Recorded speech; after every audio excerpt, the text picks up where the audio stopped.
Year 985 of the Pioneer Era, September 4th, Polaris Naval Academy. At this time of year, Polaris Naval Academy was always abuzz with activity. The annual Commander Aptitude Test would be held in September, and for the planet Polaris, it had already become a grand festival.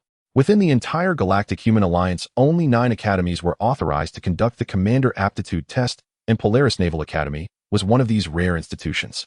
Students from countless life-bearing worlds would traverse vast interstellar distances to reach Polaris for this examination.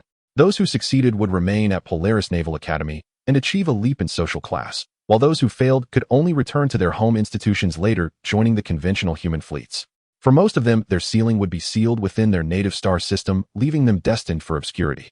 It was a gathering capable of reshaping destinies.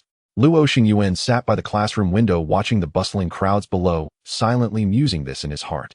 He felt no anxiety about the impending Commander Aptitude Test, for his becoming a Shipgirl commander was already a foregone conclusion.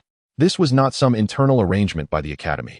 Polaris Naval Academy did not possess the authority to confer Commander Aptitude on its students. Instead, the certainty came from his companion artifact in existence he called the Fate Panel, which had revealed the answer to him. The Fate Panel was the companion wonder Luo Xingyuan had carried with him since his reincarnation in the womb. It had no original name, only after he gradually uncovered its specific functions did he christen it the Fate Panel. The Fate Panel had no physical body of its own, yet could be installed onto all manner of electronic devices.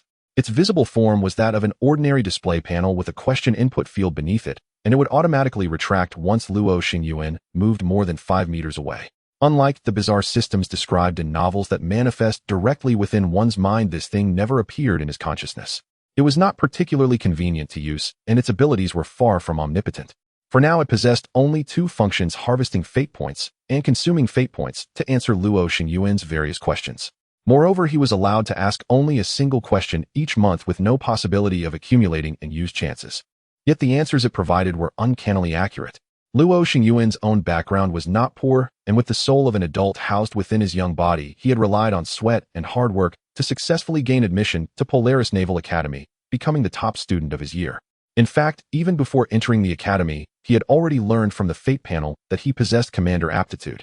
Otherwise, spending 2 years here would have been meaningless, and he might as well have leveraged the Fate Panel to go into business instead. A week ago, he had finally accumulated enough fate points to pose the one question he had always longed to ask, and received his answer. The question was in the 5 days before initial construction: how can one construct high-rarity initial shipgirls? That had always been a topic steeped in superstition, and Luo Xingyuan had originally believed the Fate Panel would not be able to answer it. He had underestimated it. After he expended 10,000 fate points, the Fate Panel provided precise shipyard locations and construction times. Not just one, but multiple. Luo Xingyuan now knew the exact locations and timings at which every high-rarity shipgirl would be produced during this round of mass construction. There were 15 in total, 2 of purple rarity and 13 of blue. The Fate Panel did not list shipgirls of green rarity or below among them. "Chief, I've already scheduled the construction times for the members of our Morningstar Society." At that moment, a cool, clear voice sounded behind Luo Xingyuan. "Excellent, well done, Xingli. Our own construction slot is almost here as well. Let's head down and get ready." Luo Xingyuan nodded with satisfaction as he spoke. He rose to his feet and gestured for Luo Xingli to follow him out. Luo Xingli was Luo Xingyuan's younger clan sister, as well as the second-in-command of the Morningstar Society. Her grades in every subject ranked just below his. She was the vice top student of their year. The two were even dubbed the Luo clan twin stars by playful onlookers. Yet Luo Xingli had always centered herself around Luo Xingyuan, never expressing any desire to vie for the position of Academy Chief. At the same time, she had shielded him from many would-be challengers. The two walked one after the other toward the Academy's construction sector. By then, the test had already been underway for some time. Outside the construction zone, dejected students loitered everywhere. Having received no response from any shipgirl, they had already lost the qualification to become commanders. Well, if it isn't the Luo clan twin stars. Truly model students, so composed and unhurried. Are you really that confident you can become commanders? Before they could even enter the construction zone, a few students came striding straight toward them. Their eyes were red, their gazes filled with unwillingness. One glance was enough to tell they had failed the test. Luo Xingyuan felt no particular impression of these people and had no desire to entangle himself with them. "Classmate, please do not block the way," he said evenly. The other party seemed ready to retort, but was noticed by a teacher responsible for maintaining order. "Do not disrupt the Academy's order or your student status will be revoked," the teacher warned. The teacher walked over and drove away the few disheartened students. Then he nodded toward Luo Xingyuan and said, "Go on quickly. Every year, there are a few with such fragile mentalities. Pay them no mind. With temperaments like that, getting a Shipgirls recognition would be nothing short of a miracle. Luo Xingyuan thanked the teacher and continued inward with Luo Xingli. The construction times for both purple rarity Shipgirls were scheduled for the morning, and he had no intention of letting any unnecessary incident introduce variables. Luo Xingli, however, frowned slightly and said they seemed to be disciples of the Wang clan of the Beiji, who star. The Luo clan to which they belonged also hailed from the Beiji, who star sector, an old established family there. The current clan head was an imperial earl, and their Tianluo territory was in direct competition with the Wang clan's Haish territory. So they came deliberately to shake our mentality. It's fine, no need to dwell on it, Luo Xingyuan said lightly, clearly unconcerned. Those students had already lost any chance of becoming commanders while he and his clan sister were rock solid. Once the aptitude testing concluded, the two sides would quite literally inhabit different worlds. Hearing this, Luo Xingli nodded lightly, and the two of them stepped together into the main building of the construction zone. All right, let's act separately. Once the test is over, I'll wait for you outside, Luo Xingyuan said. Glancing at his phone, Luo Xingyuan saw that only 10 minutes remained before his own aptitude test slot. He turned to Luo Xingli and spoke. Then let me wish our chief in advance the construction of a high-rarity shipgirl, Luo Xingli said. You certainly have faith in me. You too will construct a high-rarity shipgirl. Trust the time I chose for you, Luo Xingyuan replied. Luo Xingyuan chuckled softly, then headed directly toward his designated construction room. Luo Xingli, meanwhile, needed to take the stairs up to room 302 on the third floor. The construction room Luo Xingyuan had selected and filled out for her, and also the site the fate panel had marked as the birthplace of the second purple rarity shipgirl within the first 5 days. It was a reward Luo Xingyuan had prepared for his capable lieutenant. She had handled no small number of troublesome matters for him, and he was certain that when purple light burst forth from the construction pod, his usually expressionless clan sister would show a look of shock, and perhaps regard him as something akin to a deity. After all, shipgirls of purple rarity were exceedingly scarce throughout the Beiji Hu star sector. From lowest to highest shipgirl rarities were classified as gray, white, green, blue, purple, and gold. Rarity likewise corresponded to a shipgirl's ultimate potential. A gray shipgirl's highest attainable achievement was first-rank exploration class unless she employed fireseed-type wonders to improve her aptitude and raise her rarity, thereby breaking through to higher classes. White shipgirls corresponded to second-rank escort class green, to third-rank destroyer class blue, to fourth-rank starcruiser class, and purple to fifth-rank cataclysm class. Among these starcruiser class shipgirls already formed the main battle fleet of the Tianluo territory's lord, let alone the superior cataclysm class. At the same time, purple rarity shipgirls were the highest grade that could possibly be constructed during the aptitude test, born at the very peak from the outset. This would provide considerable support for Luo Xingyuan's subsequent plans. With these thoughts in mind, Luo Xingyuan, brimming with expectation, arrived at the door of construction room 107, ready to welcome his very first shipgirl partner. Only a handful of students stood before the door of construction room 107. That was perfectly normal. During testing, the construction zone was off-limits to unrelated personnel, and all other attendees, including family members, could only wait outside the restricted area. Moreover, during the first 5 days of the Polaris Naval Academy's Commander Aptitude Test, only the Academy's own students were allowed to participate. The construction zone housed 30 individual rooms, and each student's reserve test slot lasted a mere 5 minutes. The cohort of Luo Xingyuan's year numbered only around 2,000 students. Even if every one of them booked a test on the very first day, they could almost finish all the constructions within a single day. Chief Luo, your testing time is nearly here. Come into the room first, someone called out. The person in charge of construction room 107 happened to be the teaching assistant for Luo Xingyuan's year. Seeing Luo approach, he waved warmly and invited him in. Good morning, Teacher Wu. It looks rather quiet here, doesn't it? Luo Xingyuan accepted the invitation without hesitation and stepped forward to make conversation. It's only quiet for these first 5 days, Teacher Wu replied. Besides, the number 107 isn't considered particularly auspicious. Just look at rooms 106 and 108 next door. Their construction times are almost fully booked. Teacher Wu spoke with a laugh. Personally, I rather like the number 107, Luo Xingyuan said with a smile of his own, recalling that this was where the purple light would appear. In truth, the choice of construction room is a trivial matter. What truly matters is whether one possesses the aptitude to be a commander.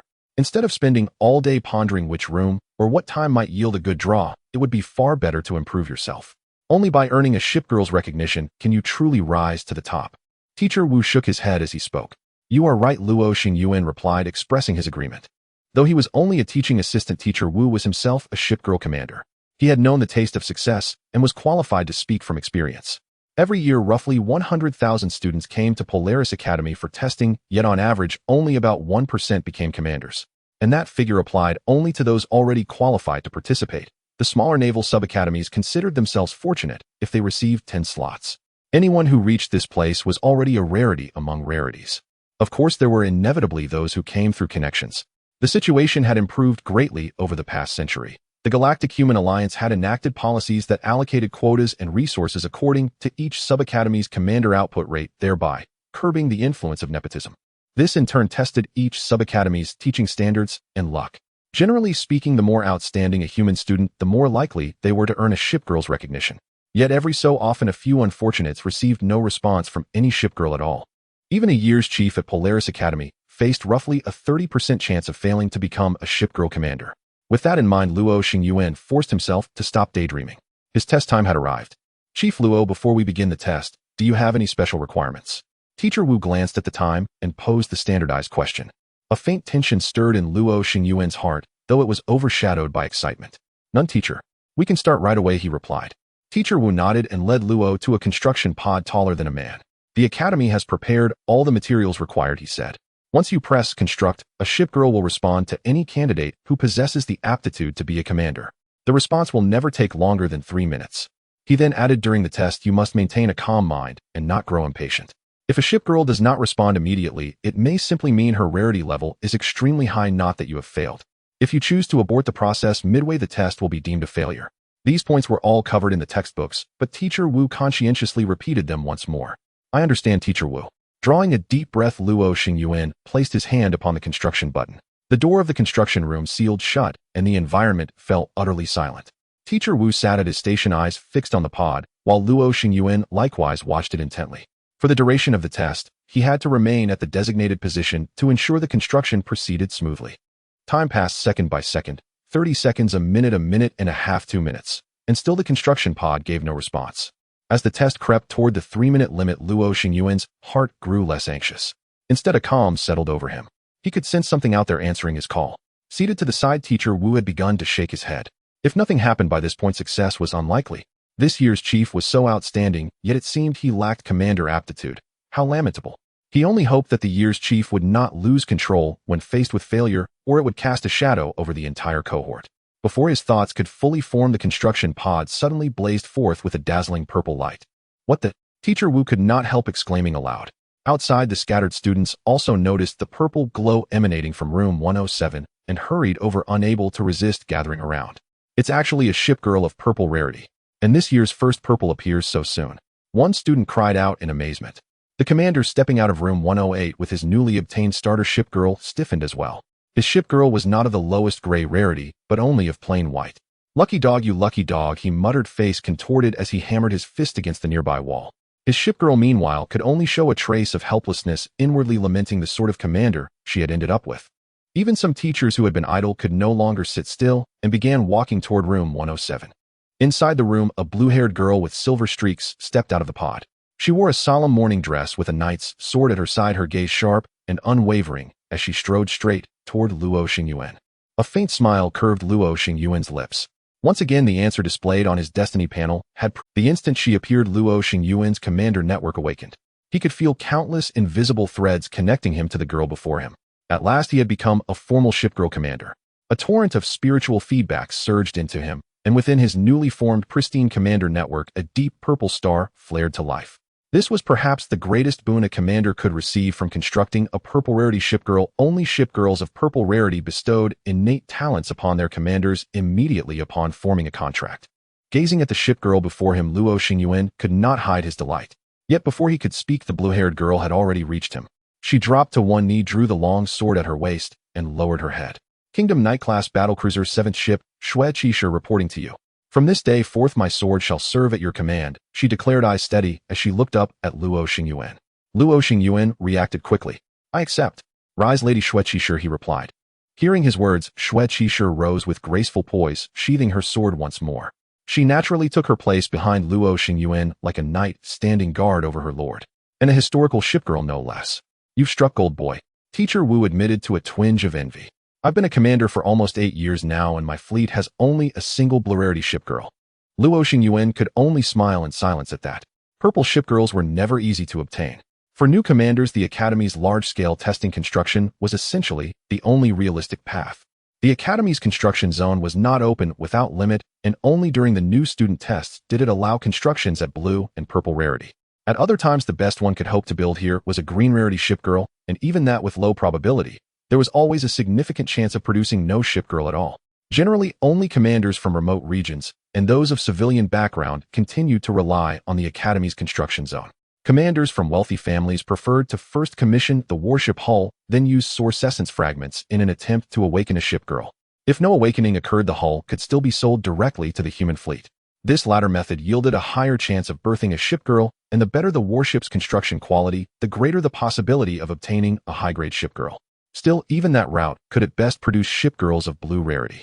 To obtain a purple rarity shipgirl, one required either special warship blueprints or complete source essence. Of course, there was an easier path: find a way to help a blue rarity shipgirl within one's fleet break through her own aptitude.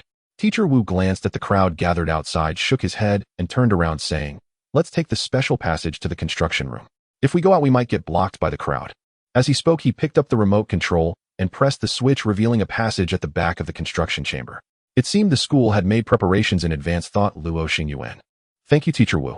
I will take Snow Knight and leave first. Goodbye." It may be hard to say goodbye again. You brought me a purple rarity shipgirl, and the next few days my place will probably be crowded.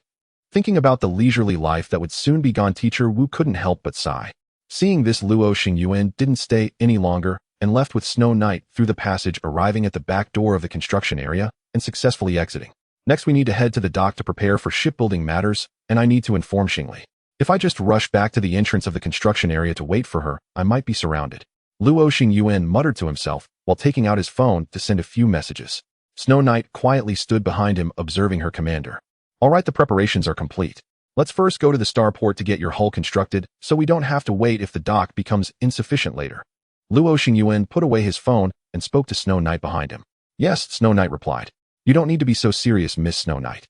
By the way, what level is your ship design?" "If I remember correctly, the Kingdom Knight-class battlecruiser should be T." As Luo Xingyuan walked, he tried to strike up a conversation with his knight. "Yes, Commander," she answered. "The T3 level initial ship is the highest initial ship a novice commander can obtain.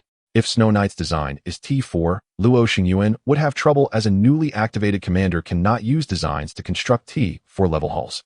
If such a situation arises, Luo Xingyuan would have to find a way to build another ship to activate the shipgirl for a temporary transition, waiting until his commander level increases before constructing Snow Knight's hull.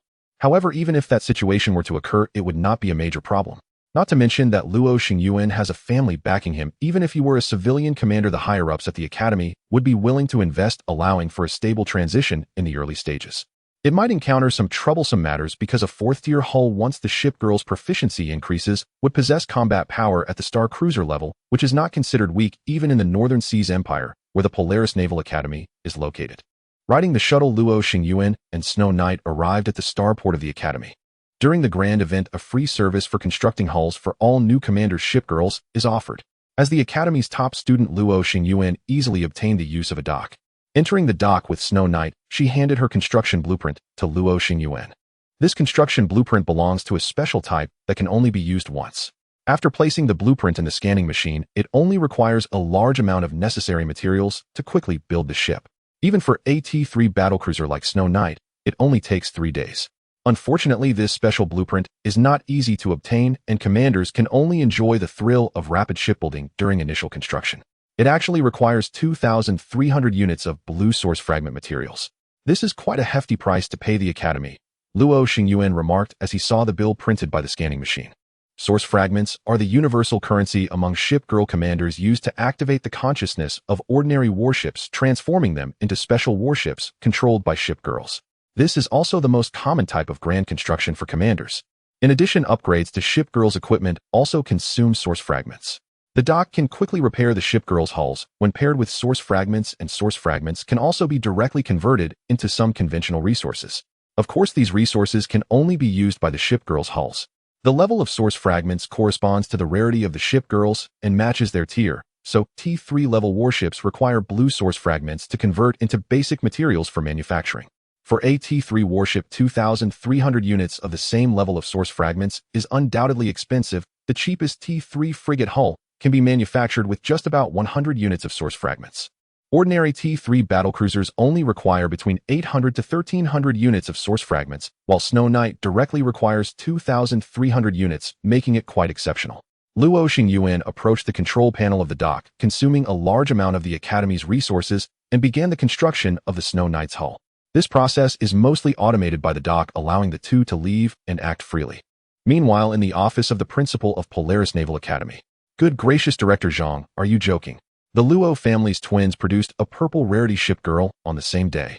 Principal, how could I, Director Zhang, joke about such matters? Moreover, you can verify this, it is indeed true. Our grades top and second place now possess unlimited potential. Not only are their grades outstanding, but their luck is also exceptional. Director Zhang praised the students in his grade with a smile. You are delighted, but there are only these two. Their excellence is due to their own efforts. What does that have to do with you? Principal Jun shot a glance at Director Zhang. Director Zhang chuckled, but did not argue further. Then Principal Jun looked at the report and sighed. The Silverwing Luo family is about to take off. We need to provide them with the Academy's highest specifications and try to meet their requests while dispatching people to ensure their safety. These two precious talents might encounter trouble. The old man from the Luo family will probably come personally to cause trouble. Hearing this, Director Zhang said seriously, Principal, rest assured, I will ensure the safety of these two students. After the automatic construction began, Luo Xingyuan did not rush to leave. He still had to wait for Luo Xingli to arrive and also test whether the fate panel's responses applied to others as well.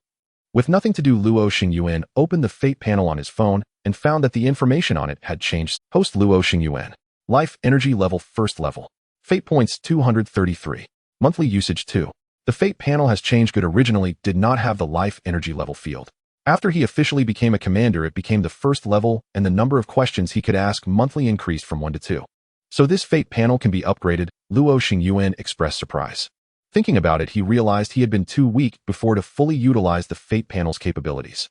Now that his strength had increased a bit, the fate panel granted him more usage permissions. Once my commander level increases, I should be able to unlock more questioning opportunities, thought Luo Xingyuan, closing his eyes again to check his commander network. At this moment, the commander network had stabilized. Deep purple stars hung in the sky, and in addition, there was a mini image of Snow Knight. Luo Xingyuan could communicate with Snow Knight remotely through this, which was very convenient. Information about talents could also be viewed. The talent provided by Snow Knight is called Life from Death. It appeared to be a rather powerful talent, and its specific details were displayed in the commander network. Talent Life from Death. Level LV00200. Quality Deep Purple. Permanent effect, all hull strength under your command increases by 5, a ship shields enhanced by 2, a ship repair efficiency increases by 2, a shield recovery speed improves by 2, and core armor strength rises by 2. When the ship is struck, maneuverability increases by 2. 5.0 and sailing speed increases by 1. Active skill Rapid Repair, all ships rapidly repair their hulls within 1 minute, restoring shields, repairing 0. 1 of hull per second, and recovering 0. 0.5 of shield value. Active skill cooldown 60H. This is a life-saving talent provided by Snow Knight, and its effects are quite good, benefiting the entire team. Once the talent level increases, the strength of his ships will become formidable. Talents can be enhanced using source fragments, but unfortunately, due to Luo Xingyuan's commander level, he is still LV1 and cannot enhance his talent.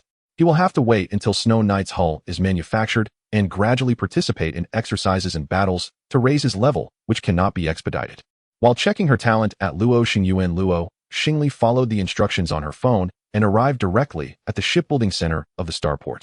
Her expression was somewhat dazed, as she never expected that by arriving at the time and place Luo Xingyuan mentioned, she would actually construct a rare purple tire shipgirl.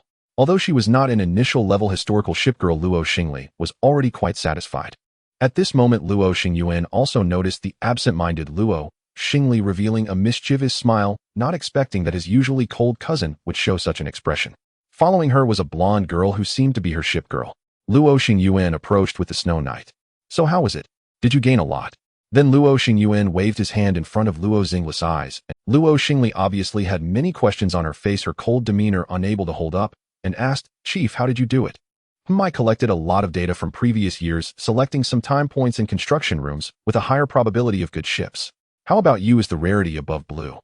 Luo Xingyuan smiled, stating the excuse he had prepared in advance. You have worked hard. Luo Xingli looked into Luo Xingyuan's eyes and said seriously. Clearly the serious girl had already believed Luo Xingyuan's tall tale. Then she began to introduce the girl beside her to Luo Xingyuan.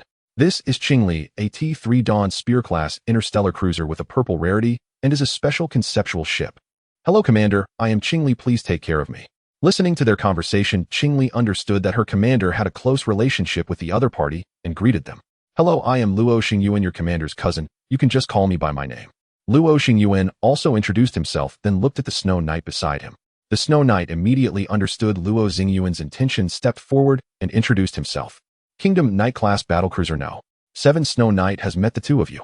After everyone greeted each other, Luo Xingyuan led Luo Xingli to the dock that had been booked in advance. Luo Xingli entered the blueprints as instructed. Xingli required quite a lot of resources, needing a full 1,700 units of blue source quality fragments, which was 600 less than the Snow Knight.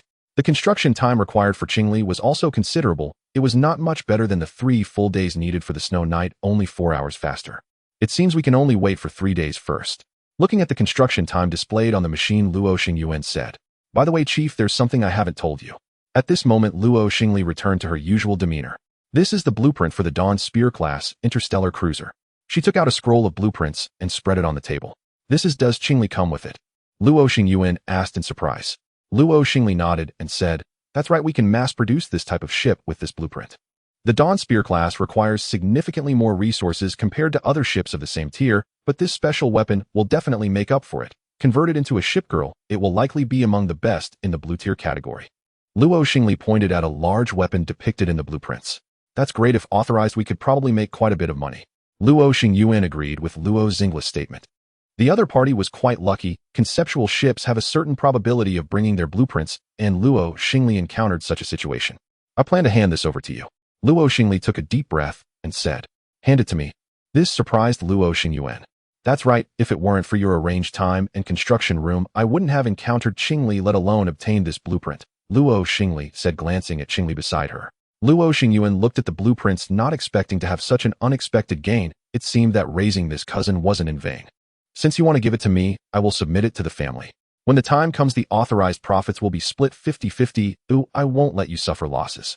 Luo Xingyuan examined the blueprints and found that the various values of the Dawn Spear class were indeed impressive. He had a memory of the T3 warships produced by the family, and the Luo family currently had no good T3 cruisers. Most of the time, they purchased them externally. Submitting this blueprint could open a new production line benefiting both of them. As the main branch of the Luo family, he could gain more benefits, possibly even more than what Luo Xingli would get from the authorization. It must be said that if this business succeeded, it would be a win-win situation. Luo Xingli nodded, gently showing no objections. Let's go. Shipbuilding will take some time. Let's head back to the dormitory. The clan leader said he has something to discuss with us, and we can tell him about the blueprints then. After handling matters at the starport, the two took a shuttle back to their dormitory. The shuttle stopped in front of a standalone villa, which was their dormitory at the Polaris Navy Academy, a privilege for the chief and the deputy. However, in a few days they should be able to move to a larger house. The academy would certainly not treat them poorly. Upon returning to the dormitory, the two let their shipgirls move freely while they went to the living room, sitting on the sofa and putting on their special glasses. Before long, they connected with the family and arrived at the family's holographic conference room, where they were met by a young man who appeared to be in his 20s. However, the two knew that the man before them was the head of the Silverwing Luo family, Luo Xingyuan, who, despite looking young, was actually over 700 years old and had controlled the Luo family for nearly 600 years. Head of the family. The two greeted Luo Xingyuan, who occupied the first seat. Please take a seat. Luo Xingyuan appeared to be in good spirits, as if he had just won a victory. This time you've really brought me glory. The Wang family's little snake cubs have only one surviving member left this year. Upon hearing your news, that little master must be furious. A smile filled Luo Xingyuan's face as he spoke. We were just lucky, that's all. Luck is already enough. Now let's talk about serious matters. Luo Xingyuan's smile faded. I have listed you as part of the Luo family's seed sequence. Hearing this, Luo Xingli's expression turned astonished as she asked, seed sequence? Isn't this too early? We have only just become commanders. Luo Xingyuan shook his head, saying, you already have sufficient potential. With initial purple tire ships, if you do not meet an untimely end and level up steadily, you will eventually reach the standard of 5-tier calamity level. The entire Luo family possesses fewer than 100 purple shipgirls, while other contemporary sequences have ships with a maximum rarity of only blue. You are starting from a much higher point than them. Luo Xingyuan was aware of what Luo Xingyuan referred to as the seed sequence. Being a direct descendant of the Luo family, he was well aware that generally only 3rd-tier commanders would be selected for the seed sequence, meaning they were specially recruited. Don't think too much about it. Before you grow up, the family will not impose the obligations of the sequence on you, and I will not announce your status as family sequence members. Only a few important figures within the clan know about this matter. After a pause, Luo Xingyuan added, I understand. We will grow quickly and become an asset to the family. Luo Xingyuan replied. Luo Xingli nodded as well. Very good. Now tell me your plans. The family can procure a batch of T3 warships to form a fleet, or do you plan to take the elite route? Luo Xingyuan inquired. Luo Xingyuan certainly planned to take the elite route, as without relatively superior warships, it would be difficult to keep up with the Snow Knight during battles. Moreover, he had the Destiny panel, so he wasn't too worried about not finding good ships. At worst, he could directly ask the Destiny panel how to obtain good ships. Head of the family, you don't need to worry about the fleet. I will contact you when I need resources. Luo Xingyuan thought for a moment and said. Luo Xingli also indicated that she did not need anything for the time being, as both were currently only LV-1 commanders and did not urgently need to form a fleet. That's good. It's great that you can clearly recognize this. Don't be impatient to start forming a fleet. You need to plan carefully first to avoid regrets later on. Luo Xingyuan set a satisfied smile on his face. All right, the meeting is concluded. You can go directly to the bank in the starport to collect the first batch of resources. Oh, I have already arranged for the transfer.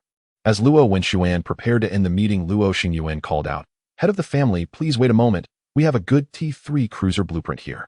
Luo Xingyuan thought of the blueprint Luo Xingli had given him and quickly stopped Luo Xingyuan. Is it a blueprint brought by a conceptual ship? Luo Xingyuan looked somewhat surprised. What a small chance to run into this. It even came with a blueprint. Yes. Luo Xingyuan said, scanning and transmitting a copy of the blueprint to Luo Xingyuan. Luo Xingyuan projected it onto a screen for review. As the head of the Luo family, Luo Xingyuan had seen many blueprints in his lifetime. Although he did not participate in ship design, he could still make a general judgment. Not bad. This blueprint should be of high quality within the T3 range. The family lacks a production line for T3 cruisers, and your blueprint comes at a very timely moment. He gave his evaluation. I will take it to the technical staff for review. If it can be mass-produced, you'll get 80 of the net profit from the first 1,000 ships and 40 for each subsequent ship. What do you think? Luo Xingyuan presented his offer. This was undoubtedly a good offer, and Luo Xingyuan felt very satisfied. If it were to authorize a large company, a net profit of 20 would be considered quite good.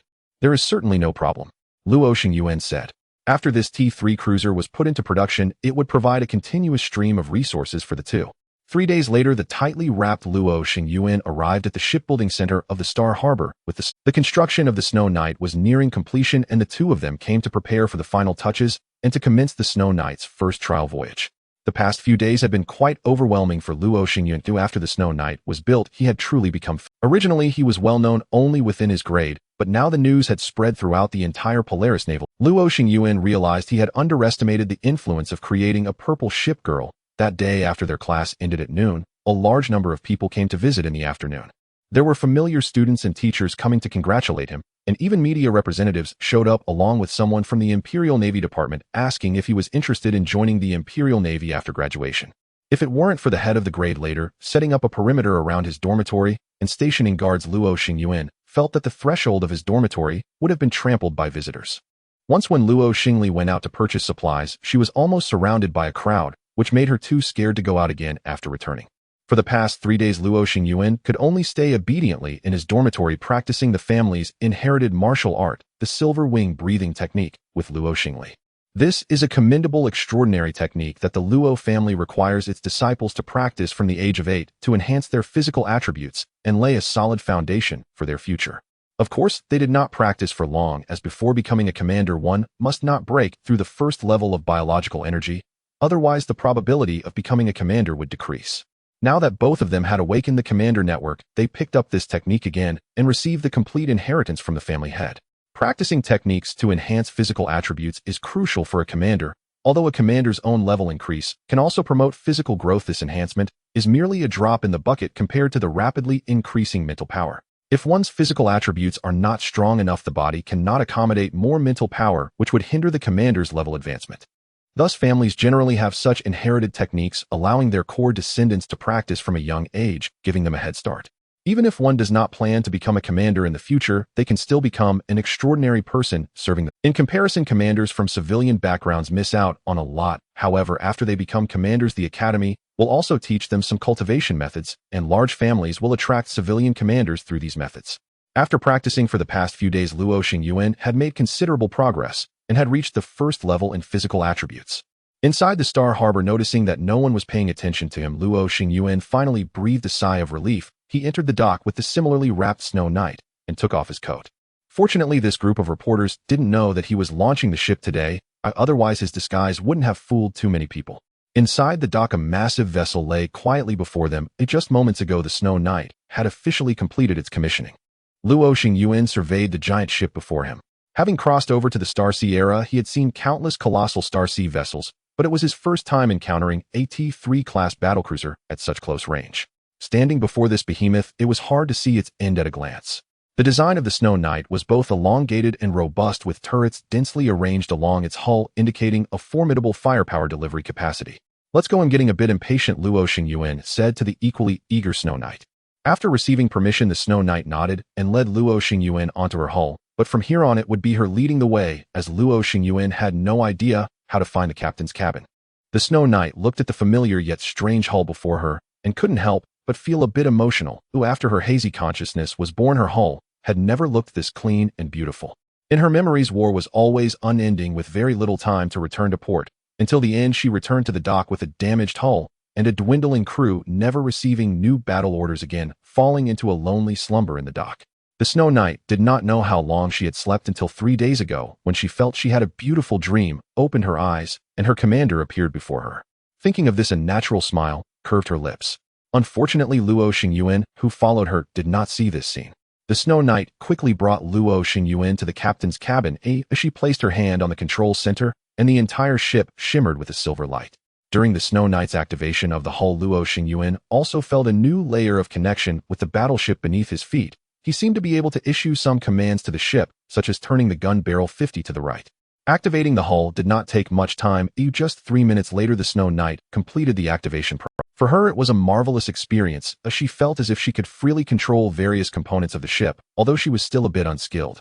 At the same time, new changes appeared in Luo Xingyuan's commander network. A miniature figure of the Snow Knight was now accompanied by a ship model, allowing Luo Xingyuan to check the ship's status and condition at any time. Ship name: Snow Knight. Ship status: Shield 100, Armor 100, no damage. Ship model: T3 Kingdom Knight class battlecruiser. Ship length: 2760 meters. Ship rank: Tier 3 destroyer. Level cap: LV60. Level: LV41.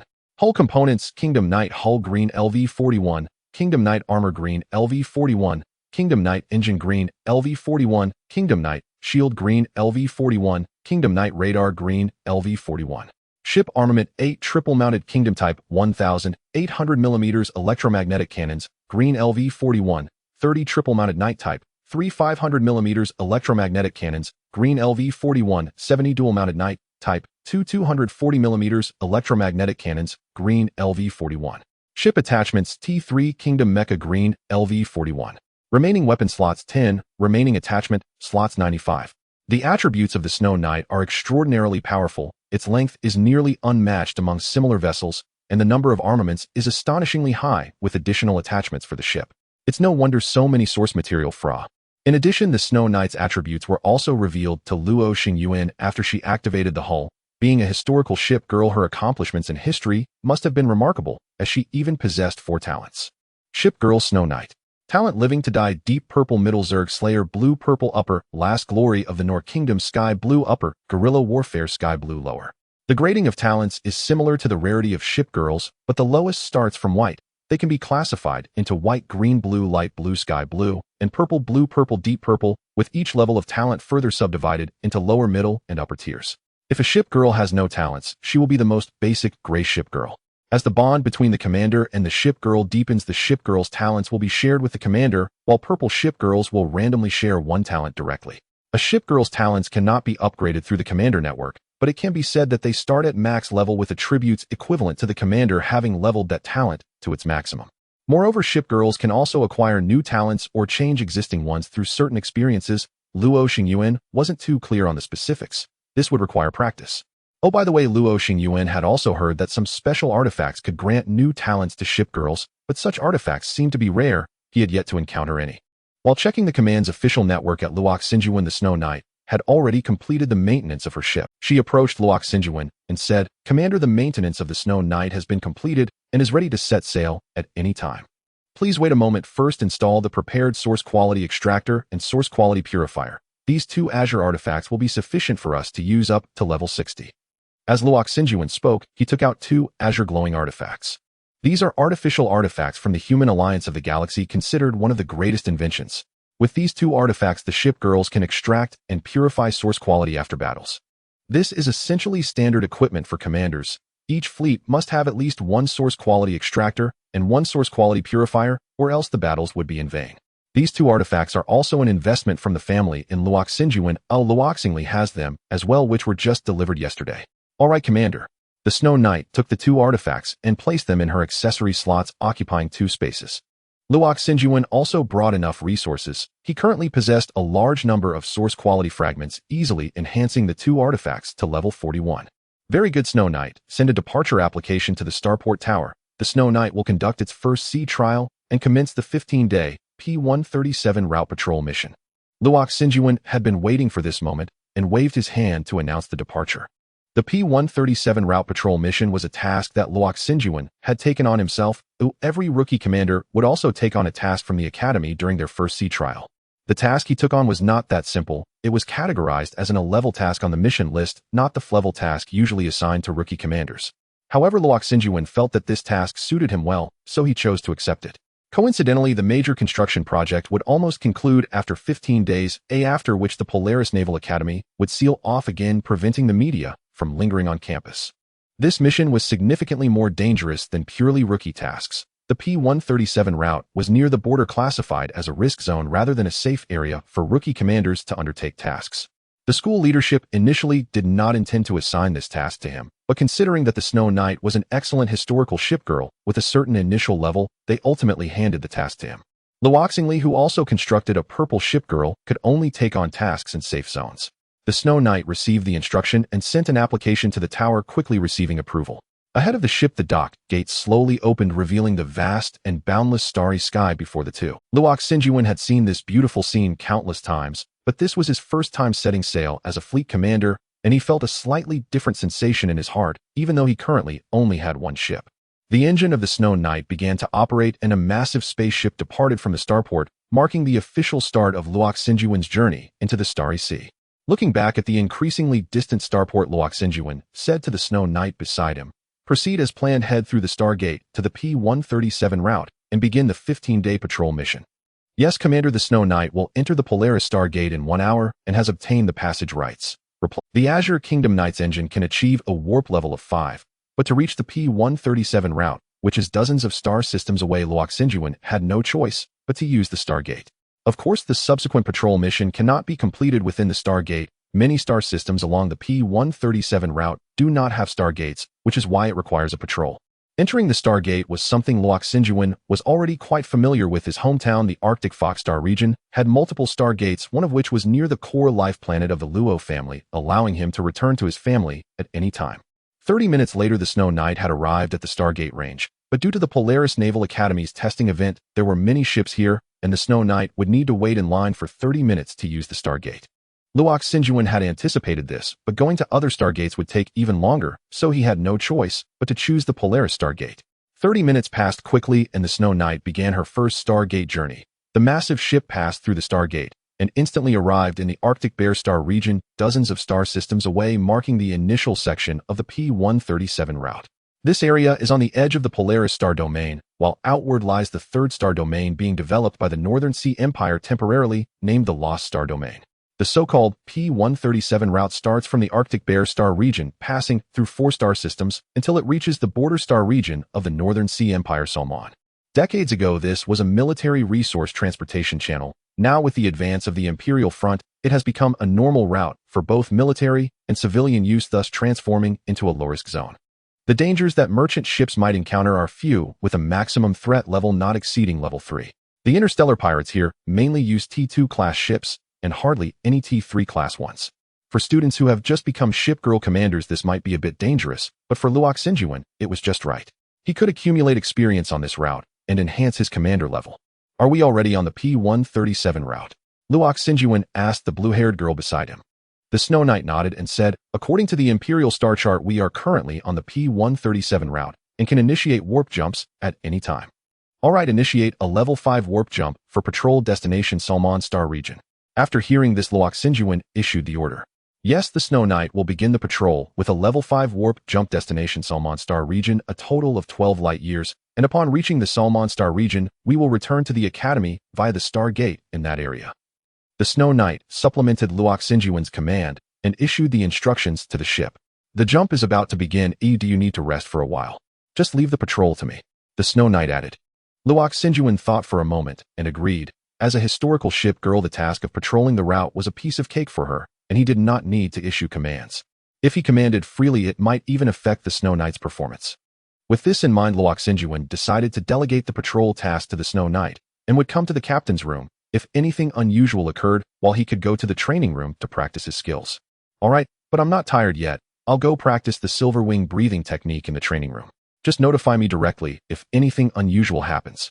Understood, I will diligently carry out the patrol task.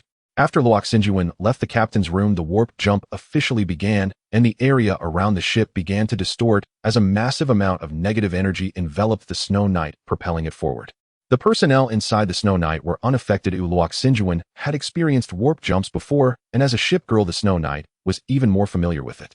The Snow Knight sailed quietly on the edge of the Arctic Bear Star region, and the initial section of the route looked. This was normal as there were many merchant ships here, and their escort fleets were large, and no matter how rampant the interstellar pirates were, they would not target these merchant ships.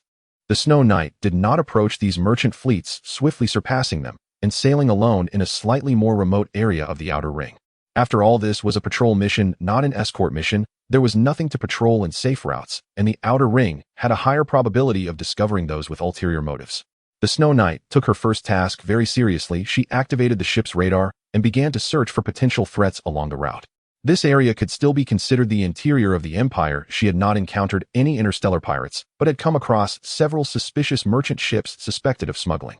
After seeing this, the Snow Knight had no interest in intervening. She merely reported the information and locations of these merchant ships to the Empire's Coast Guard and continued with her task. Both had their own tasks to attend to, and time passed quickly before they knew it was evening. Luo Xingyuan also concluded a day of training and considered what to eat for dinner. I have to cook on the ship. I can't just survive on compressed biscuits for half a month, can I? Although I've bought quite a bit of ingredients, I guess I still have to watch videos and learn while cooking.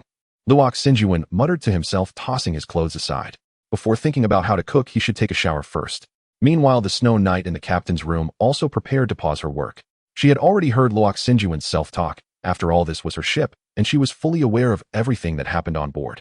Let's set it to automatic patrol. I have to give the commander a surprise.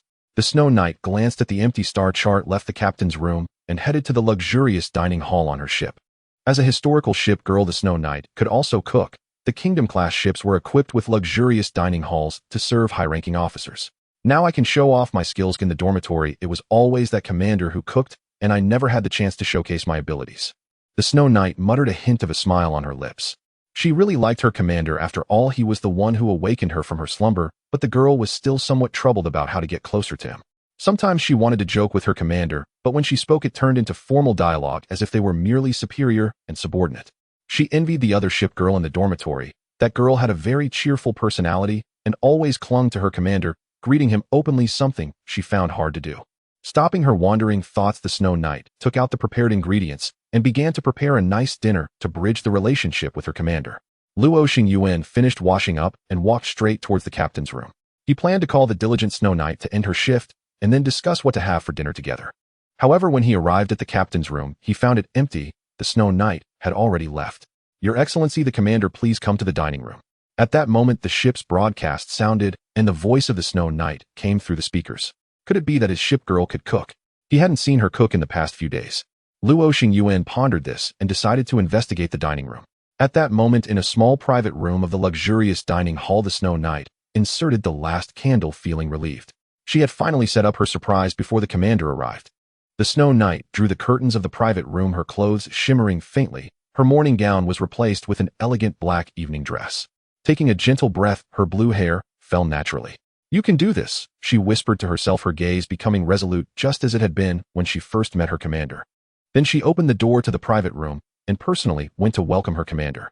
Luo Xingyuan was unaware of the grand surprise his ship girl had prepared for him. As he walked, he was still contemplating what to eat for dinner and which videos to watch. However, as he turned the corner, his mind suddenly went blank. A beautiful girl was slowly walking towards him dressed in a simple, yet elegant black evening gown.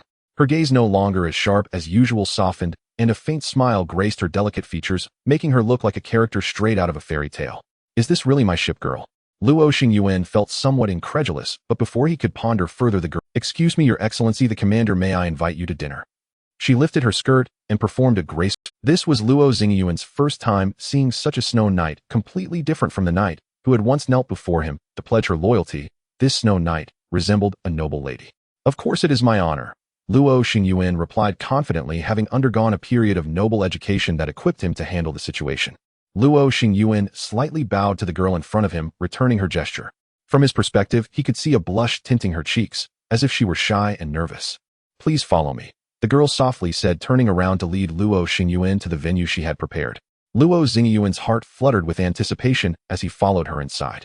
They passed through the dining room and soon arrived at the private room. The girl opened the door and said, "Please come in." Luo Xingyuan noticed the flickering candlelight and was somewhat surprised, but he did not linger and stepped inside. The girl followed, closing the door behind them, leaving only the glow of the candles in the room. "Please take a seat over here." The girl guided Luo Xingyuan to sit near the candlelight. Once he was seated, she walked to the window and drew the curtains open. "Your Excellency the Commander, this is the surprise I prepared for you. Do you like it?" The ship had already exited warp and was quietly anchored in the deep space. The boundless, magnificent galaxy appeared outside the window with stars shining like a whale's shape in the vastness of space, truly beautiful. However, Luo Xingyuan was more concerned with the girl in front of him. Her sky-blue hair fell naturally by the window, and the silver highlights shimmered under the starlight. Her sapphire-like eyes were wide open, gazing at him, and Luo Xingyuan could see his reflection in her eyes. "You are thoughtful. I really like this surprise," Luo Xingyuan said with a hint of a smile. "By the way, let me give you a new name, Snow Knight. Sounds a bit inconvenient to call. How about I give you a nickname?" "Of course, Your Excellency the Commander," the girl replied, looking particularly cheerful. "Do you still want to call me Your Ex? In the future, you can just call me by my name directly using the last two characters." Luo Xingyuan said with a smile. He too wished to draw closer to the girl in front of him, but he hadn't yet figured out her personality, and she had taken the initiative. "Xingyuan," the girl said tentatively. "Yes, that's the name. I've also thought of your nickname. Let's keep the Shui and call you Xingxue from now on. How does that sound? Do you like this name?" Luo Xingyuan pondered for a moment before speaking. "Xingxue?" The girl recalled her commander's name and, "Thank you, I really like this name." Their relationship had suddenly grown closer, and Luo Xingyuan felt that the girl in front of him likely held a significant initial fondness for him. Otherwise, she wouldn't have been so proactive. "Commander Xingyuan, please try the food I made. It shouldn't be bad," the girl said happily, handing him the knife and fork. The main course she prepared was Western-style steak accompanied by some fried foods. From the presentation, it was evident that she had put a lot of effort into it. The food was arranged in a beautiful shape, and Luo Xingyuan felt a bit reluctant to ruin the exquisite arrangement. He was also slightly afraid that the food would only look good. However, in order to maintain his favorability under the girl's expectant gaze, Luo Xingyuan began to eat. Taking a bite of the beef, he found the taste surprisingly good. His ship girl did not seem to be a master of dark cuisine. Thinking of this, Luo Xingyuan tasted a few more bites, trying different dishes, and found them all quite delicious, already comparable to Luo Xingli, who had been in charge of cooking in the dormitory for years. Xingxue watched Luo Xingyuan's expression and breathed a sigh of relief. Oh, she wasn't very confident in her cooking skills after all. This was the first time she had cooked for someone since becoming a ship girl. "It's quite good," Luo Xingyuan generously praised, giving Xingxue a thumbs up. Xingxue's face lit up with a smile again as she picked up her knife and fork to start enjoying her meal. The candlelight dinner quickly came to an end in a pleasant atmosphere, while a cleaning robot tidied up the dining table. Xingxue brought Luo Xingyuan some desserts, preparing to conclude the candlelight dinner. However, at that moment her expression changed and she said, "Your Excellency the Commander, there is an emergency." As soon as she finished speaking, a flash of light enveloped her and she changed back into her usual attire. "I need to go check the situation in the captain's room," she said, quickly leaving the dining room. Luo Xingyuan also realized the urgency of the situation, put down his dessert, and followed Xingxue as they headed to the captain's room. At that moment on the radar in the captain's room, a multitude of red dots appeared at one edge. "What's the situation now?" Luo Xingyuan also saw the red dot on the radar and inquired with Xingxue. "The unknown entities have been marked red by the radar. We must have encountered an unexpected situation." "It's actually the Zerg." After seeing the rough star map, Xingxue gasped in shock. "Commander, we've detected a large number of Zerg units along with two T2 Zerg mother nests. The closest mother nest is approximately 0.01 light years away from us." Xingxue reported the current situation seriously. Luo Xingyuan did not expect that just as he emerged he would encounter the cosmic Zerg, which could be considered a natural disaster. He did not panic excessively as the Zerg had not yet attacked directly. Moreover, so far only T2 Zerg mother nests had been discovered, and these creatures alone posed no threat to the Snow Knight. Thus Luo Xingyuan calmly issued orders saying, quickly send a warning to the nearby Imperial outpost and notify the Arctic Bear Sector fleet of the situation here. The Zerg fleet's position is unusual. The Snow Knight has traveled a considerable distance, but has not yet left the Arctic Bear Sector. Such dangerous creatures should not be roaming freely in the heart of the Empire. Based on the Zerg's direction of advance determine their attack targets. Luo Xingyuan furrowed his brows and continued to issue commands. Yes, Commander, we have already sent warnings to the Imperial outpost and the Arctic Bear Sector fleet, and we are calculating the Zerg's trajectory, which will take about 2 minutes. 2 minutes, huh? The Snow Knight will halt its advance and wait for further orders. Luo Xingyuan looked at the Zerg on the star map and said, the 2 minutes passed quickly, and the Arctic Bear Sector fleet that received the alert had already mobilized urgently. However, due to the urgency of the situation, only one emergency fleet, with a maximum ship level of T3, could move along with 2 commanders around level 30. After receiving the warning, the Imperial outpost also discovered this Zerg fleet. Their observations were more accurate. It was a large Zerg fleet, primarily consisting of 7 T3 Zerg mother nests, while the 2 T2 Zerg mother nests discovered by Xing Shui were merely their vanguard. Furthermore, the Imperial outpost determined that the Zerg's target was the 3 nearby life planets, each of which faced the potential of disaster. They were calling for fleet support and notifying the human governments on those 3 life planets.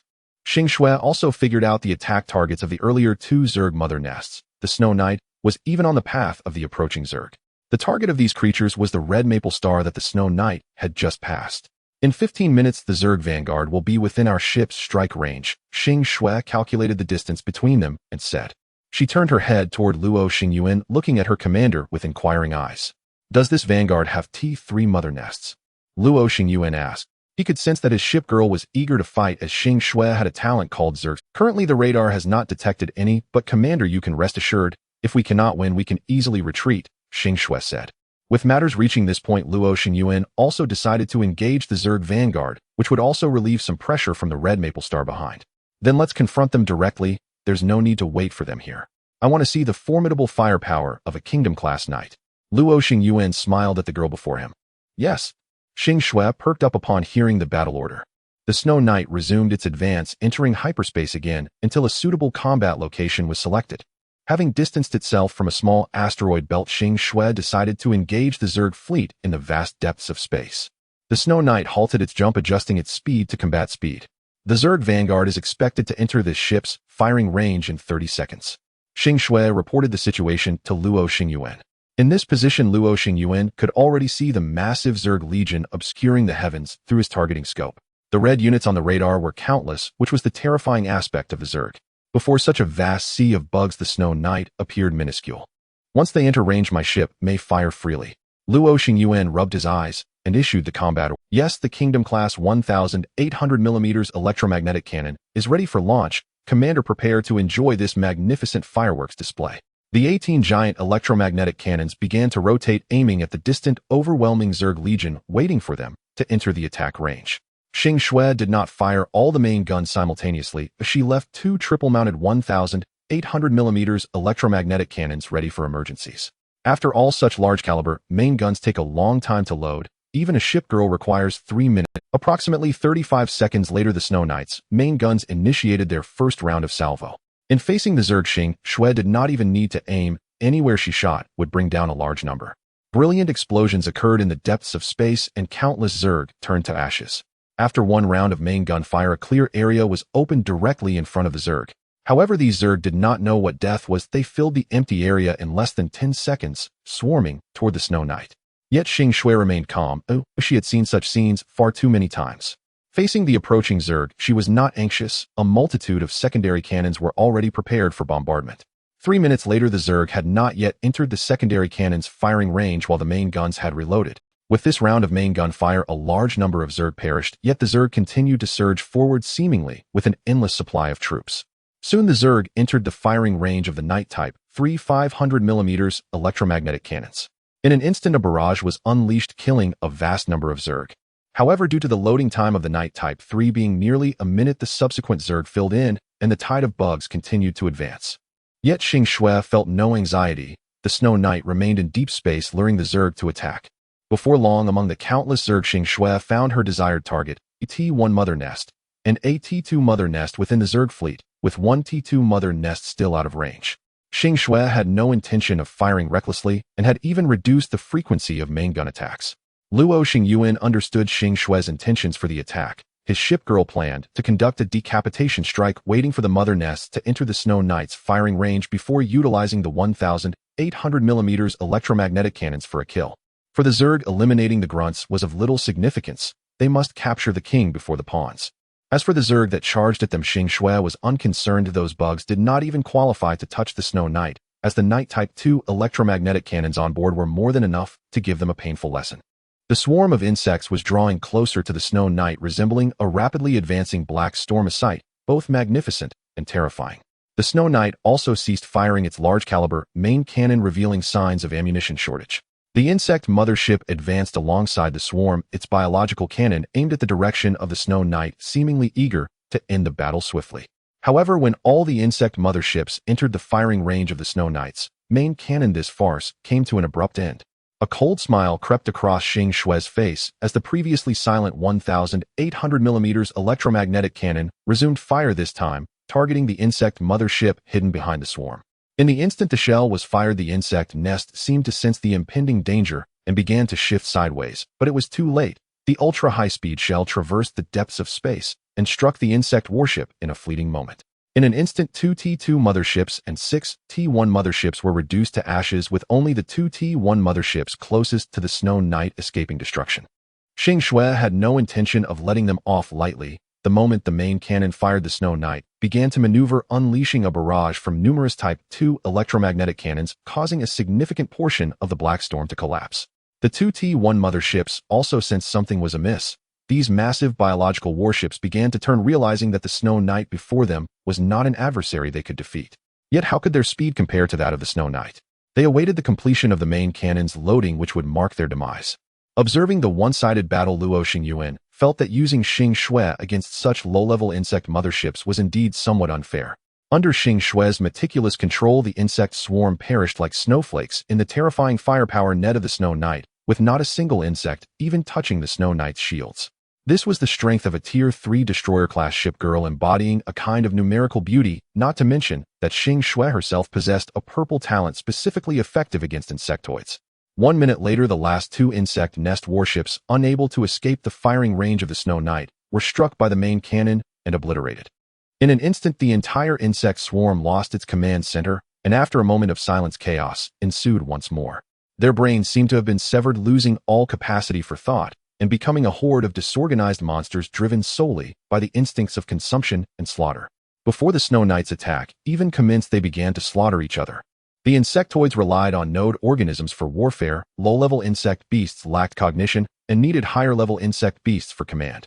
These higher-level insect beasts were what could be termed node organisms, acting as the commanders among the insectoids. Within an insectoid fleet, the so-called higher-level insect beasts were naturally the biological warships of the insectoids. They coordinated all insectoid units in battle, and as long as a single mothership remained, the swarm would continue to fight under its guidance. Thus, to effectively deal with an insectoid army, implementing a decapitation strike was undoubtedly the quickest and most significant choice. When fighting in space, the insect nest would not waste time or effort creating lower-level node organisms. Generally shattering all the motherships within a given area would cause the swarm to collapse on its own. They would first eliminate all non-insectoid units in their vicinity, then consume the remains of their kin, ultimately descending into mutual slaughter due to insatiable hunger. The swarm that Luo Xingyuan encountered appeared to be exceptionally famished. Shortly after the node organisms perished, they began to cannibalize each other.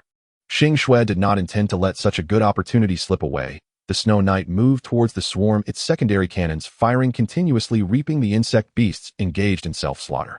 She did not wish to spare these insect beasts. Even though they were currently fighting amongst themselves, once the surviving insect beasts were whelmed, they would once again fall silent. If new insect motherships arrived during this time, these insect beasts would be controlled anew, posing a threat to humanity. This battle had largely been won. The next step was mop-up operations.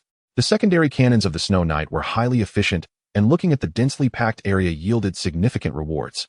Before long, the entire battle zone was filled with the remnants of the insectoids. These low-level insect beasts devoid of thought would not flee. The advanced scout fleet of the insectoids had been completely annihilated by Xing Shui. After confirming that no other life signals appeared on the radar, Xing Shui reported the battle results to her confirmation that the insectoid scout forces have been eliminated. Their main components, 2 T-2 motherships and 8 T-1 motherships, have been destroyed with no insectoid units surviving. Xing Shui stated. At this moment, the two needed to clean up the battlefield. The Snow Knight had docked at the center of the battlefield, and the source material extractor on board was operating rapidly, drawing in energy invisible to the naked eye. From the control panel in the captain's chamber, the status of the source material extraction room on the Snow Knight could be seen. Gray and white source material remnants were being produced by the extractor and transported via conveyor belt to the source material purification device. It was evident that the LV-41 source material extractor was quite efficient. For such a vast battlefield, it could complete the extraction of stray source material in space within just 5 minutes. Of course, this was also somewhat related to the absence of T3 level units among the insectoids on the battlefield. After such a battle, Xing Shui's experience points had only moved a little. It seemed that farming low-level enemies did not yield much experience. In stark contrast to her was Luo Xingyuan, the commander, whose level jumped directly from LV1 to LV11 after the battle, rising 10 levels in one go. This was still due to Xing Shui's farming of low-tier enemies, resulting in drastically reduced experience, though otherwise he might have gained even more. Having a high-level historical ship girl to farm experience with feels quite nice, Luo Xingyuan remarked, gazing at the rapidly rising levels on the command network. He thought to participate in the upcoming battles, perhaps with the opportunity to unlock the advancement task for first-tier commanders. The level of the commander is equivalent to that of the Shipgirls, both at first-tier level 20. Commanders are allowed to contract Shipgirls of higher levels than their own, generally based on individual differences, the higher levels typically ranging from 15 to 25. Initial ships are a special case. Contracting above level 40 is the limit for commanders. As a historically distinguished Shipgirl, Xing Shui's actual level is undoubtedly higher than 41, but due to Luo Xingyuan, her level was compressed. Even later, when Luo Xingyuan's level increased, she would need to level up anew. The cleanup of the battlefield is complete, Commander. We may return home now. Xing Shui's voice came from beside him, pulling Luo Xingyuan's thoughts back to reality. How were the gains from this battle? Luo Xingyuan inquired. Well, as for gains, I can only say it was average. The main cannon fired too many times, leading to a bit of heavy consumption. At this point, a hint of embarrassment appeared on Xing Shui's face. The source material extractor converted a total of over 100 gray fragments and 70 white fragments, while our ammunition reserve seems to have depleted by about 10. If we were to exchange all the blue fragments for ammunition, that number would be around 70 shells. Generally, the ratio of low-level to high-level source material fragments is about 100 to 1, with higher-level fragments being harder to obtain. This ratio usually increases significantly, with gray and white fragments around 110 to 1 and white and blue fragments approximately 115 to 1.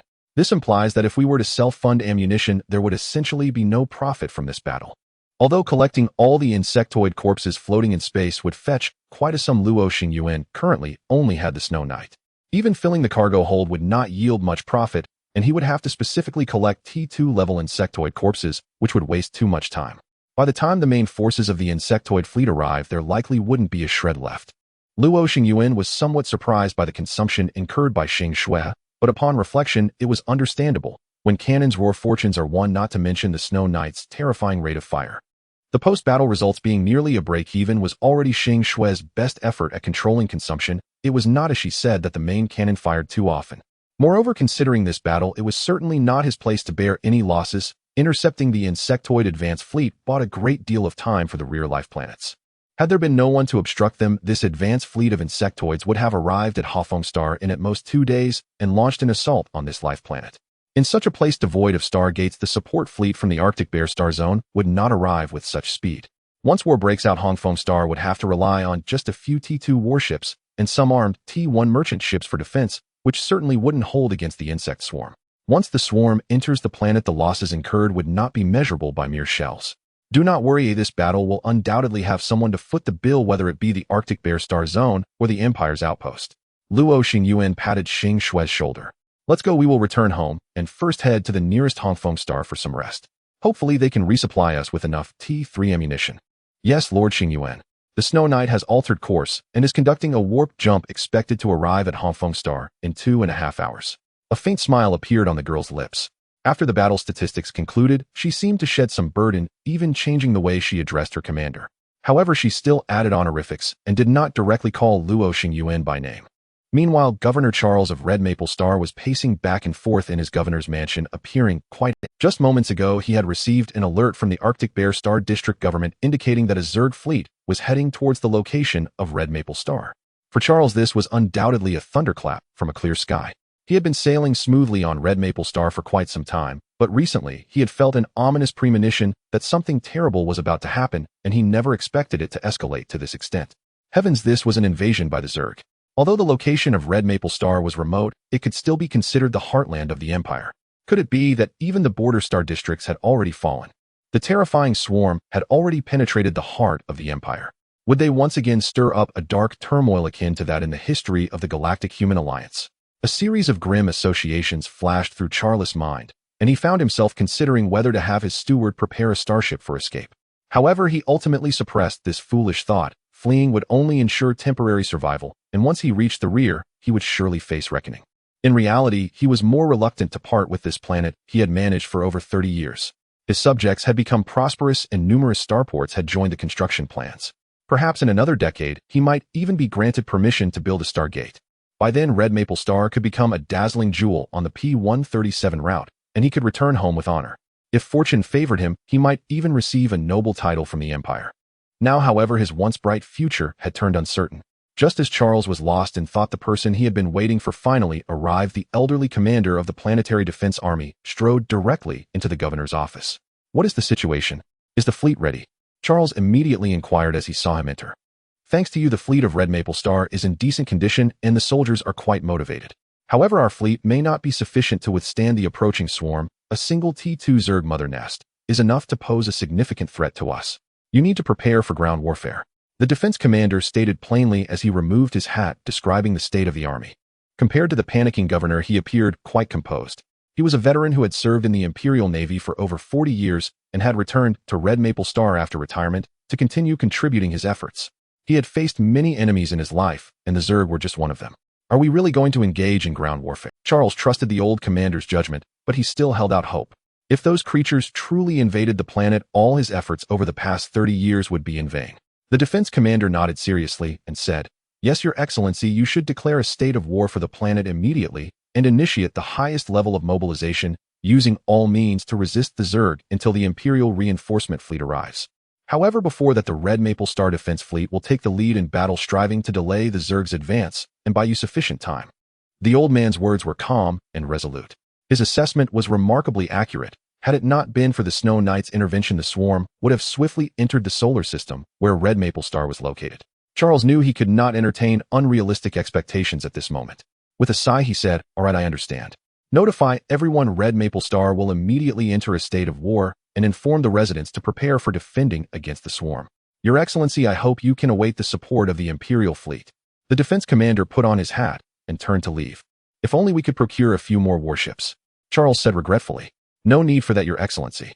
This is a natural disaster, not your fault." The commander's voice came from a distance. He was set to lead the Red Maple Star Defense Fleet into battle, engaging in a desperate struggle against the swarm. However, he did not know that 2 systems ago the Zerg Vanguard fleet, which he regarded as a grave enemy, had already been completely destroyed by the Snow Knight, and the victorious battleships were now heading towards Red Maple Star. The Arctic Bear Star District had never expected these low-level Class 1 and 2 life planets to provide any assistance. They merely reported the situation of the Zerg invasion without mentioning the swarm scale or the subsequent battle situation. At this moment, aboard the Snow Knight, things have taken a new turn. Luo Xingyuan looked at the messages returned from the Academy and spoke to the nearby Xingxue. "The Academy has received our report and issued a new mission." The 2 high-ranking commanders of the direct fleet of the Polaris Navy Academy accepted this mission, and one of the commanders had already assembled the fleet and crossed the Stargate, now approaching the direction of Red Maple Star. If all goes well, his fleet should arrive in less than 3 days. If that is the case, we may be able to control the battlefield outside Red Maple Star by joining forces with the Arctic Bear Star District support fleet. Xingxue glanced at the star map and said. During the return journey, Xingxue also intermittently picked up signals from the main Zerg fleet, which was not far from Red Maple Star. However, perhaps due to the presence of lower-level mother units within the swarm, their speed was not fast enough, and it would likely take about 4 days to fully reach the solar system where Red Maple Star was located. This 4-day window was enough for the emergency fleet sent by the Arctic Bear Star District to arrive. Coupled with the high-ranking commanders of the Academy's direct fleet, it would be sufficient to wrestle with the swarm. Continue sharing information with all parties and closely monitor the swarm's activities. Luo Xingyuan felt that things were moving in a positive direction, but he did not let down his guard, continuing to have Xing Shui monitor every move of the swarm. However, nearly an hour later, Luo Xingyuan encountered a fleet. This fleet displayed friendly markings and was primarily composed of T2 warships supplemented by T1 warships and armed merchant ships. It looked rather shabby. Among the entire fleet, only one T2 battleship could be considered a main vessel, along with 2 T2 destroyers and 4 T2 frigates. As for the T1 warships, it was better not to mention them. Luo Xingyuan instructed Xing Shui to exit the winding jump, preparing to greet this fleet and see what their intentions were. The opposing radar seemed quite poor, and it was only when the Snow Knight approached within a certain distance that they noticed the large vessel. Seeing the friendly markings on the ship, the old commander was somewhat surprised. He quickly instructed his aide to initiate a communication request with the Snow Knight. Naturally, Luo Xingyuan also connected. He was curious about what this fleet intended, as it did not seem like they were escorting merchant ships. After exchanging identification numbers, Luo Xingyuan realized the purpose of the fleet before him. However, this fleet scale was evidently insufficient to confront the Zerg Vanguard fleet. They likely came out to make a desperate stand against the Zerg and delay their advance. Thinking of this, Luo Xingyuan felt a sense of respect for the commander of this Red Maple fleet. If he had not taken action, this fleet would likely have faced dire consequences. Luo Xingyuan notified the fleet before him that the crisis had been temporarily averted, receiving a wave of cheers. The warships of the Red Maple fleet even cleared the way, forming rows on either side to welcome the victorious heroes. Such an honor has never been bestowed upon me before. I didn't expect their reception to be so grand. Luo Xingyuan said with a hint of emotion. Of course you are their savior. Xing Shui maneuvered the Snow Knight forward slowly. No, it is us, and primarily you. I was basically just an observer throughout, like a naval intern here to learn. Luo Xingyuan had not yet developed the habit of taking credit for others' achievements. Yes, Lord Xingyuan. Xing Shui glanced at the commander beside her, revealing a slight smile. The Snow Knight arrived with news of a great victory, and Governor Charles received this uplifting news immediately. Upon learning that the reinforcements were led by a Shipgirl commander, he became excited. As a planetary governor, he naturally understood the power of a Shipgirl commander. A powerful Shipgirl can rival an entire fleet, and the Defense Force commander inferred from the size of the ship that it was a T3 level capital ship equivalent to a T3 fleet. Let alone the vanguard forces of the Zerg, even the main force would pose a formidable challenge. Charles was quite confident about this. However, he did not know that Luo Xingyuan was merely a novice commander who had only been in the position for a few days and had not yet graduated from the Polaris Naval Academy. He wondered if Charles would remain so optimistic after learning these facts. I never expected that a first-class planet like Hongfeng Star could receive support from a Shipgirl commander. Truly a powerful commander able to disperse a star extinction crisis in such a short time. Governor Charles couldn't help but sigh. In his younger days, he too was a student at the Naval Academy, aspiring to become a Shipgirl commander, and had qualified for the test with excellent results, but unfortunately, he lacked the qualifications to become a Shipgirl commander and missed the opportunity to enter the Polaris Naval Academy. Later, he was transferred to the management department arranged by his family and graduated to become a governor under the imperial system. The existence of commanders is rare. During his 30 years of governance over Hongfeng Star, this planet had produced numerous students for the Naval Academy, yet none emerged as Shipgirl commanders.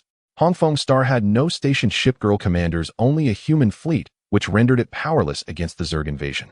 The Empire would not station precious Shipgirl commanders on Hongfeng Star. After all, it is just a low-level life planet and does not hold much value. In reality, the Polaris Bear sector had already planned to abandon Hongfeng Star, choosing to set the battlefield at a secondary life planet, Genia Star, behind Hongfeng Star, intending to hold a defense there until reinforcements arrived. For a support fleet that was weaker than the Zerg, this was indeed a wise plan. After all, they had no need to engage in a bloody battle for a planet of little value against an enemy far stronger than themselves. For the Polaris Bear sector, this was the best choice. By abandoning the distant Hongfeng Star from the Zerg fleet, they would have enough time to mobilize fleets from other regions, ultimately limiting the Zerg disaster to the Hongfeng Star.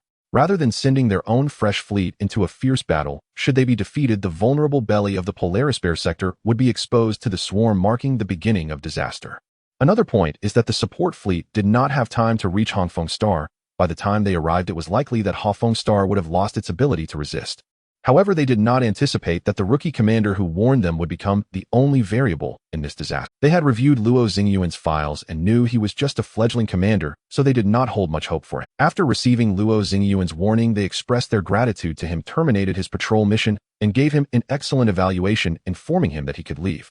Unbeknownst to them, Luo Xingyuan had a third-tier destroyer Shipgirl under his command, which was a capital ship, and before the Zerg Vanguard fleet could approach Hongfeng Star, it annihilated them all, temporarily resolving the crisis on Hongfeng Star. Moreover, the Polaris Academy also dispatched reinforcements that were rapidly heading to the battlefield, indicating that they intended to advance the front line to ensure that no planet of the Empire would fall to the Zerg.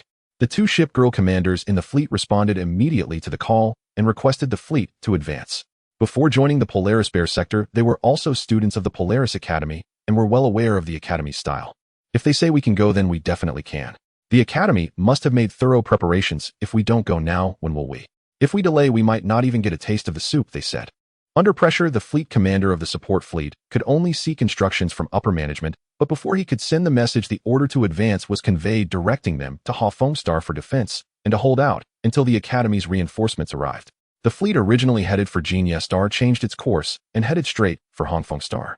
When Luo Xingyuan Snow Knight entered the spaceport of Hongfeng Star, he also received a new mission from the Academy, which was as expected to cooperate with the reinforcements arriving later from the Academy to eliminate the invading Zerg fleet, and upon completing the mission, he would receive a substantial amount of credits and rewards. Along with the mission came detailed battlefield analysis and intelligence. This intelligence revealed that the scale of the swarm had been roughly assessed, and according to the latest information, this Zerg fleet was composed of 8 T3 Zerg nests, 34 T2 Zerg nests, and 96 T1 Zerg nests, with no increase in number within observable range, and no presence of Zerg T4 Leviathan flagships was detected. The reinforcements from the Polaris Bear fleet were a strike fleet mainly composed of T3 warships consisting of 2 T3 battleships, 4 T3 battlecruisers, 7 T3 cruisers, 10 T3 destroyers, and 15 T3 frigates. In total, there were 39 T3 starships. Although that seems like a considerable number, only 6 main ships could threaten the T3 Zerg nests. Moreover, the swarm is not foolish. T3 Zerg nests would not place themselves in danger, and the Polaris Bear fleet could not simply charge into the tide of Zerg with such a small number of ships to carry out a decapitation strike, could they? T3 Zerg beasts can inflict significant damage to the shields of T3 battleships, while decapitation strikes are the most effective method against the swarm. Faced with evenly matched forces, the human fleet could only obediently confront the Zerg tactics. However, the good news is that before the swarm approaches, the Polaris Bear sector can still call up a large number of T2 starships for defense, with the number exceeding 500 sufficient to withstand the onslaught of the swarm. Next is intelligence on the Shipgirl commanders. The two Shipgirl commanders in the Polaris Bear sector are not particularly strong, with their strongest Shipgirl only reaching the limit of the second-tier frigate and not entering the third-tier destroyer. However, the good news is that there are 4 Shipgirls who have reached the limit of the second-tier frigate, all of whom are capital ships and can already rival T3 level capital ships. The last one is naturally the commander from the direct fleet of the Polaris Naval Academy. This commander is at a high level of 53, and the support lineup brought this time is indeed luxurious, with a total of 13 third-tier destroyer Shipgirls, including 1 aircraft carrier, 1 battleship, 1 battlecruiser, 2 cruisers, 3 destroyers, 4 frigates, and 1 supply ship. The proportion of ship types is very balanced, and the combat power that this fleet can unleash is undoubtedly formidable, especially with a supply ship that can convert raw material fragments into ammunition, making their firepower virtually limitless. This is quite an impressive display. It feels like the support fleet from the Polaris Bear sector is irrelevant. This fleet's strength should be enough to sweep away the Zerg fleet on the opposite side, Luo Xingyuan said enviously as he looked at the luxurious configuration. Xingxue also noticed the envious expression on Luo Xingyuan's face and comforted him, saying, "Lord Xingyuan, believe that before long we too will have such a powerful fleet. Thank you for your comfort. Let's disembark. The governor of Hongfeng Star is probably already anxiously waiting." Luo Xingyuan replied, his mood calming after hearing Xingxue's words. He envied others, but others also envied him. He had produced purple Shipgirls from initial shipbuilding, a disaster-level existence at the initial cap. If Xingxue could reach the 4th tier, this fleet would not stand a chance against her.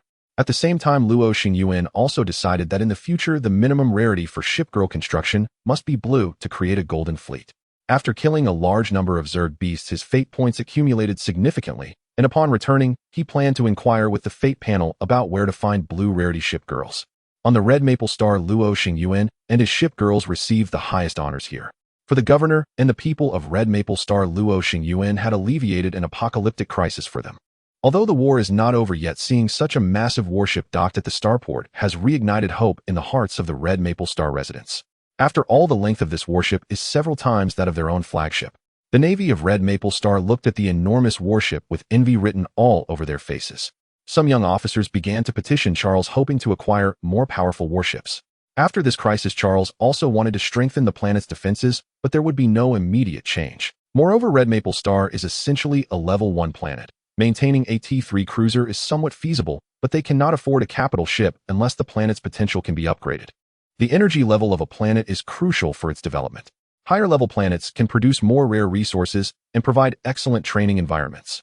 It is also easier for talents with commander qualifications to emerge in energy-rich planets, and capable individuals are eager to move to higher-level planets.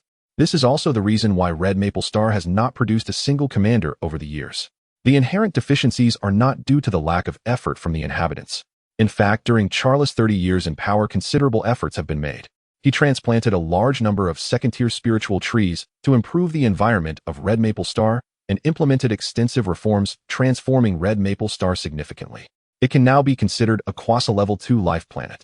If Charles were given several more decades, perhaps Red Maple Star could truly upgrade its potential and become a level 2 planet, at which point Charles' status as the governor of Red Maple Star would rise significantly. Although level 1 planets are common, level 2 planets are significant enough to draw attention in the Arctic Bear. It is important to note that the Arctic Bear Star region is located in a remote corner of the Polaris star field. Although it is a star region, it only contains 2 level 3 life planets, barely surpassing the standard for establishing a star region. There are not many level 2 planets under its jurisdiction, with only 6 in total, including the nearby Gold. In comparison, the Arctic Fox Star region, which is on par with the Arctic Bear Star region, is far superior to where Luo Xingyuan comes from. Although it is also at the edge of the Polaris star field, it is inherently better than the Arctic Bear Star region. Its capital, Arctic Fox Star, was a level 4 life planet at the time of establishment, surrounded by several level 3 life planets. The Tianlu territory, where Luo Xingyuan is located, has 3 level 3 planets, and its main star, Tianlu Star, was upgraded to level 4 100 years ago, surpassing the Black Snake territory, which also has 3 level 3 planets. As for the level 5 planets above that, they are the capitals of the star field. There are only 9 level 5 planets in the entire Galactic Human Alliance, and the 9 major naval academies are located on these 9 level 5 planets, with Polaris being one of them. The higher level 6 planets are limited to only 2. One is the mother planet, from which the Galactic Human Alliance originated, a result of careful cultivation by the Alliance. The other is the new capital of the Star Dragon Empire, Red Dragon Star, which was developed by the Star Dragon Empire 300 years ago and triggered a wave of expansion within the Alliance. The North Sea Empire also seems to have been stimulated by the Star Dragon Empire, beginning to explore the surrounding Lost Star regions. A high-level planet holds a strong attraction for commanders. Each year, a planet disperses a large amount of source energy, and after extraction, they can obtain source essence fragments that do not require purification. Moreover, high-level planets have a chance to produce complete source essence, which can be directly used to build Shipgirls with a rarity of at least blue. After graduating from the Polaris Naval Academy, Luo Xingyuan also plans to become an exploration lord, traveling through the Star Sea with his fleet, searching for planets undiscovered by the Alliance. However, with only 1 Shipgirl at the moment, he still needs to wait. The courses at the Polaris Naval Academy will take another 2 years, and he needs to assemble a fleet capable of long-distance voyages during this time, otherwise it would all be in vain.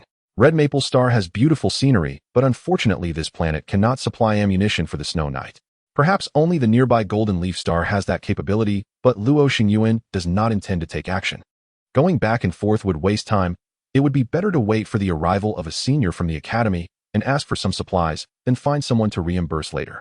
Declining Charles' kind offer of accommodation after meeting with the high-ranking officials of Red Maple Star, Luo Xingyuan returned to the Snow Knight. The war is set to arrive within the next few days.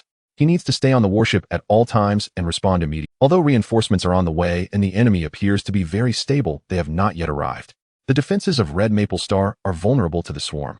In the coming days, only the Snow Knight possesses the strength to confront the swarm. If the swarm launches a probe, the Snow Knight must respond immediately. The swarm, commanded by the Mother Nest, is not just a mindless killer, they have their own tactics. Some node creatures are even smarter than the commanders on human warships. Luo Xingyuan believes that if the Vanguard fleet is annihilated, the main force of the insectoid race will surely take some action. Therefore, they must always be ready for battle and respond appropriately. Xingxue, a historical ship girl who often battles the insectoid race, also agreed with Luo Xingyuan's assessment. She understands better than him what kind of opponent they are facing. This terrifying natural disaster once caused the kingdom she belonged to fall, with several life worlds devoured in a very short time, while the kingdom's knights could only launch desperate charges as their realm collapsed. In a corner unnoticed by Luo Xingyuan, her fists clenched tightly, then slowly relaxed. She believes that with her commander present, Red Maple Star will never witness such a tragic human disaster. Looking at the star map, Luo Xingyuan was not too anxious.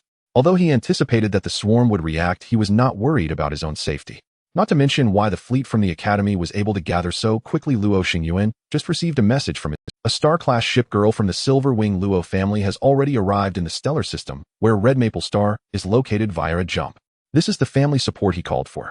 Originally just an attempt, Luo Xingyuan did not expect the head of the family to be so decisive, directly dispatching a fourth-tier star-class ship girl. However, Luo Xingyuan also knows that this ship girl is tasked with other responsibilities, and protecting him is merely a secondary duty. Her main task is to investigate the insectoid fleet. The sudden appearance of this insectoid fleet within the Empire's borders has stirred the nerves of many high-ranking figures. As a major power within the Empire, the Luo family also wants to get to the bottom of the situation. The North Sea Empire has not encountered a threat from the insectoid race for a long time. Luo Xingyuan's discovery of the insectoid fleet marks the first time since the beginning of the expansion era, not to mention the location of this fleet is very unusual. If they do not investigate thoroughly, many people may not be able to sleep. The preparation phase of war is always tedious, and Luo Xingyuan had long been ready for battle. Now he only needed to wait for his teammates and opponents to take their positions. One person is enough to monitor the radar. Humans certainly cannot compete with shipgirls in this regard, leaving Commander Luo Xingyuan with nothing to do. Thus, another diligent commander appeared in the training room. After the first battle, Luo Xingyuan realized that under the circumstances of Star Snow, his early upgrade speed was quite rapid. To ensure his commander level does not get stuck, and to avoid holding back Star Snow, he must train his body vigorously to enhance his physical fitness. Fortunately, he was well prepared before this voyage. Various auxiliary training materials and potions had been brought aboard, enough for Luo Xingyuan to use for a month. Though this training speed is much slower than training on Polaris, which boasts a level 5 planetary training environment, ranking it as the Empire's holy land for cultivation. The days of waiting passed quickly through training. On the second day, when the polar bear support fleet was about 5 hours away from Maple Star, the situation began to change. Star Snow detected a rapidly approaching Zerg reaction on the radar. She quickly notified her commander via the ship's broadcast and began analyzing the approaching swarm. This is a T3 mother nest, Star Snow quickly concluded. At that moment, Luo Xingyuan also returned to the captain's room. What's the situation? Luo Xingyuan asked, lightly adjusting his attire. The situation is not good. According to the radar, it seems a T3 mother nest has separated from the main force and arrived at Maple Star to reconnoiter the area. Is it just a single T3 nest? Luo Xingyuan glanced at the star map, momentarily taken aback, and inquired. That's right, it's quite normal. Only a T3 nest could arrive this quickly. Those lower-level Zerg motherships lack such speed. The nest we detected is still rapidly approaching, and it has not yet deployed any Zerg forces. Star Snow described the findings. This is indeed a good opportunity, Luo Xingyuan remarked as he looked at the star map. We must intercept it. If luck is on our side, we might just be able to destroy it. Star Snow nodded and said, Commander, if we launch a full volley, I am confident we can heavily damage this T3 Zerg mother nest. Then let's launch an attack. Also inform Maple Star to prepare for battle, but instruct their fleet not to. The two were in agreement, and the Snow Knight began to move again, departing from Maple Star spaceport. Governor Charles also received the notification from Luo Xingyuan, instructing his fleet to hold back for now. The Snow Knight did not initiate a jump, but instead departed the starport at a conventional speed, moving away from Maple Star. The two needed to reselect their battlefield, as the position of Maple Star was not ideal for an ambush. At this point, both thought of the small asteroid belt near where they had fought the Zerg vanguard. To reach Maple Star, they would almost certainly have to pass through that area. The Snow Knight could easily hide in the asteroid belt to ambush the passing Zerg fleet. The large asteroids could effectively obstruct the Zerg mothership scans. As long as the Snow Knight shut down all propulsion and entered silent mode, it could disguise itself as a large asteroid. With the plan set, the Snow Knight began to accelerate. This asteroid belt was not far from Maple Star, allowing them to reach the ambush point ahead of the Zerg fleet. Meanwhile, the T3 mother nest had not detected any danger and continued its rapid advance. However, to the surprise of both, the T3 mother nest began deploying combat units. As it neared the asteroid belt, a massive number of Zerg beasts erupted from the nest, and the nest itself started to decelerate slowly, entering the asteroid belt. Initially, Luo Xingyuan felt a wave of anxiety, thinking that the Zerg fleet had discovered them and were deploying combat units. However, the continued advance of the Zerg mother nest dispelled this concern. It seemed they simply believed that Maple Star was very close, and that their presence might be discovered, prompting them to release combat units early. Yet it did not anticipate that Star Snow had detected it from a higher vantage point and had already set up an ambush here. We can only engage. Remaining here poses a risk of exposure if we encounter Zerg forces. Star Snow remarked, gazing at the slowly moving Zerg mother nest. At this point, the Zerg mother nest had completely entered the firing range of the Snow Knight's main guns. Firing from this position would likely not miss, especially since the Zerg mother nest had to decelerate to deploy its units, providing Luo Xingyuan with an excellent opportunity. Then let's strike directly. Luo Xingyuan confidently commanded, trusting the experienced Shipgirl. Star Snow, for the upcoming battle you need not seek my approval. I trust your judgment. During the second confrontation with the swarm, Luo Xingyuan chose again to delegate authority, deciding that professional matters should be handled by professionals. Yes, Commander, thank you for your trust. I will bring you victory. Star Snow naturally accepted the task. All of the Snow Knight's main guns began to rotate, aiming at the direction of the Zerg mother nest. Due to the prior setup, it took only a few seconds for all the main guns to be ready for firing. Looking at the distant Zerg T3 mother nest, a flame flickered in Star Snow's eyes. Turn to ashes in the fire. Target Zerg T3 mother nest, full volley. With Star Snow's command, 8 triple-barreled 1,800mm electromagnetic cannons opened fire, and the brilliance of 24 massive cannons flickered within the asteroid belt as the swarm instantly noticed the situation. The T3 mother nest accelerated in an instant, but it was too late. Except for 6 shells that were detonated early by Zerg beasts, the remaining 18 were locked onto the mother nest's position. The hastily activated shield could not withstand the specially enhanced shells. This thin membrane shattered upon impact, and a large number of shells directly struck the mother nest. The terrifying lethality violently ripped open the outer shell of the nest, causing the biological warship to undergo massive disintegration. However, the entire nest did not lose its mobility and began to retreat. Meanwhile, a large number of T3 Zerg beasts did not stop their advance. They began to gather towards the Snow Knight. The results are outstanding, but we still lack a decisive blow. Commander, I want to go all out. Star Snow turned to Luo Xingyuan beside her and said. Luo Xingyuan naturally understood the implication of her words. Star Snow aimed to completely destroy the severely damaged mother nest, with the Snow Knight charging straight through the Zerg swarm to deliver the final blow. Go do what you wish to do. Luo Xingyuan patted her and said with a relaxed expression. He trusted Star Snow's powerful survival skills and the expertise of the Star-class Shipgirls sent by his family. This battle was destined to be a victory from the very start. A slight smile appeared on Star Snow's lips as the Snow Knight accelerated, crushing the asteroids in its path, charging towards the dark tide of Zerg like a heavily armored knight wielding a lance. Is this guy really that insane? He doesn't look like old Three's type. Near the small asteroid, a slender battleship appeared and disappeared. On the ship, a black-haired girl was eating ice cream while commenting on the fierce battle unfolding before her. A barrage has severely damaged the T3 biological battleship.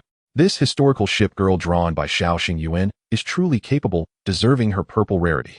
However, pursuing so recklessly is somewhat rash. They should only strike when their fleet sustains damage, the girl muttered to herself. In her view, this ambush could be considered perfect. Xingqiu's pursuit was also reasonable. After all, letting the mother nest escape would be a significant loss. However, choosing to charge directly was somewhat unexpected. If it were her, she would opt for a flanking tactic, clearing the swarm while waiting for her main cannon to reload. The injured Zerg mother nest wouldn't be able to escape far. Yet cautious methods naturally have their downsides. If Zerg reinforcements suddenly appeared, or if the mother nest escaped quickly, this ambush wouldn't be perfect. After all, sinking a mother nest is quite different from merely damaging it. Xingqiu's solo charge undoubtedly pronounced the death sentence for the Zerg mother nest.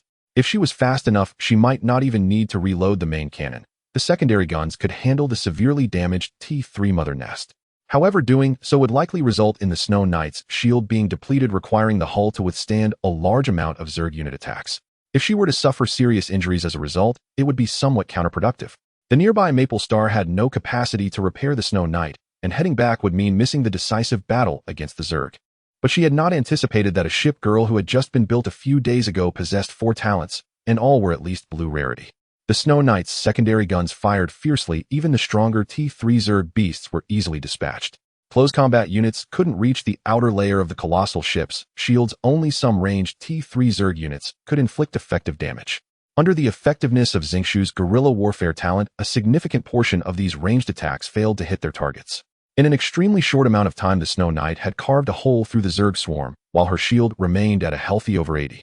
Against the Zerg force before her, the only thing Xingqiu was wary of was the large-caliber plasma cannon on the Zerg mother nest. That thing could deal considerable damage and had a wide coverage, making it impossible for the charging Snow Knight to evade.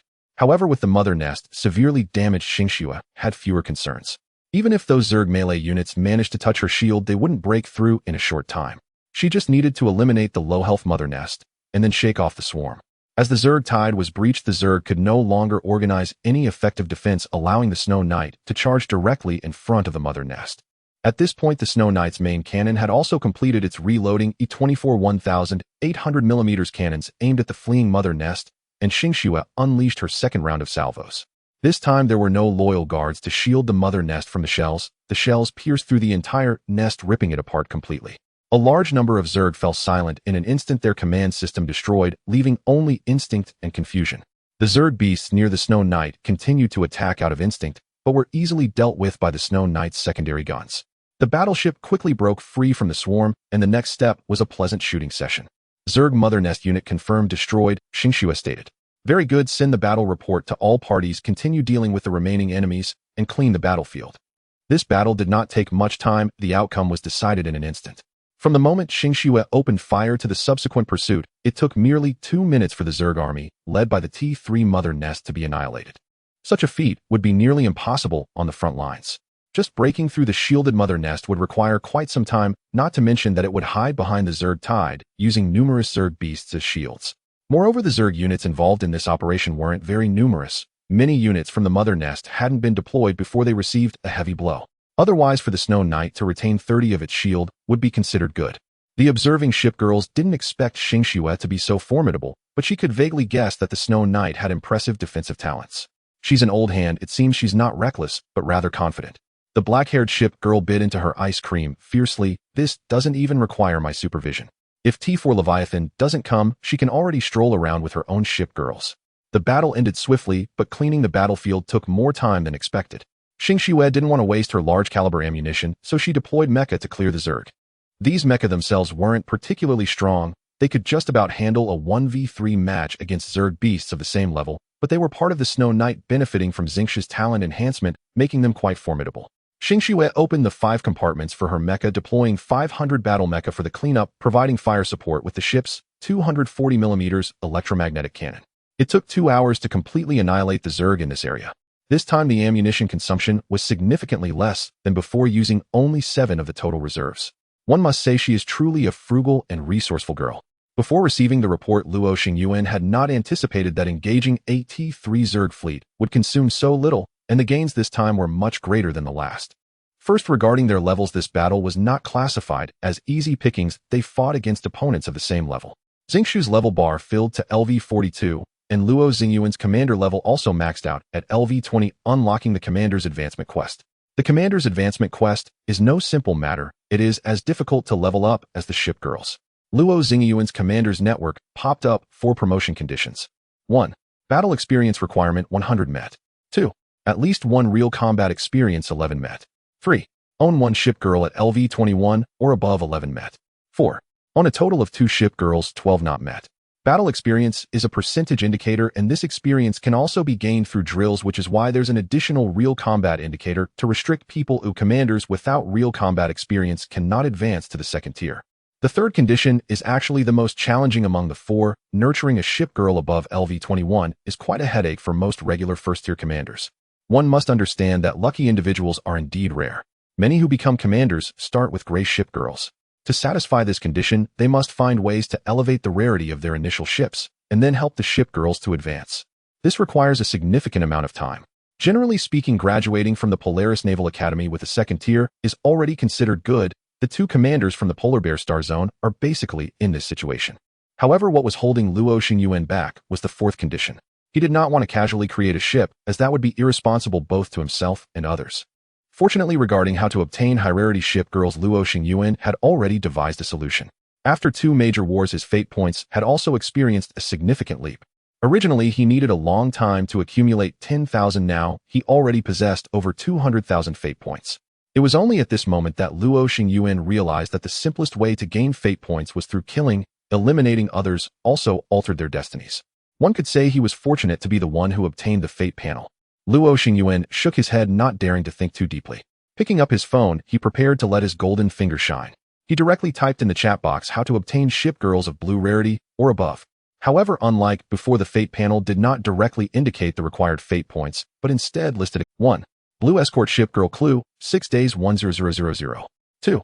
Blue destroyer ship girl clue, 21 days 56000. 3. Blue cruiser ship girl clue, 27 days 9000. 4.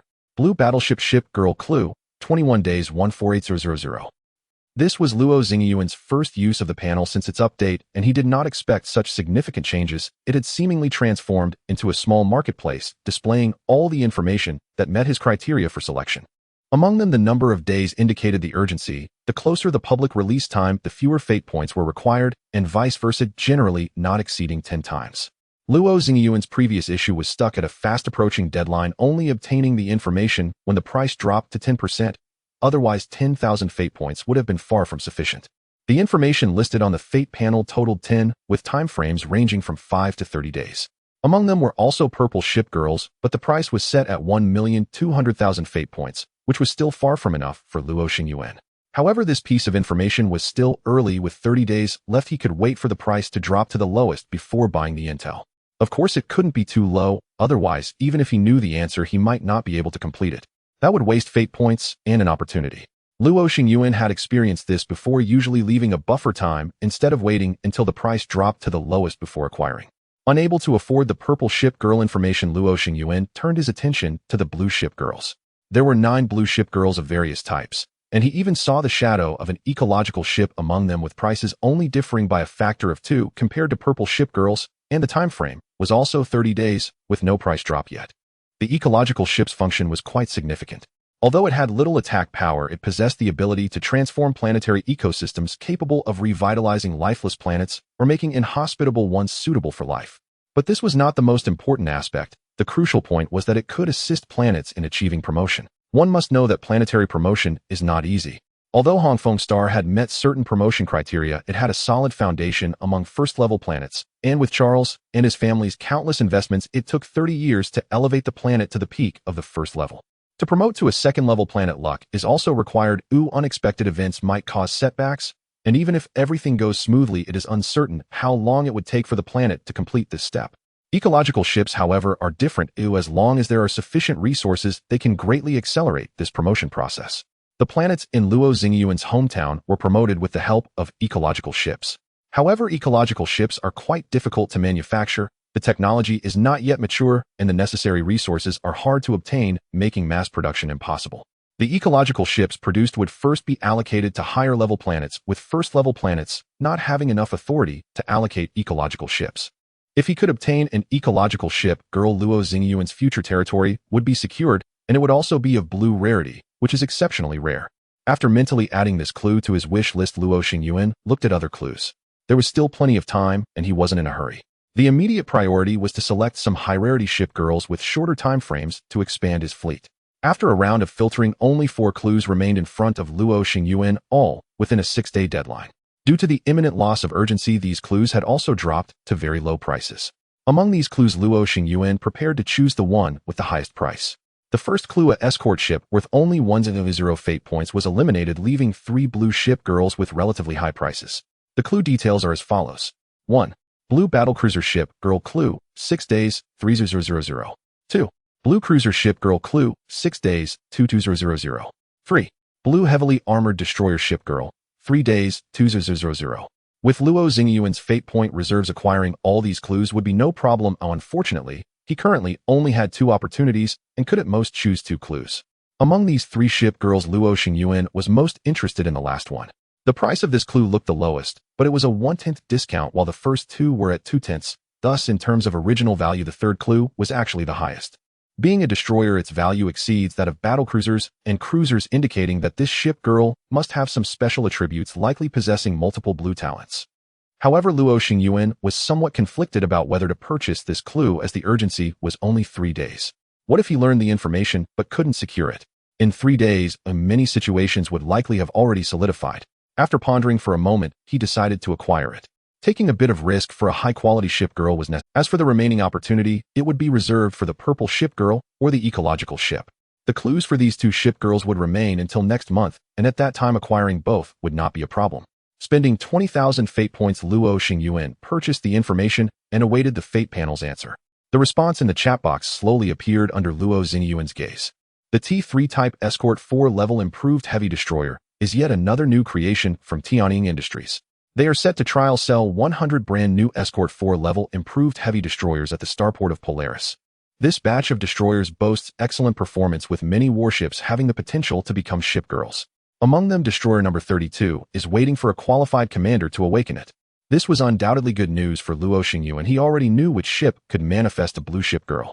He simply needed someone to help him purchase it first, and upon returning to the academy, he could activate it. However, Luo Xingli was also carrying out her own task. To purchase the ship, she could only rely on the family. The fate panel conveniently provided additional information that this batch of warships had a high probability of producing shipgirls, allowing the family to buy several warships. Perhaps they could even get some shipgirls of cyan rarity. Without delay, he immediately sent a request to his family for ship purchases. After cleaning up the battlefield, the Snow Knight slowly began its return journey, while also checking for any potential threats around the Hongfeng Star. In this battle, Luo Xingyuan also gained considerable rewards. Due to the fact that only one T3 Zerg mothership and T3 units were present, all the source quality fragments collected this time were green, totaling 2500 pieces, with the Zerg nest accounting for the majority, approximately 200 green source quality fragments extracted near the wreckage. In addition, the T3 Zerg corpses recovered this time also held significant value, and being close to Hongfeng Star, they could not afford to miss these corpses with the help of the Hongfeng Star fleet. Luo Xingyuan had already informed the Hongfeng Star fleet they would come to clean up the battlefield, collect the Zerg corpses, and handle these remains on behalf of Luo Xingyuan, who only needed to offer 10 of the total value as compensation.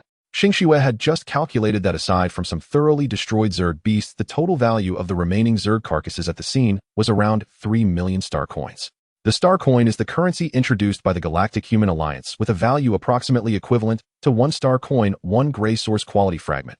This exchange rate has remained stable over the years, and after selling all the Zerg corpses, Luo Xingyuan could still earn at least around 200 green fragments. However, exchanging star coins for source quality fragments is not that easy. Luo Xingyuan intended to hold on to this money for a while, as it could later be used to purchase starships or some raw materials. In the world of ordinary people, star coins are still widely used as they are electronic currency. If exchanged for source quality fragments, they would not have the capability to store these fragments in command network or the storage space of shipgirls. After the Zerg launched another attack, both reinforcements accelerated their pace, with the nearest polar bear support fleet arriving at Hongfeng Star that very day. More than 40 massive vessels lined up at the starport of Hongfeng Star, a truly spectacular sight. And this was just the first batch of reinforcements. A large number of T2 fleets would arrive at the battlefield before the war commenced. According to the fleet commander of the polar bear fleet, this number could exceed 1,000. For the polar bear star zone, this undoubtedly represented a large-scale battle. If the situation turned unfavorable, a T4 fleet from the polar bear star zone would jump to the scene within 2 days after the war began to ensure nothing went wrong. Luo Xingyuan understood that the remote polar bear star zone could not afford to lose in the face of this Zerg. Although no T4 Leviathan has been detected among the Zerg fleet, yet to ensure absolute safety, the polar bear star zone recalled their exploratory fleet from the Lost Star domain. The Academy's commander also arrived at the scene the next day, bringing ample supplies for Luo Xingyuan, which would naturally be reimbursed by the Polar Bear Star Zone. Luo Xingyuan also met with this senior, who had been a veteran commander ever since graduating from the Academy. He had remained with the Academy's direct fleet at Polaris, serving as a teacher for several years, although he had recently stepped down from teaching responsibilities and was preparing for external development. Luo Xingyuan learned some internal news from him. Starting from his cohort, the Academy had cancelled a large number of theoretical courses, replacing them with drills and actual combat, allowing many students to accumulate practical experience through task assignments. As for theoretical courses, they would be conducted online, allowing students to view videos at their convenience, but the overall credit percentage would be quite low. The great era of exploration has begun again. Work hard and seize a few life planets to manage well. In 100 years, it will be another family's rise. The senior from the Academy side. Luo Xingyuan fully agreed, as their Luo family had also risen after seizing several good life planets back in the day. Are the conditions just as generous this time? Luo Xingyuan asked. Indeed, as long as you have the capability to actually control a planet and join the Alliance, you will receive dual recognition from both the Alliance and the Empire. Even controlling a planet with the Empire's power brings considerable benefits, as they provide opportunities for civilian commanders to rise. The senior said with a hint of longing in his eyes. He was the civilian commander he spoke of. After graduating, he could only depend on the Academy. After a century of development at the Academy, he had pulled together a good team and now had a chance to showcase his skills. With the battle urgency, Luo Xingyuan did not converse with the enthusiastic senior for too long. After sending his blessings, he returned to the Snow Knight ready to face the approaching Zerg army at any moment. After losing AT3 Nest, the Zerg army seemed to have learned their lesson, not splitting their forces, but instead gathering their strength together. This was also what Luo Xingyuan wanted to see. Fighting a decisive battle was far better than engaging in countless encirclements. The advancing Zerg fleet was not fast. The time it took to reach the star system, where Hongfeng Star was located, was delayed by several days, and the Empire's intelligence department also discovered other situations. They discovered several extra-biological warships within the Zerg fleet. These were not Zerg nests, but Zerg escort ships. They were consciously increasing their fleet strength for the protection of the nests, possibly to guard against the long-range bombardment from the Snow Knight. Seeing this, the Academy commander also decided not to wait any longer. He called Luo Xingyuan and the fleet commander of the Polar Bear Star Zone to prepare for an offensive. After all, with the support of many high-end combat forces from third-tier destroyer Shipgirls, humanity's strength was significantly stronger than that of the Zerg. Since the enemy was not preparing to come, the Academy commander decided to take the initiative. Everyone naturally had no objections, and Luo Xingyuan also wished to quickly end this crisis and return to Polaris to receive his new partners. Thus, a massive fleet set off from the starport of Hongfeng Star, led by the Academy's direct fleet commander, heading towards the Zerg's direction. The war soon erupted. The Zerg were not far from Hongfeng Star, having only slowed their advance to make more thorough preparations. This also provided the carrier Shipgirls with an excellent opportunity to strike. A large number of fighter jets were launched, swarming towards the distant storm like bees. The Zerg quickly realized the presence of these outsiders, and the nests ceased the production of biological warships as numerous Zerg units began to intercept. However, facing the airstrike from the carrier Shipgirls, the Zerg fleet, initially unprepared for anti-air defense, suffered heavy losses. Their aircraft did not even need to engage in close combat with the Zerg. They released their munitions as soon as the Zerg detected them and were already on their way back. The Zerg were thrown into chaos by the incoming missiles, torpedoes, and shells as many Zerg units attempted to shield their nests. Despite this, numerous T1 and T2 nests sank in this round of airstrikes, and even a T3 nest was heavily damaged. Before they could reorganize their disordered formations, a massive fleet jumped in from the direction where the fighters had just disappeared. In the fleet, Luo Xingyuan observed the massive swarm of insects in the distance. Unlike the previous two battles, this swarm was even larger and included other biological warships distinct from the mother nest. The good news was that they didn't have much time, and there was no food along the way, making it difficult for the insectoid mother nest to produce more bugs under such circumstances. The insect disaster is easiest to contain in its initial stages when the size and variety of the bugs facing the human fleet that had jumped in the insectoids did not retreat. Perhaps their hunger had reached its limit as a dark storm blotted out the sky and charged towards the fleet. The continuous fleet did not show any weakness either. Numerous battleships opened fire, and the black storm was torn apart upon contact with the cannon fire, only for a multitude of insect beasts to fill the gaps. The battle gradually evolved into a war of attrition, with the swarm struggling to push their line forward under the overwhelming firepower.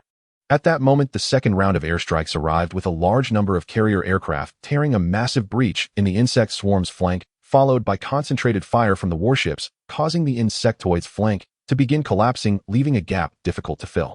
One of the human fleets took advantage of the breach to enter. It was an assassination fleet composed of Shipgirls targeting the T3 mother nest located behind the swarm, while Luo Xingyuan's Snow Knight followed suit. The ordinary warships from the rear also opened fire to provide cover, forcing the swarm to retreat under the sudden barrage, and the mother nest engaged in close combat with the assassination fleet. At this moment, Xing Shui had her sights set on an intact T3 mother nest flanked by two insectoid escort ships, serving as guardians. However, the guards of the mother nest retreated in an instant when faced with the firepower of the Snow Knight. After a round of bombardment, both escort ships were reduced to fragments. The insectoid mother nest did not sit idly by after its guards were shredded. Its plasma cannon turned towards the Snow Knight and fired a volley. Yet Xing Shui was unconcerned, evading 3/4 of the plasma shots with her high maneuverability, while the remaining quarter only reduced her shield by 10. After this round of attacks from the mother nest, the Snow Knight had already closed in with numerous secondary cannons bombarding the insectoid mother nest shield, maneuvering around it with high agility, making it difficult for the nest to retaliate or escape. On the other side, the Academy commander's fleet had achieved considerable results, with 3 T3 insectoid mother nests already destroyed, and the remaining ones were mostly damaged, becoming easy targets. By this point, the battle was nearing its end. The insectoids could no longer organize an effective defense, and in deep space, numerous mechs and warplanes began their hunt against the swarm. Minutes later, all T3 mother nests were destroyed and the main force of the insectoid fleet had been lost. The Academy commander's Shipgirls began to hunt down the secondary commanders of the swarm. Luo Xingyuan, however, had no interest in joining the ongoing hunt. One T3 mother nest spoils were already sufficient for him, and he decided to leave the remainder for others. He also took a moment to greet his senior and prepared to return to the academy. His allies here still had other tasks, and they were merely sweeping up the T3 mother nests. The swarm still had a significant number of T2 and T1 mother nests, which would not sit idly as they began to scatter and flee after the fall of the mother nest. Clearing out the remnants of the insectoid fleet would take quite some time, and Luo Xingyuan did not wish to stay here for 10 days or half a month. Luo Xingyuan's request was quickly approved after all his fleet consisted of only one battlecruiser, which would not contribute significantly to the upcoming extermination battle, and targeting lower-level insectoids would be a waste of resources. Furthermore, Luo Xingyuan was eager to return and meet his new partner, who had been waiting at Polaris Starport for several days. This time the harvest was quite good, with a total of 2400 pieces of blue source fragments extracted. It's a pity that this T3 mother nest was not very strong, significantly weaker than the one we ambushed last time, otherwise we could have obtained more source fragments. Xing Shui reported after the battle. That's enough. This time there was not much risk, and it was comfortable to ride on Big Brother's coattails. Luo Xingyuan said with a smile. He thought of his senior's aircraft carrier. The major contributions in this battle were due to that powerful carrier. The first round of airstrikes inflicted significant damage on the insectoid fleet, while the second round directly tore a massive hole. If conditions allowed, he also planned to raise an aircraft carrier. There had been one noted in previous leads which could be considered a backup. 2 days later, the Snow Knight entered the Stargate and arrived at Polaris Starport, finally returning to the long-lost Naval Academy. After docking the Snow Knight at the starport, the two took a shuttle to the ground, where Luo Xingli had been waiting. Her mission was very safe and short, and she had completed the test flight and returned to the academy early. Most rookie commanders do not experience combat during their first missions. Even if they do, it is usually just dealing with space pirates. Luo Xingyuan was unique among commanders, having participated in such intense battles immediately after becoming a commander. Chief Yearback Luo Xingli greeted, having come alone without her shipgirls. No need to be so formal. How have you been lately? Nothing special. The Academy's missions have been quite calm, mostly just focusing on cultivation. But Chief, you managed to uncover the insectoid conspiracy on your trip to the Outer Ring. Actually, it was just a coincidence. Luo Xingyuan did not think he was uncovering anyone's conspiracy. It was merely bad luck for that insectoid fleet. Your luck is always exceptional, Luo. Xingli nodded in agreement. Luo Xingyuan felt she might be teasing him, but given his cousin's personality, she likely meant it sincerely, and he had indeed demonstrated notable luck in front of her since childhood. All right, let's not talk at the door. Let's head to the warehouse. The warship I asked the family to buy is still here, right? Yes, please follow me, and we can also collect the family-issued resource subsidy. I heard this time they even brought 2 special chips. As Luo Xingli spoke, she led the way for the two. The Luo family has a sizable warehouse at Polaris Starport, situated at the center of the Polaris Star domain, the most prosperous commercial area, where a large volume of goods is transported from the Luo family's home planet, each month stored in the warehouse, awaiting sale. Luo Xingli had made prior arrangements, and the warehouse manager personally came out to greet them, leading the two to a small storage room, filled with the second batch of resources provided by the family. The first batch of resources mainly consisted of star coins and some stored source fragments in the bank, while this time they were physical items. First, each of them received 30,000 blue source fragments and 200 blue source fragments. This large sum was delivered directly to their hands rather than going through the bank. Next were the special chips mentioned by Luo Xingli, which can be installed in the command network to provide a special trait for the commander. They can be extracted from the command network, but will consume corresponding colored source fragments. When a shipgirl commander reaches LV1, they will obtain a chip slot, and for every 10 levels thereafter they can obtain a new chip slot. The traits provided by the chip slots also significantly enhance the commander, but these chips have certain limits. For example, the blue learning chip, prepared by the family for the two, can enhance the experience gained by the commander by 20, but once the commander's level reaches LV81 or above, the chip's experience enhancement becomes ineffective. However, low-level commanders using high-level chips is not a problem. The chips allocated by the family to the two are highly sought after, rarely seen on the market, and only likely to appear at auction houses, so it was surprising that the family sent 2 directly, and they were of blue grade. This also expressed the family head's earnest expectations for the two. Luo Xingyuan immediately loaded it into his command network, and Luo Xingli followed suit. Lastly, there were resources aimed at enhancing physical fitness, including the latest gene-enhancing potions developed by the Alliance and some energy-rich foods. Having secured the family's resources, the next step was to procure the Level 4 improved heavy destroyer requested by Luo Xingyuan through his family. This starship was stored in the family's starship warehouse, situated some distance away. Luo Xingli had her own matters to attend to, so after collecting the resources, she left first, while Luo Xingyuan followed the family's warehouse manager to the starship warehouse. The batch of starships requested by young Master Xingyuan this time is of excellent quality. The family has purchased 30 ships, and so far 2 green shipgirls have successfully materialized. The manager, aware of Luo Xingyuan's high status, referred to him as young master while attempting to engage in casual conversation to build rapport. The ships numbered 30 to 39 have been reserved for you. As per the family's instructions, you may use them freely, he said. Luo Xingyuan understood that the family head was concerned that one ship might not be enough to activate a shipgirl, thus intentionally reserving 10 ships for him. Tianying Industries is indeed impressive. A success rate of 10 to 1 is already quite high considering that T3 warships are easily mass-produced. However, it is also possible that this batch of products has better quality. After all, these 100 ships are being trialed in the market, and Tianying Industries needs to establish a reputation for their new products, so they cannot afford to choose subpar quality. One wonders if they would feel at a loss knowing he could activate a blue rarity shipgirl from them.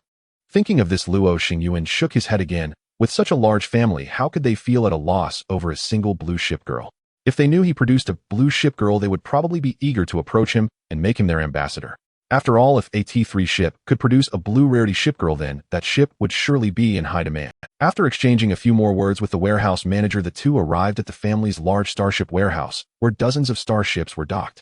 The manager led Luo Xingyuan to a designated spot and stopped in front of a starship labeled 32, saying, "This is the Level 4 improved heavy destroyer. You need number 32. Luo Xingyuan assessed the warship before him. It was quite different from an ordinary T3 destroyer.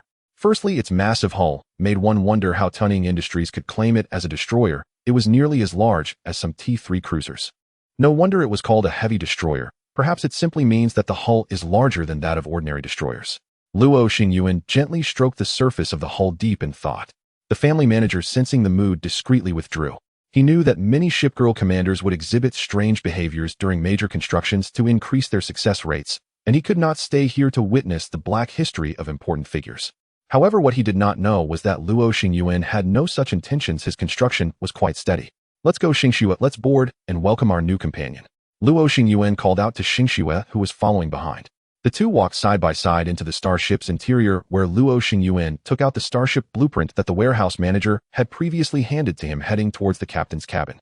The internal structure of this destroyer was much simpler compared to the Snow Knight. After all, it was a destroyer and lacked a luxurious cafeteria.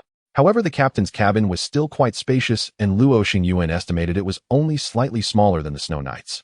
Standing before the control center, Luo Xingyuan produced 500 blue source fragments and began attempting to activate the ship's shipgirl. Clearly, the destroyer would not require so many. After deploying 200 fragments, Luo Xingyuan felt that no more source fragments needed to be added. Next was the wait for the warship's transformation. During this period, the two needed to leave the captain's cabin and wait outside. The waiting time was not too long, perhaps just over 10 minutes, when a blue light burst from the captain's cabin, indicating that the activation had been successfully completed. Before long, the door to the captain's cabin opened, revealing a red-haired girl in powered armor, holding a shield taller than herself. Upon seeing Luo Xingyuan, the red-haired girl brightened, placing the shield aside, and said, "Commander, your loyal guardian, the Akabane, has come to report for duty." At that moment, Luo Xingyuan questioned whether he had walked into the wrong scene. He was momentarily stunned, as it should have been a shipgirl, yet she had transformed into an interstellar warrior. However, he also knew that shipgirls had all sorts of bizarre armaments, so powered armor was not surprising. "Do you have a casual outfit? It's not very appropriate to chat while wearing this gear," Luo Xingyuan reminded as the interstellar warrior approached him. "Oh, I do. Please wait a moment, Commander." The girl seemed to realize something was off. She deactivated her armor, and it instantly vanished, revealing a red-haired girl in a school uniform. Her height had noticeably decreased, and one wondered how the petite girl managed to handle the powered armor. Now the red-haired girl looked no older than a middle school student. Luo Xingyuan nodded. Now that was more like it. "Nice to meet you. I am your commander, Luo Xingyuan. I hope we will get along well in the days to come." Luo Xingyuan extended his hand, while simultaneously opening the command network to check the information of the newly contracted shipgirl. Ship name: Akabane. Ship status: Shield 100, Armor 100, no damage in any part. Ship prototype: T3 Level 4 improved heavy destroyer. Ship length: 1360 meters. Ship rank: Tier 3 destroyer. Level cap: LV 60. Level LV 1. Ship components Level 4 Improved Destroyer Hull Green LV1, Level 4 Improved Armor Green LV1, Level 4 Improved Engine Green LV1, Level 4 Improved Shield Green LV1, Level 4 Improved Radar Green LV1. Ship Armament 3 Triple-Barreled 700mm General Main Guns Green LV1, 180 Twin-Barreled 100mm General Secondary Guns Green LV1, 6 Level 2 Space Torpedoes Green LV1, V-Level Lances Green LV1. Ship Attachments Self-Disciplined 4-Type Interstellar Warrior Powered Armor Green LV1.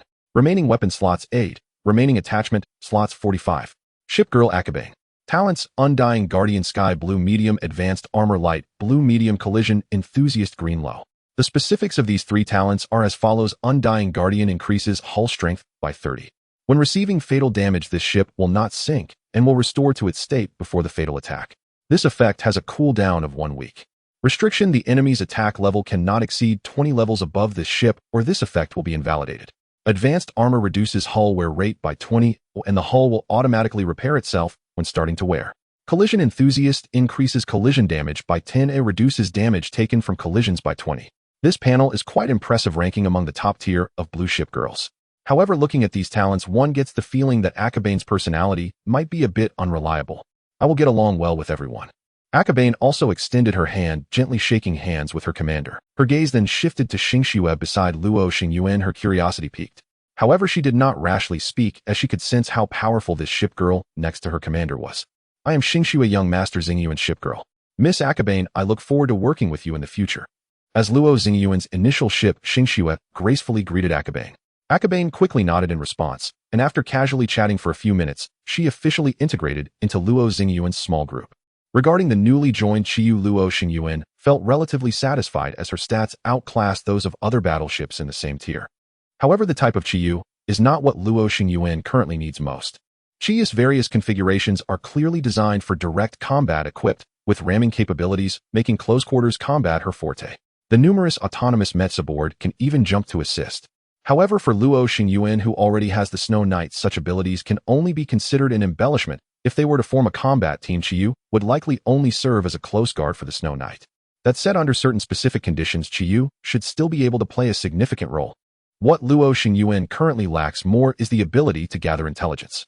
Although the swarm was discovered by Xingyuan, the large fleet of insectoids following them is much harder to detect.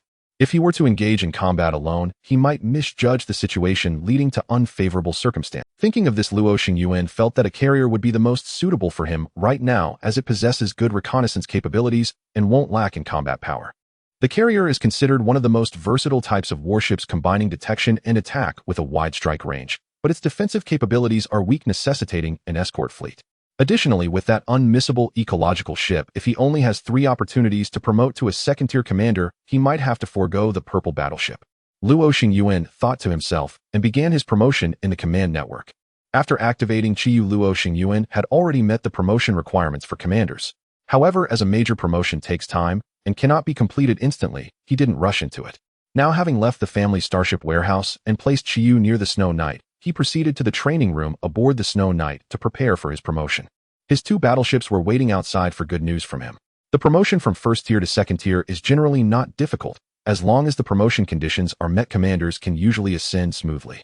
However, there is a hidden requirement: the physical fitness of the commander. If the commander's physical condition is inadequate, the promotion will stall midway. Fortunately, in general, the physical fitness of a first-tier commander is sufficient for promotion to second tier, and the surge in mental power will also significantly enhance physical strength.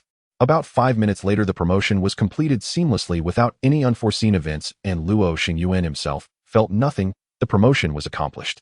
He only felt that his body seemed somewhat unsteady, walking a bit wobbly, yet his mind was very clear, and his connection with the battleships had strengthened.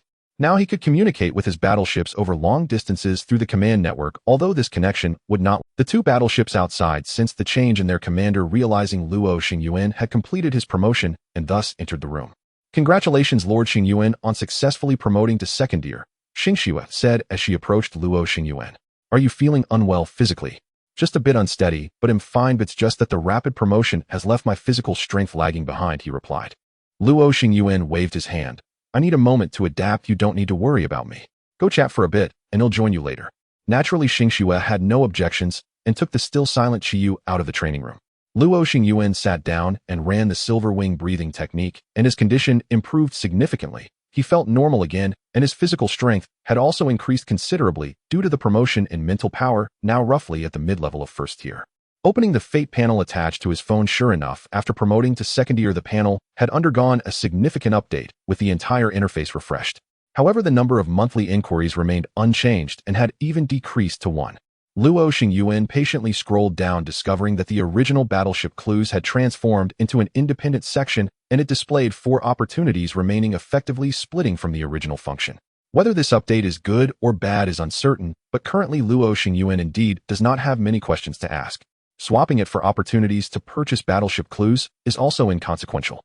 Moreover, it indicated that the clues would change based on Luo Xingyuan's location. If he were to leave the Polaris star domain for other star domains, the clues would become those of battleships from other star domains. In other words, if Luo Xingyuan desires better clues, he could travel to other star domains through the stargates to check, but he had no intention of doing so for now. The fate points earned from battling the insectoids now seemed a bit meager. Additionally, the battleship module was different from before. The initial prices of all battleship clues had decreased, but they would no longer drop to the original 10% with time. Instead, they would reach the lowest price in 10 days, lasting for 5 days, and if not purchased within that time, would disappear. The new rule became a reduction of 20% every 5 days with a maximum reduction of 80%. Furthermore, the rule stated that time-sensitive price reductions would be cancelled in the next update, but there would be higher rarity and better battleships. The previously most expensive purple battleship clues price dropped from 1.2 million to 1 million, with a minimum price of 20%, equating to 2.0, which is still a few tens of thousands higher than the previous minimum price, but still acceptable. The initial price of the ecological battleship, which he valued highly, dropped to 4.0, with a minimum price becoming 8.0. Additionally, there was a blue carrier he particularly desired with 16 days remaining for the clue. The current price was 1.8.000, and the minimum was likely 6.000. Currently, all Luo Xingyuan could do was wait. Having participated in 3 battles against the insectoids, he had over 3.0 fate points at first tier, and although he still needed a bit more, it would certainly be enough to acquire all 3 ships before the end of the month. However, as he scrolled through the battleship module, Luo Xingyuan discovered that this update was not yet finished. There were new items below. This icon appeared to be a gift package stating that there were monthly blind box clues requiring 1.0 fate points for exchange. Upon opening, he would randomly receive 5 clues, which could be trivial matters, significant news, or even some. Of course, all these clues would be information that Luo Xingyuan was unaware of. Upon seeing this, Luo Xingyuan couldn't help but exclaim, "Damn, naming this thing the fate panel was too early. It has no class at all. If I didn't know better, I'd think I've awakened an information broker system." However, despite the complaints, this blind box was still worth buying since the contents would all be unknown to him. With a wave of his hand, he invested 1.0 fate points, and the blind box had an animation of untying a rope with beams of light bursting forth from within. 1. Gray Clue: the manager of the Luo family's warehouse is highly capable and emotionally intelligent, but he has a secret he cannot reveal. He can only wear a wig to work every day. This made Luo Xingyuan recall that manager who appeared to be merely middle-aged, yet secretly was already. 2. Cyan Clue: the principal of the Polaris Navy Academy values you highly. To ensure your safety, Director Zhang sent his battleship to follow you all the way, and they have now returned to report to Director Zhang. Surprise! This is a special battleship with stealth capabilities. Upon reading this, Luo Xingyuan felt a slight sweat bead on his forehead. He hadn't noticed any battleship secretly following him during his journey. No, his fleet must have a dedicated anti-stealth battleship in the future. 3. Cyan Clue: 5 days later, a miner working at the Yunxia space station discovered a cyan artifact in the mines with his partner. To monopolize the artifact, he schemed to kill his partner and sold it for a hefty sum at Yunxia Starport, thereby achieving a class transition. The specific details of this clue are as follows. The cyan artifact, even if it cannot be converted into battleship equipment, is worth nearly 10 million star coins, making it a windfall for an ordinary miner. To put it in perspective, he may only earn about 100 star coins a month at full capacity, which could purchase several cheap T3 frigates. However, this lucky individual does not seem to be a good person. After seeing the specific information, Luo Xingyuan decided to intercept him. This fortunate miner should remain an honest miner for life.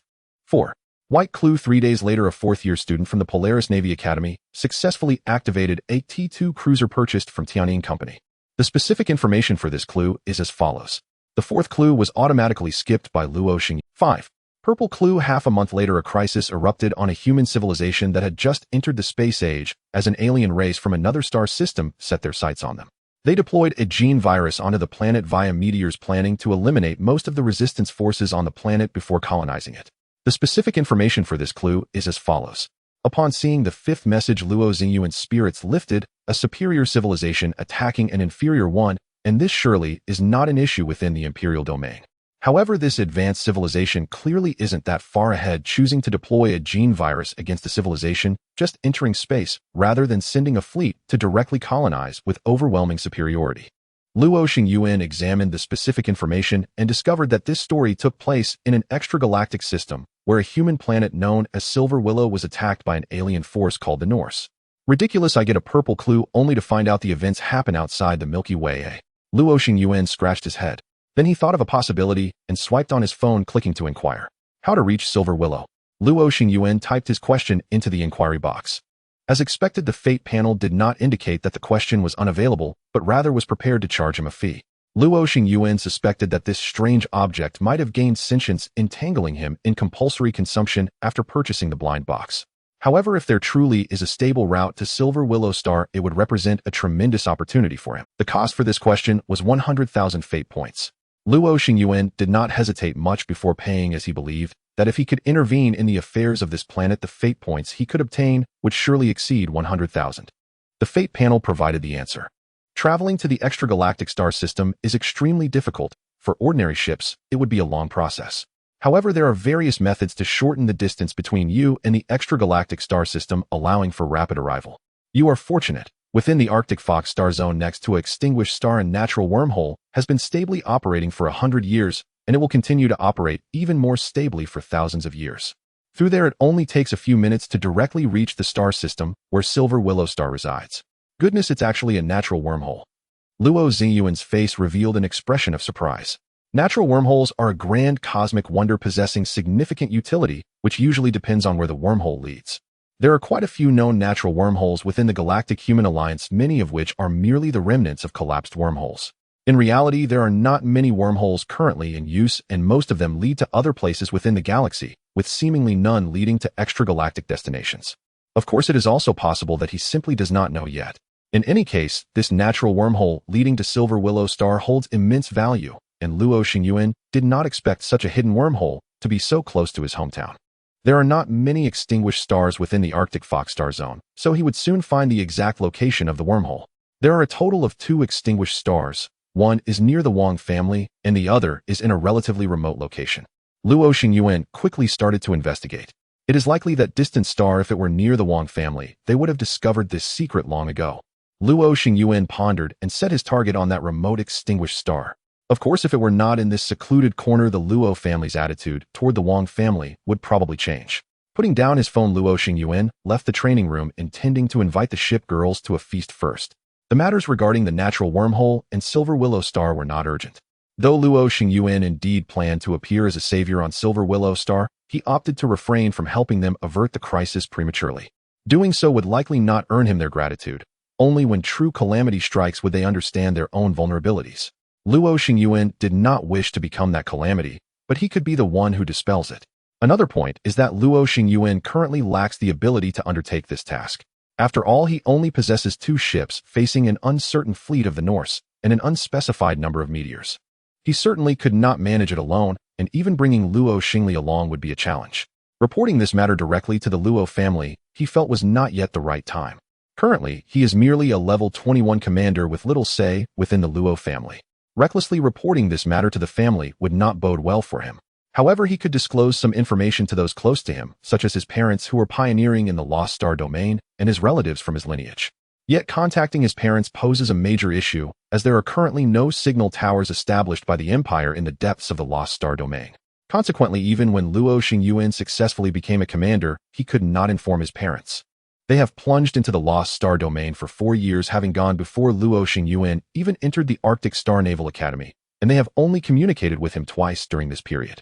Moreover, it is not just his parents, virtually all the commanders from his lineage have gone. Only a few younger commanders remain within the Empire, gaining experience through missions. They would not be able to assist Luo Xingyuan significantly. He could only wait for the next opportunity to make contact. By then, he should have established an outpost in the extragalactic star system, and securing Silver Willow Star as his base should pose no problem. With this thought in mind, Luo Xingyuan's brow relaxed slightly as he walked toward the captain's cabin. The time to reach Silver Willow Star should at least be set after he has completed forming his fleet, and during this time, he still needs to undertake more missions to accumulate some fate points. Luo Xingli could also be invited along as she could be considered his most trusted companion. As for the Morning Star Society he formed, he would let the kids practice leveling up for now. Accompanied by 2 Shipgirls, he also called on Luo Xingli and her Shipgirl, and they held a party together. Of course, it was held in the dormitory. Ultimately, this feast was not consumed outside. Luo Xingyuan ordered meals from a high-end restaurant to bring back to the dormitory, and he also bought some drinks. The atmosphere was quite pleasant. After that candlelit dinner, Xing Shui also relaxed a lot. It seemed that when he first met her, it was not that she was overly aloof, but rather that she did not know how to interact with others. Akabane was inherently a warm Shipgirl, and the personality of Qing Li from Luo Xingli's side was also quite good. The 3 Shipgirls quickly bonded. However, Luo Xingli maintained her poker face, not joining the girls, but quietly sitting aside. Yet her actions revealed that she was now quite relaxed and enjoying the party. The party soon approached its end as there were matters to attend to tomorrow, and they could not delay for too long. After the group helped Akabane tidy up the room, they each left. This dormitory probably could not accommodate for much longer. 3 or 4 more people would fill it up. On his way back, Luo Xingyuan stopped Luo Xingli as he intended to bring this loyal subordinate with him to Silver Willow Star and needed to give her a few reminders first.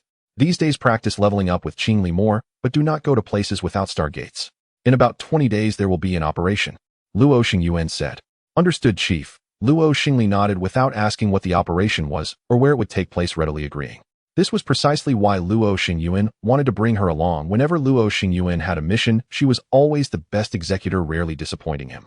Taking her to Silver Willow Star would certainly not become a burden, and Qing Li would also be a significant asset. He also had an additional ship acquisition clue this month.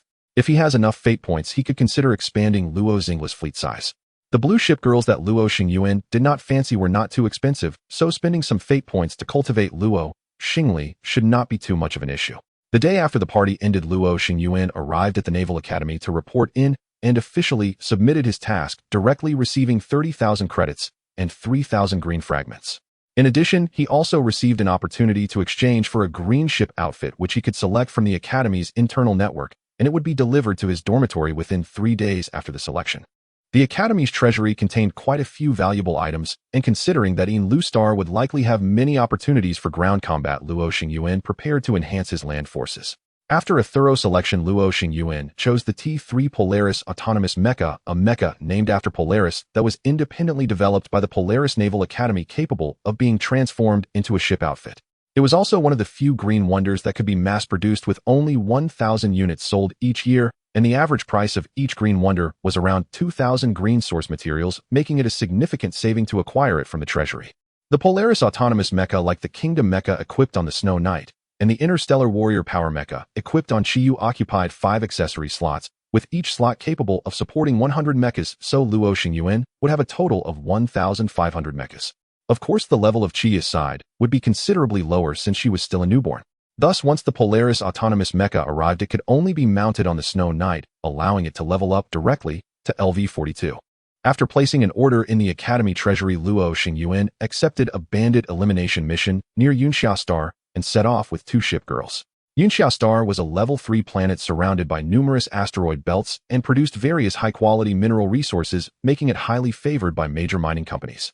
The concentration of mining companies here also attracted many interstellar pirates. It is worth noting that while the asteroid belt was rich in resources, its terrain was also complex, providing pirates with an easy escape from the patrol fleets of Yunxia Star, leading to a serious bandit problem. However, the warships controlled by these interstellar pirates were not powerful, mainly consisting of T1 and T2 ships, and they generally dared not rob large corporations. Thus, the governor of Yunxia Star was too lazy to play hide and seek with these pirates, and simply posted the mission on various platforms, inviting interested parties to deal with them. This mission was a regular one at the Polaris Naval Academy, but very few students actually went to Yunxia Star to engage with the pirates, as those pirates were too slippery, and their familiarity with the terrain allowed them to escape from various positions, making it not a good leveling spot. The rewards for this mission were based on the number of pirate ships sunk. It didn't matter if one couldn't sink any, as Luo Xingyuan mainly aimed to retrieve his green wonder, with combating pirates being secondary. If he encountered any, he would just let Chiyu gain some experience. After jumping through the Stargate to Yunxia Star, Luo Xingyuan got straight to the point and marked a location on the star map, prompting both starships to set off. By coincidence, on the way, Luo Xingyuan encountered pirates robbing a merchant ship. The scale of this group of pirates appeared substantial, with 4 T2 warships, including 2 frigates and 2 destroyers.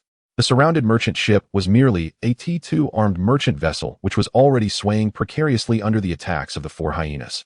Seeing this scene, Luo Xingyuan shook his head. This was likely a small enterprise possessing only a single armed merchant ship, without even an escort fleet, making it look like a sweet cake in the asteroid belt. No wonder these pirates managed to intercept the armed merchant ship in the outer ring. Unfortunately for them, they ran into him. Qiyu, it's your turn to strike. Xingxue, keep an eye on things, and don't let these space pirates escape. Luo Xingyuan issued the command. Since they had encountered them, there was no reason to let them go. He ordered Qiyu to engage. Qiyu was quite excited upon receiving the command to attack. This was her first battle, and she wanted to make it. Thus, she broke away from the fleet and charged towards the pirate ship at an incredible speed. Luo Xingyuan couldn't help but facepalm. Oh, did this child forget she had ammunition on board? Why was she just ramming into everything? The sudden arrival of the Qiyu also startled the pirates. Based on the length and speed of the Qiyu, they immediately judged that it was a T3 level starship and might even be a T3 cruiser. Facing such a powerful opponent, how could their 4 T2 starships compete? They immediately began to scatter and flee. However, T2 starships could not outrun T3 destroyers, especially since the Qi's regular propulsion was incredibly powerful to ensure successful ramming. Within seconds of being spotted, one of the pirate ships was turned into space debris by the Qiyu, and an excited Qiyu quickly latched onto another pirate ship. Luo Xingyuan could no longer watch, and said, Qiyu, where's your main cannon? Why aren't you firing? At this rate, the other pirates will escape. Qiyu then remembered that she had long-range attack weapons, and awkwardly replied, sorry, Commander, I got too excited for a moment and forgot. Luo Xingyuan, upon hearing this, did not reprimand her, saying, it's still not too late to remember now. Let's take care of all of them. Qiyu, realizing her mistake, began to rectify her actions. Her on-the-spot adaptability was not poor. The Qiyu continued towards one of the pirate ships, while the other main cannons targeted the 2 escaping pirate ships. There wasn't enough time for them to escape from the attack range of the Qi's main cannon. 2 beams of light flashed at Qiyu, did not miss, and the 2 already distant pirate ships were obliterated in an instant. The remaining pirate ship could not escape either, as the Qiyu quickly caught up and ended the battle with a headbutt. She still loved ramming into ships as always. This time, Luo Xingyuan did not say anything. Ramming was one of Qi's primary attack methods, and he would not force her to change her preferences. However, Qiyu needed to learn how to assess the battle situation and not ram into everything all the time. If she kept ramming one after another, she could take down the second ship, barely catch up to the third, but the fourth ship would likely escape. This way, Qi's battle objectives would fail. Fortunately, after being reminded by Luo Xingyuan, she made the correct choice in the shortest time and annihilated the pirate ships. Sorry, Commander, was my performance a bit lacking? A somewhat regretful voice came from the communications on the Qiyu. It's fine if this is your first battle, and some minor flaws are normal. As your combat experience increases, you'll improve. As a ship girl, you can't be so reckless. You must also learn to read the battlefield. Luo Xingyuan consoled her. Knowing that the commander did not blame her, Qiyu felt relieved and regained her spirits. Commander, I understand. By the way, should we provide humanitarian assistance to these pirates? Qiyu asked while looking at some survival pods floating in space. However, Luo Xingyuan shook his head and said no need. Inform that attacked armed merchant ship and let them handle it. I don't want these pirates setting foot on my ship. After establishing contact, the captain of the merchant ship thanked Luo Xingyuan profusely and unhesitatingly agreed to his request. However, looking at the eagerness of this captain, the pirates who received humanitarian rescue might not have an easy time. Not only would they get beaten, but they would likely be sentenced to a lifetime of mining. After parting ways with the attacked merchant ship, Luo Xingyuan only extracted 1,000 gray source material fragments and a dozen white source material fragments, which could only be considered a small gain, roughly worth just over 2,000 star coins. The wreckage of the pirate ship, on the other hand, could be sold for quite a bit of money. Luo Xingyuan chose to hand it over to the captain of the merchant ship, as selling it as scrap could earn him tens of thousands of star coins. Qiyu leveled up 3 times during this battle, and the leveling effect was still present even though the opponents offered no resistance. After all, they were T2 ships, and destroying them would still grant experience. 2 ships continued to navigate through the asteroid belt, with most of the pirates discovered having been caught and obliterated by Qiyu. In a bid to restore the impression she had lost in front of her commander, she was working hard at that moment, although her method of destruction remained as simple as crashing into them. What she did not know was that this straightforward and crude method only reinforced Luo Xingyuan's perception of her as a reckless individual, yet Luo Xingyuan thought it was not entirely bad, as at least the ammunition costs were saved. Even Xing Shui lamented that Chi Yu was a thrifty and diligent child, a money-saving approach she found hard. After all, she was not like Chi Yu, who could recover automatically. Ramming ships would inevitably cause some damage to the hull, and repairing the ship would cost a considerable amount of money, making it more economical to use the secondary cannon directly. The pirates in the asteroid belt were indeed in a stroke of bad luck, as their usual opponents were primarily T-1 and T-2 battleships, and T-3 ships seldom fired upon them unless they obstructed their path. After all, when the cannon roars, gold pieces flutter. The effort to take down a pirate ship did not yield much benefit for the captains of these T-3 starships, so they looked down on such efforts. These space pirates lacked the ability to rob them, as long as they did not obstruct the way they could hide, wherever they had never encountered a battleship like Chi Yu that attacked anyone it saw. Worse still, these pirate ships could not outrun Chi Yu, and once discovered, they had to prepare to be turned into space debris. Before long, Chi Yu became famous in the asteroid belt. The space pirates who had dealings with each other were aware of this figure, and they would detour around Luo Xingyuan's fleet, knowing that if they were targeted by Chi Yu, they could only abandon their ships early to preserve their lives. Chi Yu's active movements were soon known by the pirate leader in the area. How could someone break the rules?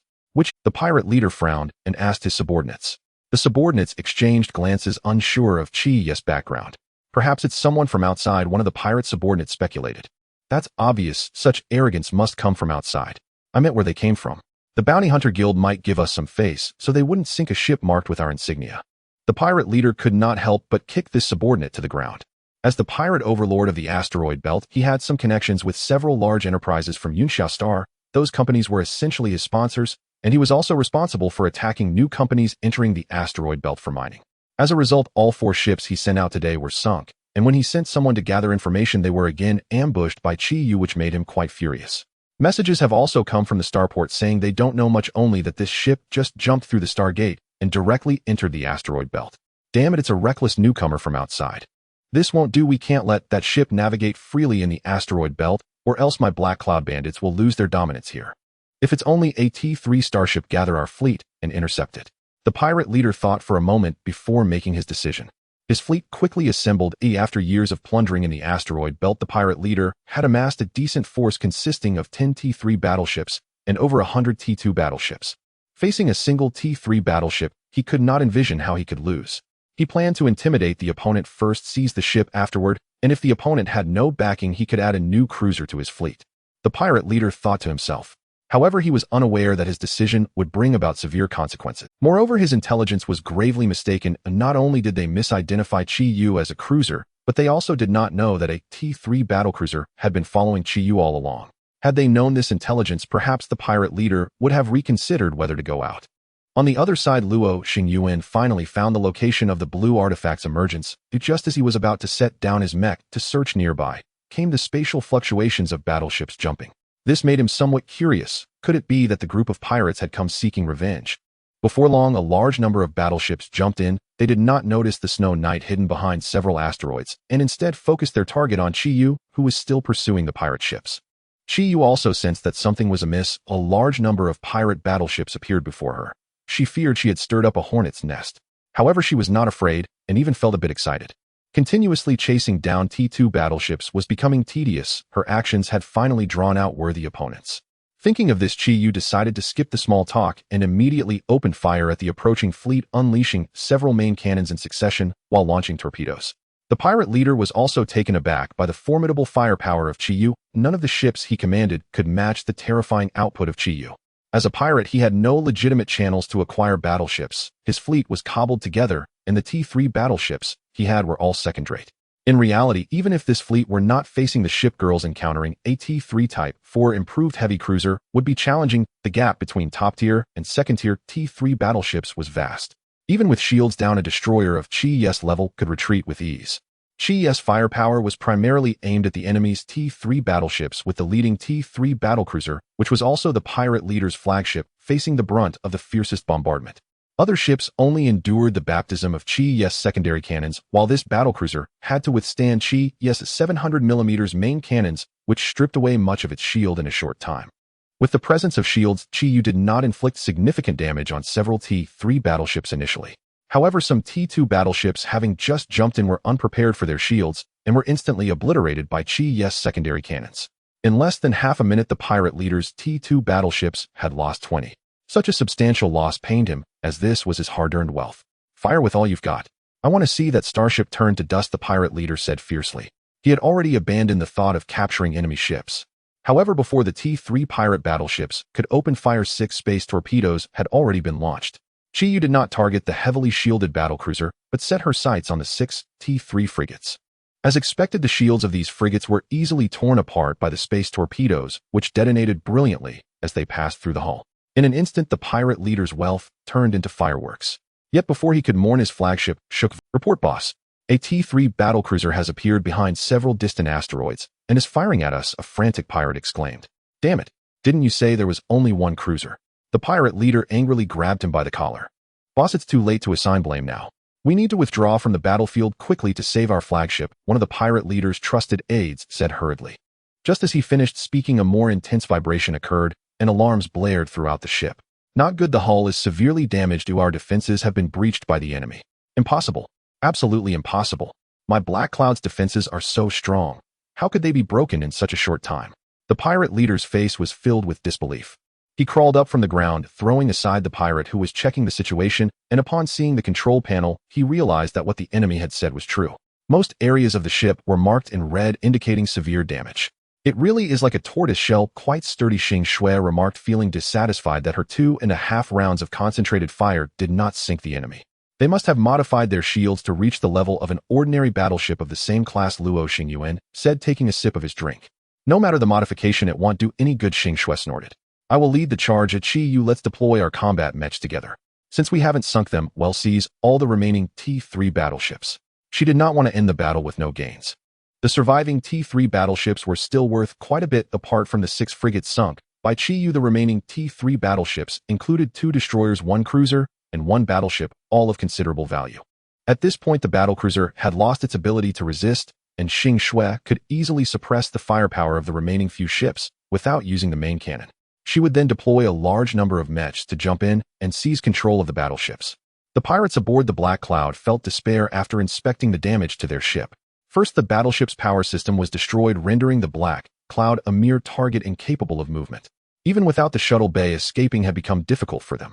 Lastly, the communication system also encountered issues, preventing them from calling for help from other battleships. In such circumstances, other battleships would likely flee on their own, which was a common occurrence for pirates facing a strong siege. However, the pirate leader did not expect such a situation to happen to himself. They awaited death, but the cannon fire did not fall as expected, as if the enemy had spared them.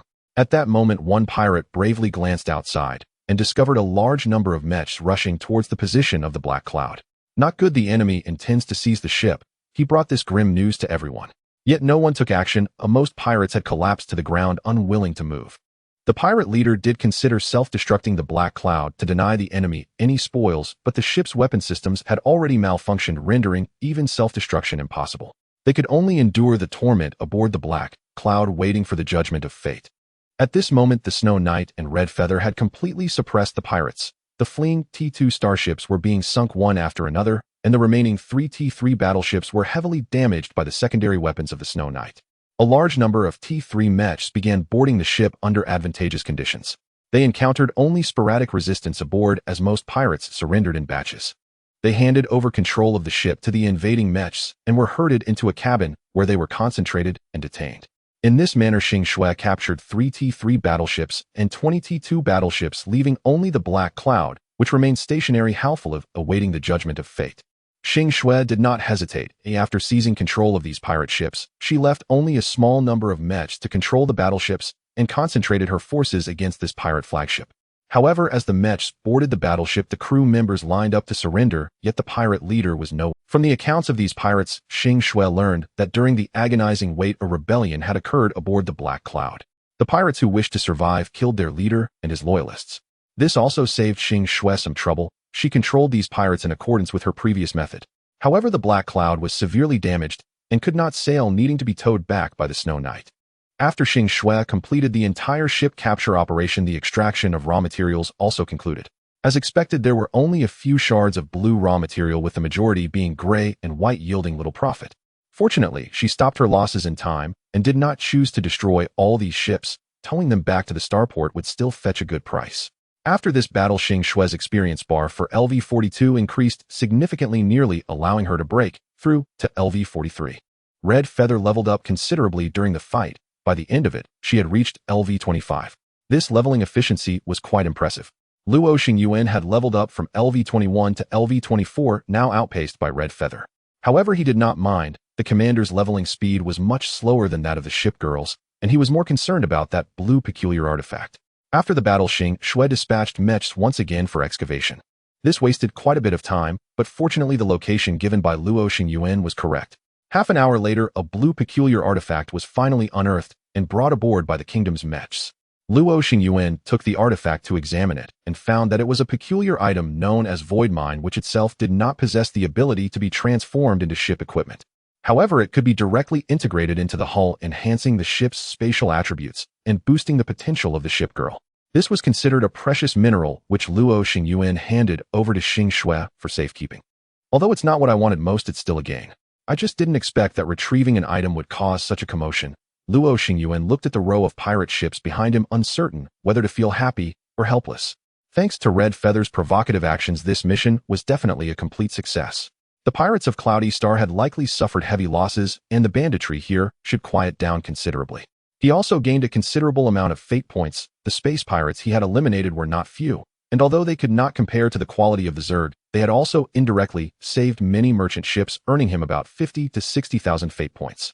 Moreover, Luo Xingyuan noticed that Red Feather was not merely reckless. She purposely kept a distance from the Snow Knight, while placing herself within the range of its firepower, indicating that she knew she might be attacked. Looking at it this way, Red Feather's actions were purely baiting. She also knew that the pirates here would not be too strong, easily managed by Xingyuan. She still has some brains, it's just that she didn't communicate with us beforehand, before the war. I only thought of it on the spur of the moment, and I wasn't sure if there would really be trouble, which is why I didn't report it, she said, somewhat embarrassed.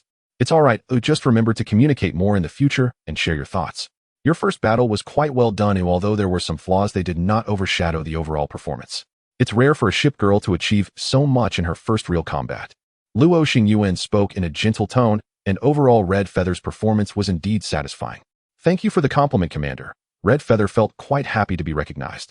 As this communication ended, Luo Xingyuan dragged his spoils, but did not intend to head to Cloudy Star to deal. The severe banditry in the area was significantly related to Cloudy Star itself. Bringing these spoils there might not be ideal, and as an outsider he would surely be undercut while handling them, and he also did not have that much spare time. Thus, he went directly to the Stargate with his spoils, preparing to return to Polaris, where he could have his family members help him deal with the spoils, while he could directly submit the mission. However, as he passed through the Stargate with his large hull, a small commotion was triggered. At this time, many new commanders had completed their first missions and returned, witnessing this intimidating scene. Luo Xingyuan knew he could not stay long. After contacting his family, he rushed to submit his mission. Why, you just took the mission in the morning, and by afternoon you wiped out the pirates of Cloudy Star in one go, right? The person in charge at the mission office was also stunned after watching the battle footage. He did not expect that every time Luo Xingyuan completed a mission, it would be a significant event. The first encounter with the Zerg, and now the extermination of a large number of pirates, not to mention bringing back captured battleships. These pirates appear to be organized and may have a pirate base behind them, so there should still be plenty of resources to. The person in charge speculated after watching the footage. Luo Xingyuan nodded. He knew this too, but it was simply inconvenient to pursue, especially while dragging a damaged battlecruiser. Let's leave this location to the Academy for handling. It should be able to exchange for some credits. Luo Xingyuan. The person in charge had no objections to this. The Academy also had dedicated personnel for follow-up. After nodding in agreement, the fleet responsible for cleanup had already set off. The incident involving Luo Xingyuan did not cause any greater ripples on Yunxia Star.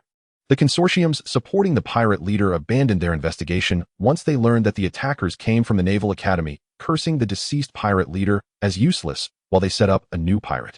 That pirate leader was merely a pawn they could discard at will. There was no need to offend the Polaris Naval Academy for the sake of such a piece. On the following day, Luo Xingyuan accepted a new mission, also a combat assignment, this time to clear a planet of ferocious beasts. Such missions are relatively rare for commanders. Most engage in sky battles, while Luo Xingyuan sought to accumulate experience in land combat, thus taking on this uncommon task. After all, to establish a base experience in ground combat is essential.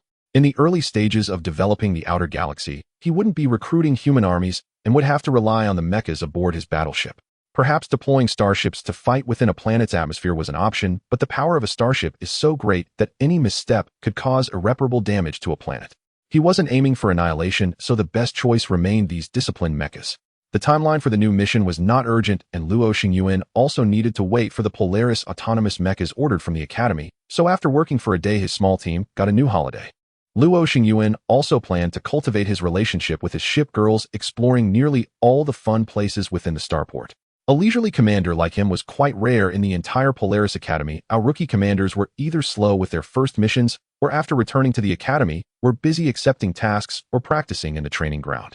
Luo Xingyuan initially wanted to take Akabane to the training ground for some practice, but lost interest upon discovering that it was mostly filled with ship girls below level 20. Battling with them would hardly train Akabane's abilities or earn much experience. Previously, textbooks suggested that commanders participate more in drills during the early stages to enhance their command experience and the combat experience of their shipgirls. However, Luo Xingyuan directly skipped this step, entering the later stages of actual combat. Nonetheless, it made sense. Even if Akabane's level was low, she could still prevail against these training ground shipgirls using her hull, but ultimately the experience gained would be minimal. The delightful day soon passed, and the following day the Polaris autonomous mechas that Luo Xingyuan requested arrived.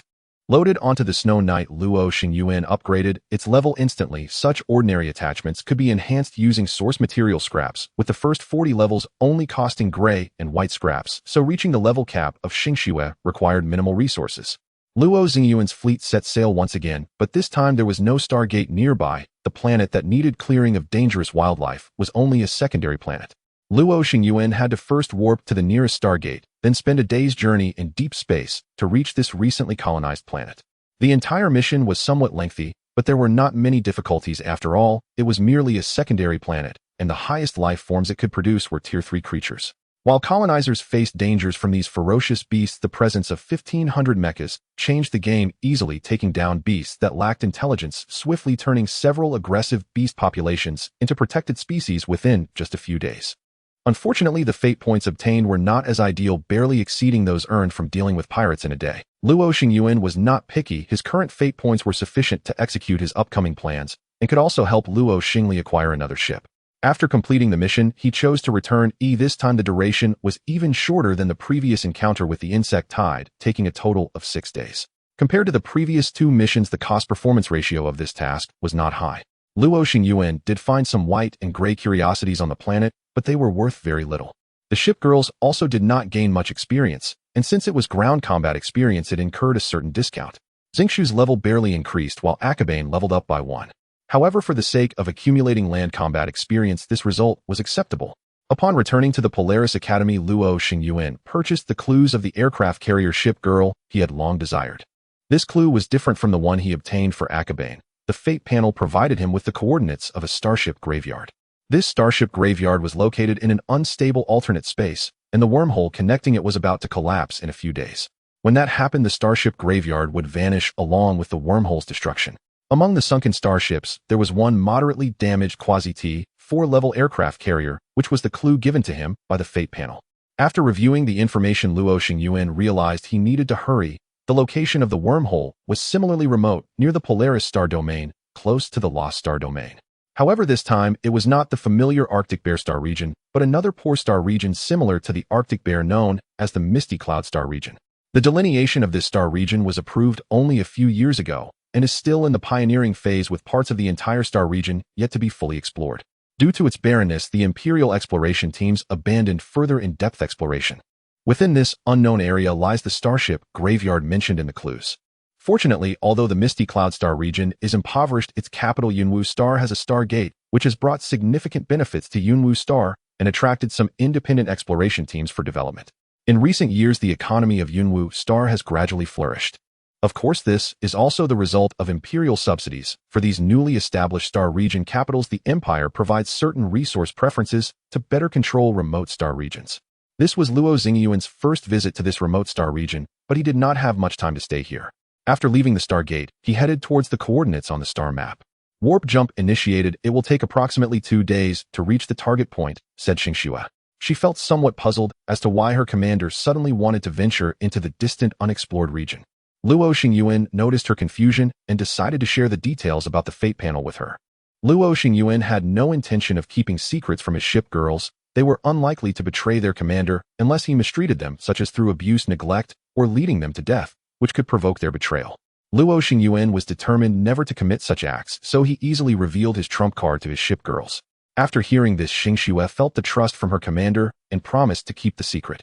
As for Akabane, she felt no strangeness at all and thought they were merely going out to execute some task, though she had a slight complaint about the long distance. In the blink of an eye, 2 days had passed, and Luo Xingyuan finally approached the coordinates given by the fate panel.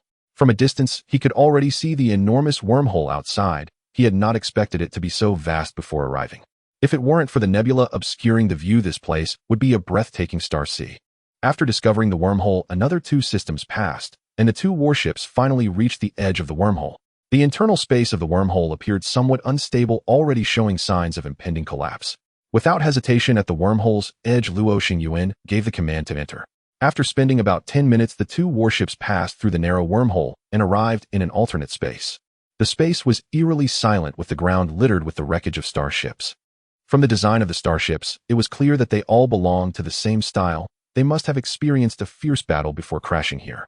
But what kind of formidable enemy did they face? Luo Xingyuan did not find any other type of starship. However, this was not the time for archaeology. He needed to quickly find his target.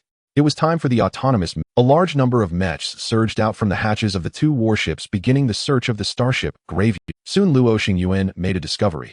Not the lightly damaged quasi-T4 shipgirl he had been looking for, but rather a blue mysterious object that could be transformed into ship equipment found by the searching mechs. Some still intact ship equipment, after enduring the passage of time, had ultimately transformed into mysterious objects. After finding over 10 such items in succession, Luo Xingyuan realized he might strike it rich. The 2 shipgirls entered a state of complete focus, starting to search for various mysterious objects. The starship graveyard stretched for hundreds of kilometers, and the area to be searched was quite extensive. If they conducted a thorough search, Luo Xingyuan felt that this space would collapse before they could cover half of it. Thus, he had no choice but to painfully urge the girls to speed up their search. A day later, good news came from Chiyu. She had found a starship that was not too severely damaged. The mechs discovered that its power system was still operational. Unfortunately, it was not a carrier, but a supply ship. Since the power system was intact, Luo Xingyuan waved his hand and decided to take this supply ship, but the search must continue. Finding a ship among the sea of wreckage was indeed quite challenging. On the second day, aside from the numerous mysterious objects, the 2 girls did not find any other starships that were not too severely damaged. It wasn't until the 3rd day that the situation changed. Xingxue discovered a carrier among the massive wreckage at the center of the graveyard. Xingxue had placed some mechs there to search for mysterious objects, but unexpectedly unearthed the carrier. After notifying Luo Xingyuan, she quickly began to clear the wreckage above the carrier's hull. Gradually, the general outline of the carrier became visible. Its main structure had not suffered much damage, which was undoubtedly good news. It was very likely the carrier their commander was searching for. Xingxue doubled her efforts, deploying a large number of mechs to clear the area, finally bringing the long-buried carrier back to light. The main structure is completely undamaged, and the power system is slightly damaged, but operational, Xingxue said joyfully. Lord Xingyuan, we have found our carrier. Great, let's get it running first. We need to prepare to evacuate this starship graveyard. The space is becoming somewhat unstable, Luo Xingyuan said, a hint of regret appearing on his face. During these 3 days of exploration, he had obtained 6 blue mysterious objects, 123 green mysterious objects, and over 500 white mysterious objects. Most of these mysterious objects had transformed into ship equipment. Now they could also be turned into ship equipment, with only about 20 or 30 green mysterious objects and over 100 white mysterious objects unable to be converted. For Luo Xingyuan, this was a resounding success. He had not expected such benefits from exploring the starship graveyard. The clues about the carrier shipgirl were indeed worth it. Unfortunately, this space was about to collapse, and he could not conduct a more detailed exploration of the starship graveyard, otherwise his gains might have doubled. Shaking his head, Luo Xingyuan realized one must be content in life. He needed to keep his composure. With the fate panel backing him, he would have more opportunities to prosper in the future and did not need to rush. The wormhole also became increasingly unstable. The urgent priority was to leave quickly. Abandoning the idea of continuing to explore the starship graveyard, the 4 warships returned to the outside world through the turbulent wormhole. The shields of the Chiyu and Shue had both decreased due to the turbulent wormhole space, while the supply ship and carrier had suffered varying degrees of minor damage. The supply ship was fine with its power system intact and in perfect condition. However, the carrier was somewhat unfortunate. Its power system had been affected by the turbulence, worsening the already existing damage. Luo Xingyuan had no choice but to have Shue tow the carrier, guiding it for the jump. Due to carrying the injured, the return trip took longer than the journey there. It took a full 3 days for Luo Xingyuan's fleet to successfully reach the Stargate. Seeing the Stargate in the distance, Luo Xingyuan breathed a sigh of relief. He was carrying too many valuable items, and fortunately nothing unexpected occurred on the way back. After passing through the Stargate, Luo Xingyuan booked a new dock. He needed to repair the 2 ships he had brought with him, first activating the ceremony only after restoring the warships to optimal condition. Activating the carrier was naturally a sure thing, but he was unsure about the supply ship that came with it. Luo Xingyuan planned to attempt activating them together. His fleet was indeed lacking a supply ship. This supply ship was T3 level, and if activated successfully, it would add another historical shipgirl to his ranks, though its rarity would likely only be green. However, a supply ship was also a rare type, and obtaining a historical shipgirl supply ship would be extremely beneficial for him at this time. As for rarity, he was not worried. The rarity of shipgirls was not fixed.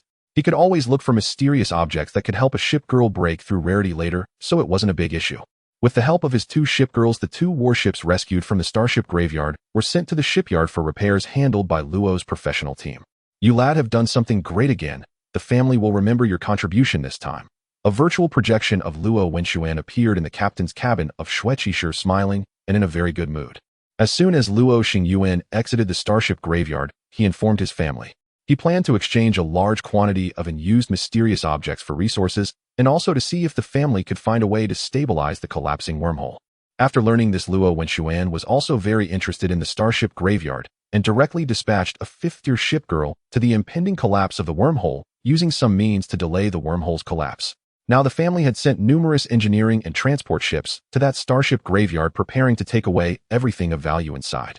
Compared to the numerous mysterious objects within the Starship graveyard, the Luo family was more interested in the technology used by these warships, as it would enhance the overall shipbuilding level of the Luo family. I was just lucky if the family did not have the ability to maintain the wormhole. My information would not be worth mentioning, Luo Xingyuan said humbly. I didn't have such good luck when I was young. By the way, the family has investigated the insectoid fleet you discovered last time, and we have results. At this point, Luo Xingyuan's expression became slightly serious. Based on the trajectory of the insectoid fleet, we discovered a life planet that had been nearly devoured by the insects, one that was not documented. However, some remaining structures on this planet indicate that the intelligent race here seem to worship the insectoids, which might be the source of it all. Through detailed exploration, we made other discoveries. We found a closed spatial rift on this planet. Luo Xingyuan halted his words here. Does the spatial rift connect to the insectoids, eh? Luo Xingyuan immediately thought of the key and asked. Most likely, only the reckless insectoids would use such an extremely unstable spatial rift for movement. Most of the insect disasters we encountered in history began with spatial rifts. Luo Xingyuan replied. The location of the spatial rift is very delicate, lying on the edge of the Polaris star domain. If it were to be reopened one day, we might face a new round of insect disasters. Fortunately, we have discovered it before that. I have reported the relevant situation to the Imperial Center. An Imperial fleet will come to that already extinct life planet to build a fortress monitoring the situation of the spatial rift. After informing Luo Xingyuan of the subsequent investigation news, Luo Xingyuan encouraged him a few more words before shutting off the virtual projection. His words brought Luo Xingyuan a sense of urgency. Oh, fortunately, he had accidentally discovered this ticking bomb before it exploded. If the insect swarm swept through the entire Polaris star region, it would be troublesome to find the source of the insectoids afterward, as many clues would be destroyed. Now with the Imperial Army stationed, this ticking bomb had been defused to a large extent. At least no changes were likely to occur in the short term. It seems I must hurry to become stronger, Luo Xingyuan murmured as he glanced at the 2 starships being repaired at the shipyard outside. Both starships require considerable repair time. They have been dormant in that ship graveyard for far too long, and their hulls and various components have aged. The engineering personnel from the family decided to undertake a comprehensive renovation from the inside out, which would naturally take a considerable amount of time.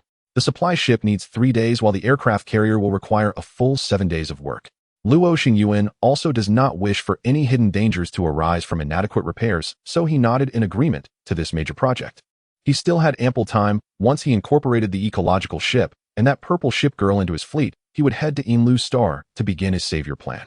At this moment, the attack of the genetic virus by the Northmen on Inlu Star should have also begun. He hoped that humanity's civilization on Inlu Star could hold out for a while longer.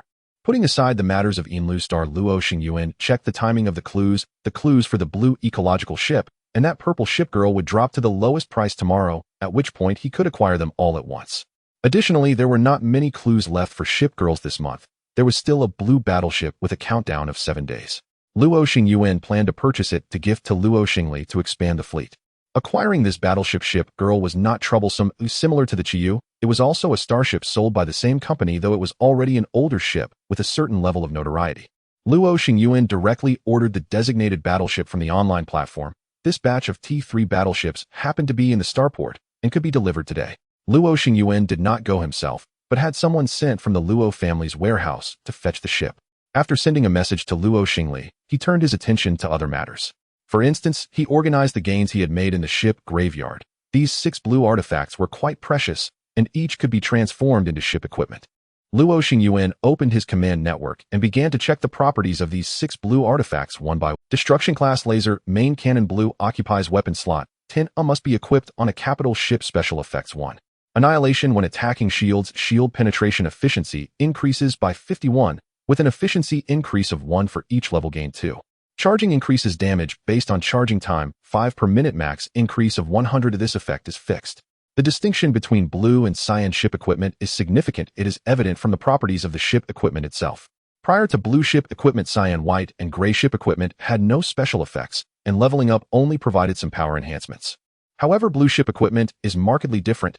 Each blue ship equipment has 2 fixed special effects, one that can be enhanced with levels, and one that is fixed.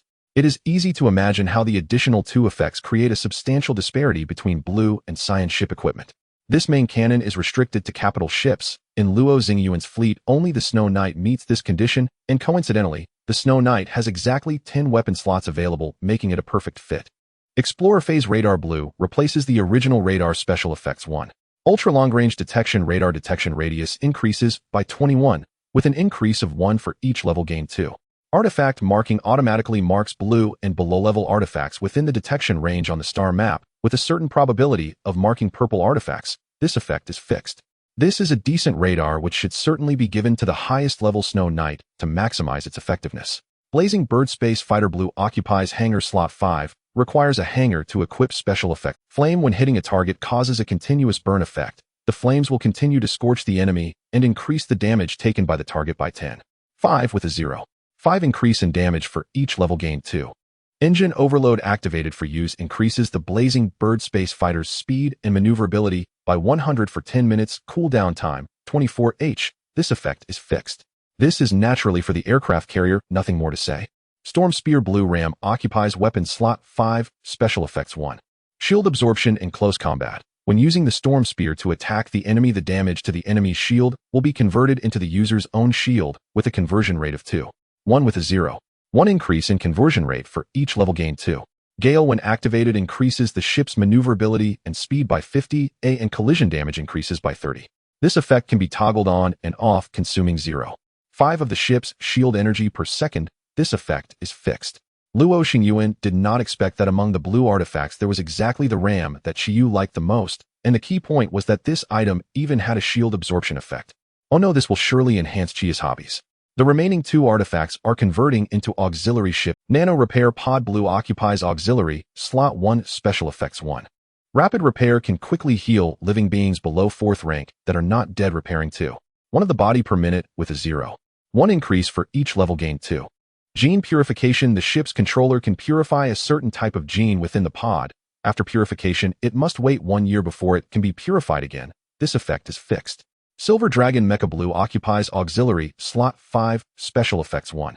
Wandering Dragon. The maneuverability of the Silver Dragon Mecha increases by 21 and attack damage increases by 10. 5, with a 1 increase in maneuverability and a 0.5 increase in damage for each level gained. 2.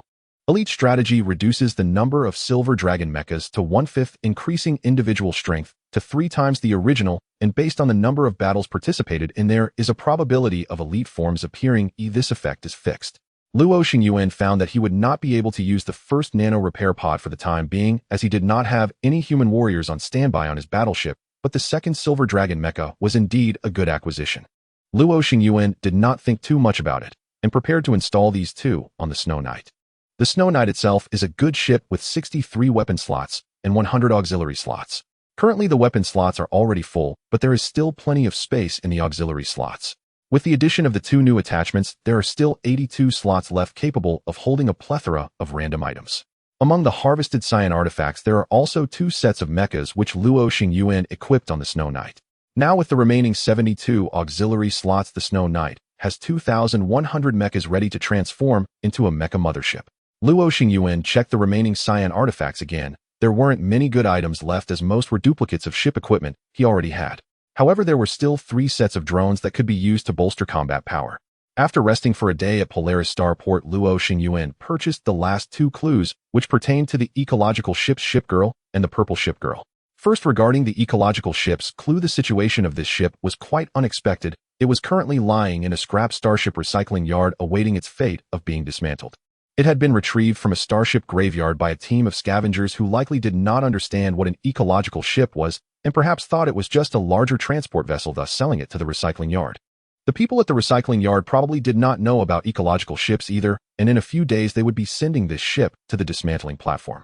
However, this was not entirely unreasonable. After all, ecological ships are quite obscure, and apart from the 9 major naval academies, there may be no other place to learn such knowledge, as an ordinary person might never encounter this kind of starship in their lifetime. Fortunately, the recycling yard was located near a stargate, allowing Luo Xingyuan to make a trip to buy back. The clue regarding the purple Shipgirl was also quite special. It was a complete source material currently lying in a regular gambling stone shop on a neighboring planet, being the largest raw stone in the store, priced at 1 million star coins. This raw stone had been sitting there for a long time, and it was said that only a fool would buy it, as its price was dozens of times higher than other raw stones. In 10 days, if no one purchased this raw stone, the shopkeeper would take it upon themselves to cut it open, at which point people would discover the complete source material hidden within, and many would likely regret their decision. However, for now, it seemed the only ones who would regret it would be the shopkeeper. Luo Xingyuan thought to himself while looking at the messages on the panel. Both ships were relatively easy to obtain, but the purple Shipgirl's hull could not be constructed yet. The clue indicated that it was at least a T4 starship. Luo Xingyuan could only activate the Shipgirl first, while he would have to wait until he became a 3rd-tier commander to construct the hull. Without delay, Luo Xingyuan set off to seize the opportunity. Both endeavors went smoothly. Within a day, he had brought back the ecological ship and the complete source material. The ecological ship needed repairs, but the complete source material could be activated directly through the command network. Luo Xingyuan called for Xingyue to assist in making a few cuts on the raw stone, revealing the complete source material inside. This was a piece of purple complete source material. Its exterior already indicated the identity of the purple Shipgirl. However, Luo Xingyuan still did not know what type of warship she would be, as the clue did not reveal this, merely keeping it a mystery. Luo Xingyuan gently placed his hand on the purple source material and began to reach into its interior with the spirit power of a commander. Gradually, Luo Xingyuan felt a response from within the source material. A connection had already been established, indicating that the first step to activating the Shipgirl had been successful. Next, he would need an incubation chamber.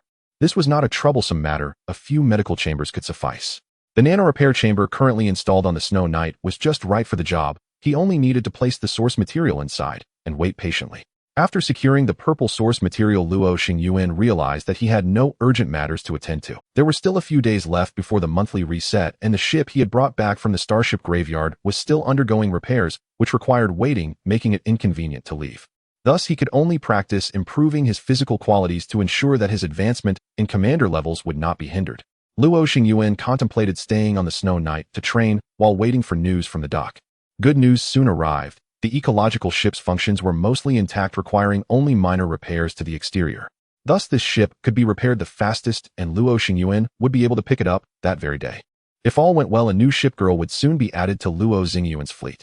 Naturally, he would not wait. Upon receiving the news, he took the shuttle to the dock accompanied by Xingyue and Qiyu. I didn't expect this ecological ship to overtake others, Qiyu commented as he looked at the newly refurbished ecological ship. After refurbishment, the ecological ship still looked quite impressive. Upon entering, Luo Xingyuan found that it was vastly different from traditional warships. A plethora of greenery greeted his eyes, along with some animals frolicking among the plants. Rather than a ship, it felt more like an ecological garden. These were actually arranged by the family engineers during the repair. The original flora and fauna on the ecological ship had long perished, and only with the ship's operation could these living beings thrive. This was also an important function of the ecological ship. Besides transforming planetary environments, it could provide ample fresh food for the fleet while at sea. Such a T3 ecological ship could easily meet the daily needs of a fleet of 100 people. Passing through the ecological garden, the three finally arrived at the captain's room. After placing enough green source material fragments, the ecological ship was activated, and all that remained was to wait. Before long, a tall woman with long white hair stepped out. Her attire was also white, solemn, and dignified, somewhat resembling a religious figure. The Eden-class ecological ship Eden reports to you, Master. Thank you for rescuing me from the fate of dismantlement and granting me a second life. She deeply bowed to Luo Xingyuan. Shipgirls retained some memories of their warships. Luo Xingyuan did not expect that she would remember him bringing her out from the recycling yard, and she even called him Master. It was just a small task. You can call me Commander or by my name. Although the title sounded pleasant, Luo Xingyuan decided to correct her, especially since a minor was present. On the surface, she looked like a middle school student, but in reality, she was merely a few months old. All right, Commander. A hint of a smile appeared on Eden's lips. Great welcome to my fleet, Miss Eden. You all can introduce yourselves to the new member and have a chat. Luo Xingyuan gestured to his shipgirls and stepped aside to begin examining Eden's data. As an ecological ship, Eden was vastly different from conventional combat starships. Ship name Eden. Ship status, shield 100, armor 100, no damage. Ship prototype T3 Golden Eden class ecological ship. Ship length 2,800 meters. Ship tier 3 tier destroyer level cap LV-60.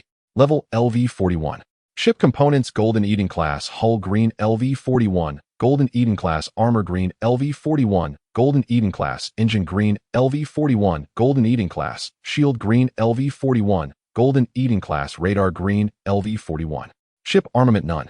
Ship exclusive attachment planet transformation chamber green LV-41. Ship attachments ecological zone green LV-41, a rare plant cultivation zone green LV-41, a rare biological cultivation zone LV-41. Remaining weapon slots 3, remaining attachment slots 60. Shipgirl Eden. Abilities nature affinity blue purple upper tier, beneficial transformation, sky blue middle tier efficiency, first green upper tier. The specific information of these three abilities is as follows. Nature affinity reduces difficulty of planetary transformation by 20, increases transformation efficiency.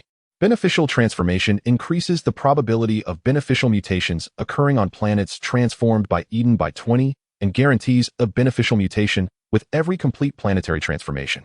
The flora and fauna cultivated by Eden have a 5 higher probability of beneficial mutations. Efficiency first Eden's work efficiency is increased by 20. This starship has virtually no armament, relying solely on conventional armor and shields for defense. Its length exceeds that of the Snow Knight, and its undisclosed width is even more astonishing, making it the largest ship in Luo Xingyuan's fleet. Moreover, Eden is a historical ship girl possessing a considerable level. With enough resources, she could already commence planetary transformations. In Luo Xingyuan's view, these three abilities were simply divine skills, though he was still unclear on how long it would take Eden to transform a planet. If he could successfully capture Enlu, Starry would likely become the first pilot project. After joining the fleet, in Eden, Luo Xingyuan, who had been leisurely, became busy again. He started acquiring some rare flora and fauna, preparing to transport them onto the Eden for cultivation. With such immense capabilities, it would be a shame not to utilize Eden. Moreover, Luo Xingyuan recalled the nano-repair chamber. He had previously acquired a treasure capable of purifying genes. Combined with Eden's benign modifications, it could create an entirely new species in no time. Just thinking about it was terrifying. Furthermore, he could use the nano-repair chamber to purify some hybrid creatures, then hand them over to Eden for cultivation. This was also a viable route. Luo Xingyuan had already thought of what hybrid creatures to acquire, specifically some dragon hybrids. After several generations of cultivation, producing pure-blood dragons would be a piece of cake. Eden itself had a great interest in these, and the two of them spent 2 days scouring the entire Polaris starport, but ultimately only purchased a small number of low-tier rare flora and fauna. With Eden around, cultivating a species did not require too many individuals. Additionally, as the ecological ship's shipgirl, Eden possessed rich biological knowledge and could easily discern the potential of these rare flora and fauna. Those with low potential were discarded, and the number with high potential was not large. As a result, this trip did not cost much, and Luo Xingyuan initially thought it would be a significant expense. As for the dragon species that Luo Xingyuan desired most, he naturally acquired them. Among them were 3 animals with dragon lineage, and even a plant with dragon blood. It was unclear how that plant had dragon lineage. However, gene purification could not be conducted yet, as the sleeping beauty inside the nano-repair chamber had not yet awakened, and it might require some more time. After helping Eden send all these flora and fauna onto the ecological ship, Luo Xingyuan returned to the shipyard. The engineers of the Luo family informed him that the supply ship had been repaired. He was there to take over and see if he could activate the shipgirl of the supply ship. This was the first ship not obtained through purchasing clues from the fate panel. Luo Xingyuan felt a bit excited. It was time to test his luck. Generally speaking, it was not easy for a commander to acquire a ship girl with most probabilities at 10 out of 1, and the quality of the starship also had to be up to standard. Activating a starship with a long history might be somewhat easier, but the probability was still not high around 50. However, for special ships like supply ships that did not directly participate in battles, the probability would be lower, possibly only 20. Luo Xingyuan took a deep breath. He was alone this time, so even if he failed, he wouldn't be embarrassed. Calming his excited heart, Luo Xingyuan opened the door to the captain's room and placed the resources inside. Then he exited the captain's room and quietly waited outside. However, this time felt a bit long. It had probably been 3 to 5 minutes, possibly 10, and no one had yet come out. This made Luo Xingyuan slightly anxious. Could it be that he would truly fail? After a tense atmosphere lingered for a while, there was still no response from the captain's room. Luo Xingyuan sighed. It seemed it wasn't meant to be. Without the help of the fate panel, it was too difficult for an ordinary person to construct a ship girl. Just when he was about to give up and leave, the door of the captain's room was opened. A blue-haired girl yawning walked out. Sorry, I slept a bit too soundly and almost didn't wake up. Thank you to the good-hearted person who woke me up. The girl looked quite drowsy, her body swaying as if about to fall. Luo Xingyuan promptly supported her. Thank you, I am Lingfeng, the Phantom-class deep space supply ship reporting for duty. I never expected that a starship with no combat capability like mine would have a day to be awakened again. The girl looked at Luo Xingyuan and said, a fleet does not only require combat starships. Luo Xingyuan assisted her to a nearby chair and said, welcome to my fleet, Lingfeng. Okay, Commander, I will take care of the logistics for the fleet. Lingfeng yawned again, but I still need to rest for a while. Luo Xingyuan took the opportunity to check Lingfeng's status. Ship name Lingfeng.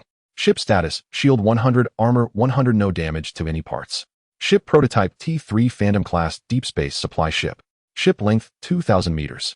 Ship rank Tier 3 destroyer level cap LV-60. Level LV-36. Ship components Phantom-class hull blue LV-36, Phantom-class armor blue LV-36, Phantom-class engine blue LV-36, Phantom-class shield blue LV-36, Phantom-class radar blue LV-36. Ship armament 50-120mm close-in defense guns. Ship exclusive attachment ammunition conversion device blue LV-36. Ship attachments supply cabin blue LV-36, Phantom-class stealth device blue LV-36. Remaining armament slots 3, remaining attachment slots 60. Ship girl Lingfeng. Negative status, somnolent, automatically lifts after 3 natural days. Talent rapid supply blue tier upper level. This makes Lingfeng the only blue ship girl in Luo Xingyuan's fleet with only 1 talent, which is to increase supply efficiency. Luo Xingyuan was fairly satisfied with this. Having a supply ship at this stage was already quite good, especially since it was a historical ship girl starting at LV-36. In the future, he would only need to carry source material fragments to convert them into ammunition through Lingfeng, providing continuous supplies for the fleet, which would greatly enhance the fleet's firepower endurance. So you should rest well these few days and come find me to report once you've recovered. Luo Xingyuan patted Lingfeng. Okay, Commander. Lingfeng replied, about to tip over to the side. Even if you're drowsy, you shouldn't sleep here. Go back to the captain's room or the crew dormitory to sleep. Luo Xingyuan reached out to catch her. Lingfeng forced herself to stay awake, nodded at him, and walked alone towards the captain's room. Luo Xingyuan felt a bit uneasy and escorted the ship girl with a negative status into the captain's room before leaving Lingfeng. Alright, now all that's left is that aircraft carrier. Once this last link is filled, we can head to Inlu Star. Luo Xingyuan descended from the starship, murmuring as he looked at the aircraft carrier still under repair in the distance. In the time to come, he still had some tasks to complete. Naturally, he needed to investigate the location of the natural wormhole. He had to go personally and also check back at his family's main star for any news related to his lineage. Then he needed to prepare some supplies. Luo Xingyuan planned to refresh the panel next month and see if there were any engineering ship-type ship girls available, which would greatly aid his infrastructure efforts on Inlu Star. Given Inlu Star's technological level, it was difficult to construct a star port, which posed significant inconvenience for material transport and shipbuilding. As Luo Xingyuan returned to the Arctic Fox Star Zone exploring natural wormholes, the sleeping beauty within the nanorepair pod finally awakened. She had long black hair, and her attire was somewhat retro, resembling a classic beauty from Jiangnan. When Luo Xingyuan laid eyes on her for the first time, he was stunned. Although he had seen many beautiful ship girls, it was his first encounter with one dressed in a qipao possessing such classical elegance. If he weren't sure he was currently aboard a starship, he would have thought he had traveled back to ancient China. However, staring at her for too long would be impolite, so Luo Xingyuan quickly regained his composure. The ship girl, who had just been surveying her surroundings, now noticed Luo Xingyuan's arrival. Are you my awakener? Her large sparkling eyes looked at Luo Xingyuan. She could sense an inseparable connection with the person. Yes, Luo Xingyuan nodded gently. T4 class Inc. Sea cruiser. The girl spoke as she handed a blueprint to Luo Xingyuan. Luo Xingyuan took the blueprint, glanced at it, and his expression showed slight surprise. This blueprint can actually be used 3 times, he asked the girl, somewhat taken aback. The girl nodded and said, I am the blueprint of a ship that has never been constructed before. As a student of the Polaris Naval Academy, Luo Xingyuan naturally understood the situation of blueprint ships. Such vessels that only exist in blueprint form but have never been built before have a certain probability of producing byproducts. Moreover, the blueprints obtained externally can inherently allow for multiple constructions. Luo Xingyuan realized that this time he should hit the jackpot. Once he reached the 3rd tier, he could directly manufacture 3 T4 class Inc. Sea cruisers, and ships constructed using this special blueprint would definitely summon Shipgirls. This was like buying 1 and getting 2 free. Even if the other 2 Inc. Sea cruisers could only summon blue Shipgirls, creating a T4 ship body in one go was still a significant gain. However, constructing an Inc. Sea cruiser required quite a bit of resources. The blueprint indicated that 2,500 blue source material fragments were needed. Currently, he did not have that many blue fragments, only the 200 supported by his family last time. However, he had a considerable number of green source material fragments and could consider exchanging some.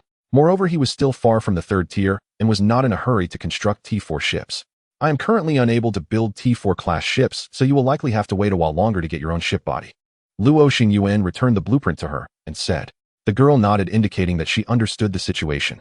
However, this class of ships still requires you to name them. The girl said plainly. A blueprint ship automatically adopts the name of the class it belongs to, but for a class like the Inc. Sea, which has a total of 3 ships, the builder must name them. This made Luo Xingyuan ponder for a moment. He was not particularly skilled at naming. The name of the Inc. Sea class reminded him of ink wash painting, but he certainly couldn't name it based on the types of ink wash paintings, such as landscape figure or flower and bird painting. The second option could not serve as the name of a ship. After thinking for a moment, Luo Xingyuan said, You are the lead ship of the Inc. Sea class, so let's name you Inc. Sea. I will consider your sisters' names once they are constructed. Upon hearing this, Inc. Sea nodded and asked, What should I do next? Follow me first and serve as my aide for a while. During battles, you can stay aboard this starship with me, and you can also learn some combat skills. Luo Xingyuan laid out his plans directly. This had been his intention from the beginning, and Xingxue had already agreed to this decision. I understand, Commander. I will take on the role of your aide from now on. In the blink of an eye, Inc. Sea changed into a naval uniform, looking more spirited, and her entire demeanor transformed. Very well then, come with me to the captain's cabin. We are currently on a mission. Yes, Commander. After introducing Inc. Sea to Xingxue, Luo Xingyuan checked the command network and indeed saw an additional purple star, and it was a deep purple one, indicating his luck was good, having acquired the best talent from Inc. Sea. Talent: Water Moon Mirror Flower, level LV0, 200, quality, deep purple, permanent effect, enemy attack hit rate decreased by 10, information acquisition efficiency reduced by 10, guided weapon lock probability reduced by 10, active skill 1, Moon in Water, when activated creates a clone fleet, which possesses 30 of the main Botus shield and 10 of its firepower.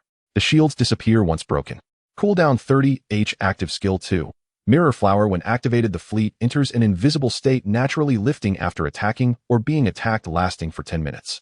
Cooldown 2, while permanent effects are few, having 2 active skills will surely have remarkable effects in battle. After a day of exploration, the 2 starships finally discovered the current location of their journey. The location of the natural wormhole was very concealed, obscured by extinguished stars. No wonder no one had discovered this natural wormhole for many years. It was indeed hidden deep. After a thorough survey, Luo Xingyuan confirmed the stability of the natural wormhole. Their course of advance would not encounter issues. However, he did not send a starship to the other side of the natural wormhole to investigate to avoid alarming the snake. After confirming the exact location of the natural wormhole, Xingxue marked it on the star map, and the fleet did not linger there, directly starting their return journey and initiating procurement plans. In the blink of an eye, several days had passed, and the aircraft carrier in the dock was fully repaired. Luo Xingyuan was now ready to activate his aircraft carrier Shipgirl. Compared to other warships, this aircraft carrier starship was distinct. It was a quasi-T4 starship, rather special. What does quasi-T4 generally represent? It's quite simple. This starship is fundamentally considered a T3 starship, but some of its components have reached T4 standards. Such warships are referred to as quasi-T4 warships. There are quite a few forces in the Star Sea that manufacture starships this way, mainly divided into 3 situations. The first situation is that some forces possess only partial T4 technology. To quickly form combat effectiveness, they will find ways to apply this technology to T3 starships. The second situation is having complete T4 technology, but the cost of manufacturing T4 starships is too high, thus building quasi-T4 is simply because it is cheaper. The third situation is modifying existing T3 starships by equipping them with T4 technology to enhance their combat power. Thus, the strength of a quasi-T4 warship depends on how much T4 technology it employs. In fact, the current Qiyu and Xueqi can also be considered quasi-T4 starships. According to family engineering personnel, the T4 technology loaded on this aircraft carrier is considerable, which is why it took so many days to restore. This also means that if Luo Xingyuan can activate this starship, he will immediately gain a powerful combat. With a hint of anticipation, Luo Xingyuan arrived at the aircraft carrier starship accompanied by only a couple. Xingxue went to procure supplies. Akabane was helping out, and Yi Dian was busy with her work. The only ones who could accompany Luo Xingyuan were his aide Inxi and Lingfeng, who had recovered from a state of confusion. Lingfeng's negative effects had completely dissipated, but she seemed a bit socially anxious and had not interacted much with her colleagues. Luo Xingyuan wanted to change her shy demeanor. Coincidentally, the ship girl he was about to activate had come from the same place as her, so they should have some common ground. Lingfeng originally did not want to come, but upon hearing that the ship was from the Starship graveyard, she changed her mind. She still wished to meet her old comrades. This activation process did not involve many steps. After Luo Xingyuan placed enough source material fragments, he waited outside with the two ship girls. However, this time the activation was quite swift. A blonde girl soon pushed the door open.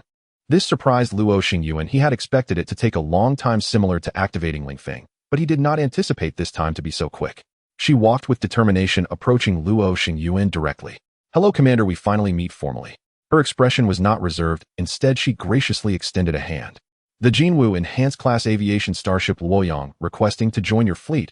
I hope for your approval. I certainly want refuse." Luo Xingyuan also extended his hand, saying, "Welcome to my fleet, Luoyang."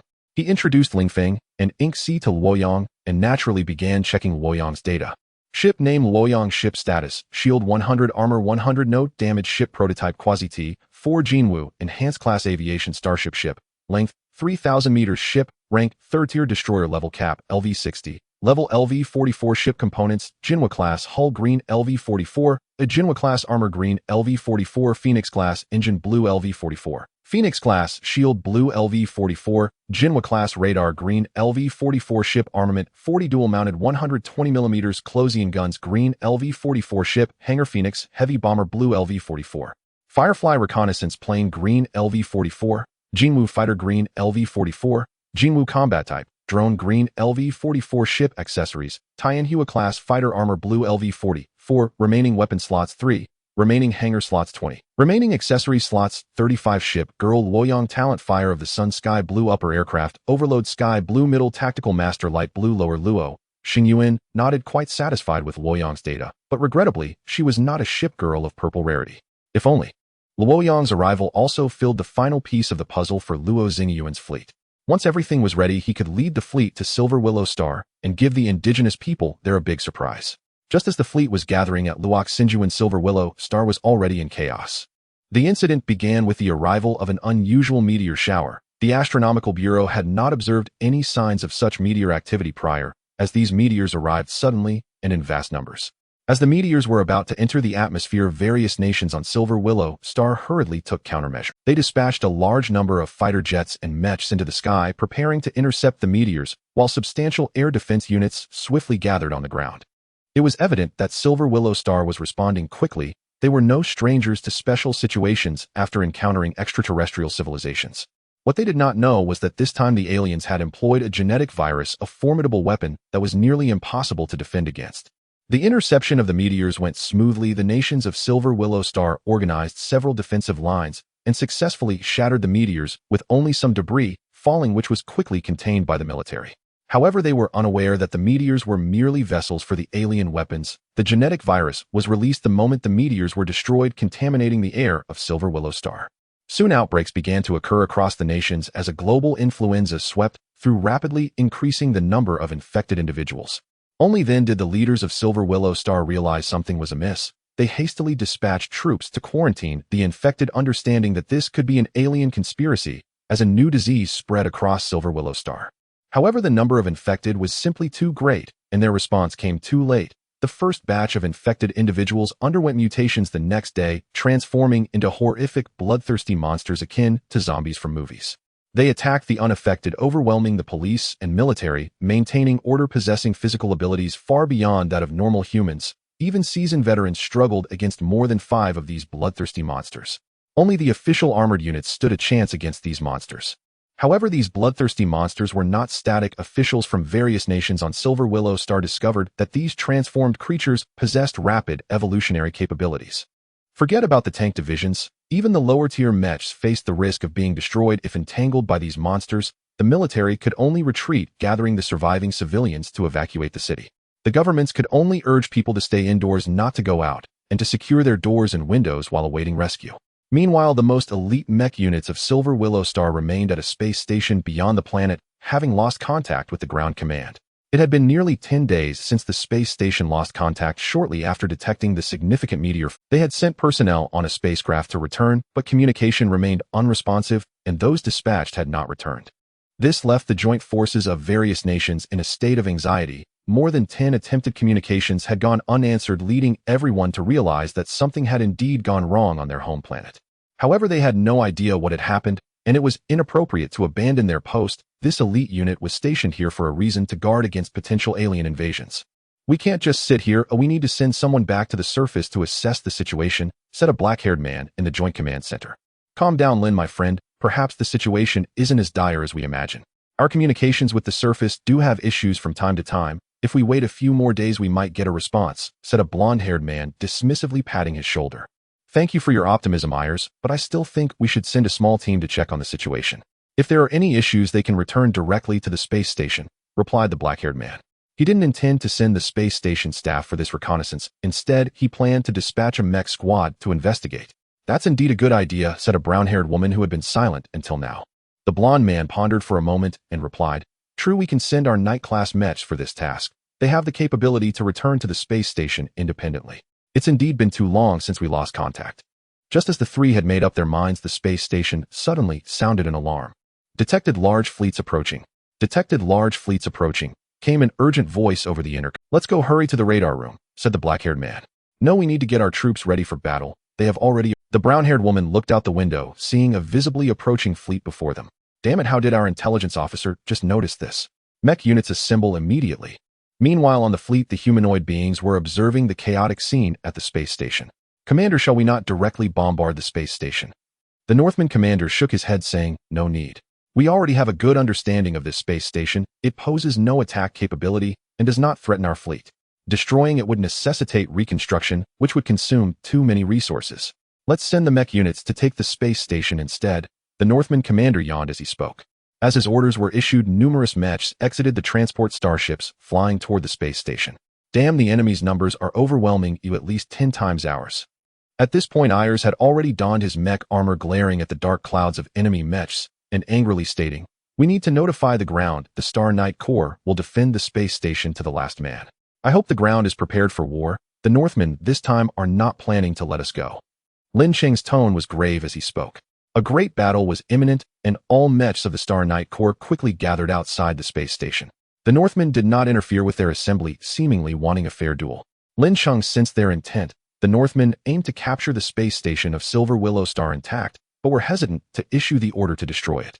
If the space station were destroyed, the fleet behind them would unleash fire without restraint, making the battle even. It was better to lead the mech units into a desperate fight, taking down as many enemy mechs as possible, buying more time for the ground. Perhaps the surface forces could leverage their home advantage to turn the war into a protracted battle. In that case, there would still be hope for Silver Willow Star. However, he did not anticipate that the Northmen's invasion had already begun, and Silver Willow Star was in a state of utter disarray. A brutal battle erupted in the starry sky. Silver Willow Star had only about 600 mechs, while their opponents possessed 6,000. Fortunately, the Northmen's mechs were not significantly superior. The Knight-class mechs could hold their own in unknown combat. But this time it was a 1v10 situation. Lin Cheng did not lose his composure in the face of panic. When outnumbered, the team must not disperse. Once they did, they would face a barrage from numerous enemy mechs. He commanded the mechs to fight in squads, with the entire Knight Corps forming a circle to avoid being attacked from all sides. This way, even in close combat, no single mech would face too many foes, as over half of the Northmen's 6,000 mechs were stuck behind. It must be said that Lin Cheng's tactics were quite effective. He successfully stifled the Northmen's advance, and even managed to achieve a 1-10 exchange rate despite the numerical disadvantage. However, the Northmen, who held a numerical advantage, were not afraid of exchanges. As time passed, the Night Corps was gradually worn down, making it difficult to maintain their defensive formation. "Let's break through individually," Lin Sheng sighed and said. Ordering a breakout was undoubtedly the most prudent choice at that moment. This was not retreating, but rather a way to distract the Northmen's mech units and buy time for the ground forces. This caused the Northmen some minor trouble, but that was all. The battle at the space station lasted 3 hours. The Silver Willow star side had been completely defeated, with 536 mechs destroyed on the spot, no mechs captured, and 64 either breaking through or becoming space debris. The Northmen, on the other hand, lost around 400 mechs. Their pursuing forces merely symbolically chased for a while before disregarding the remnants, as a few scattered mechs posed little threat. Back on Silver Willow Star awaited the terrifying, bloodthirsty monsters. If they did not return, given the mech capabilities of the Silver Willow Star people, they would soon become space debris.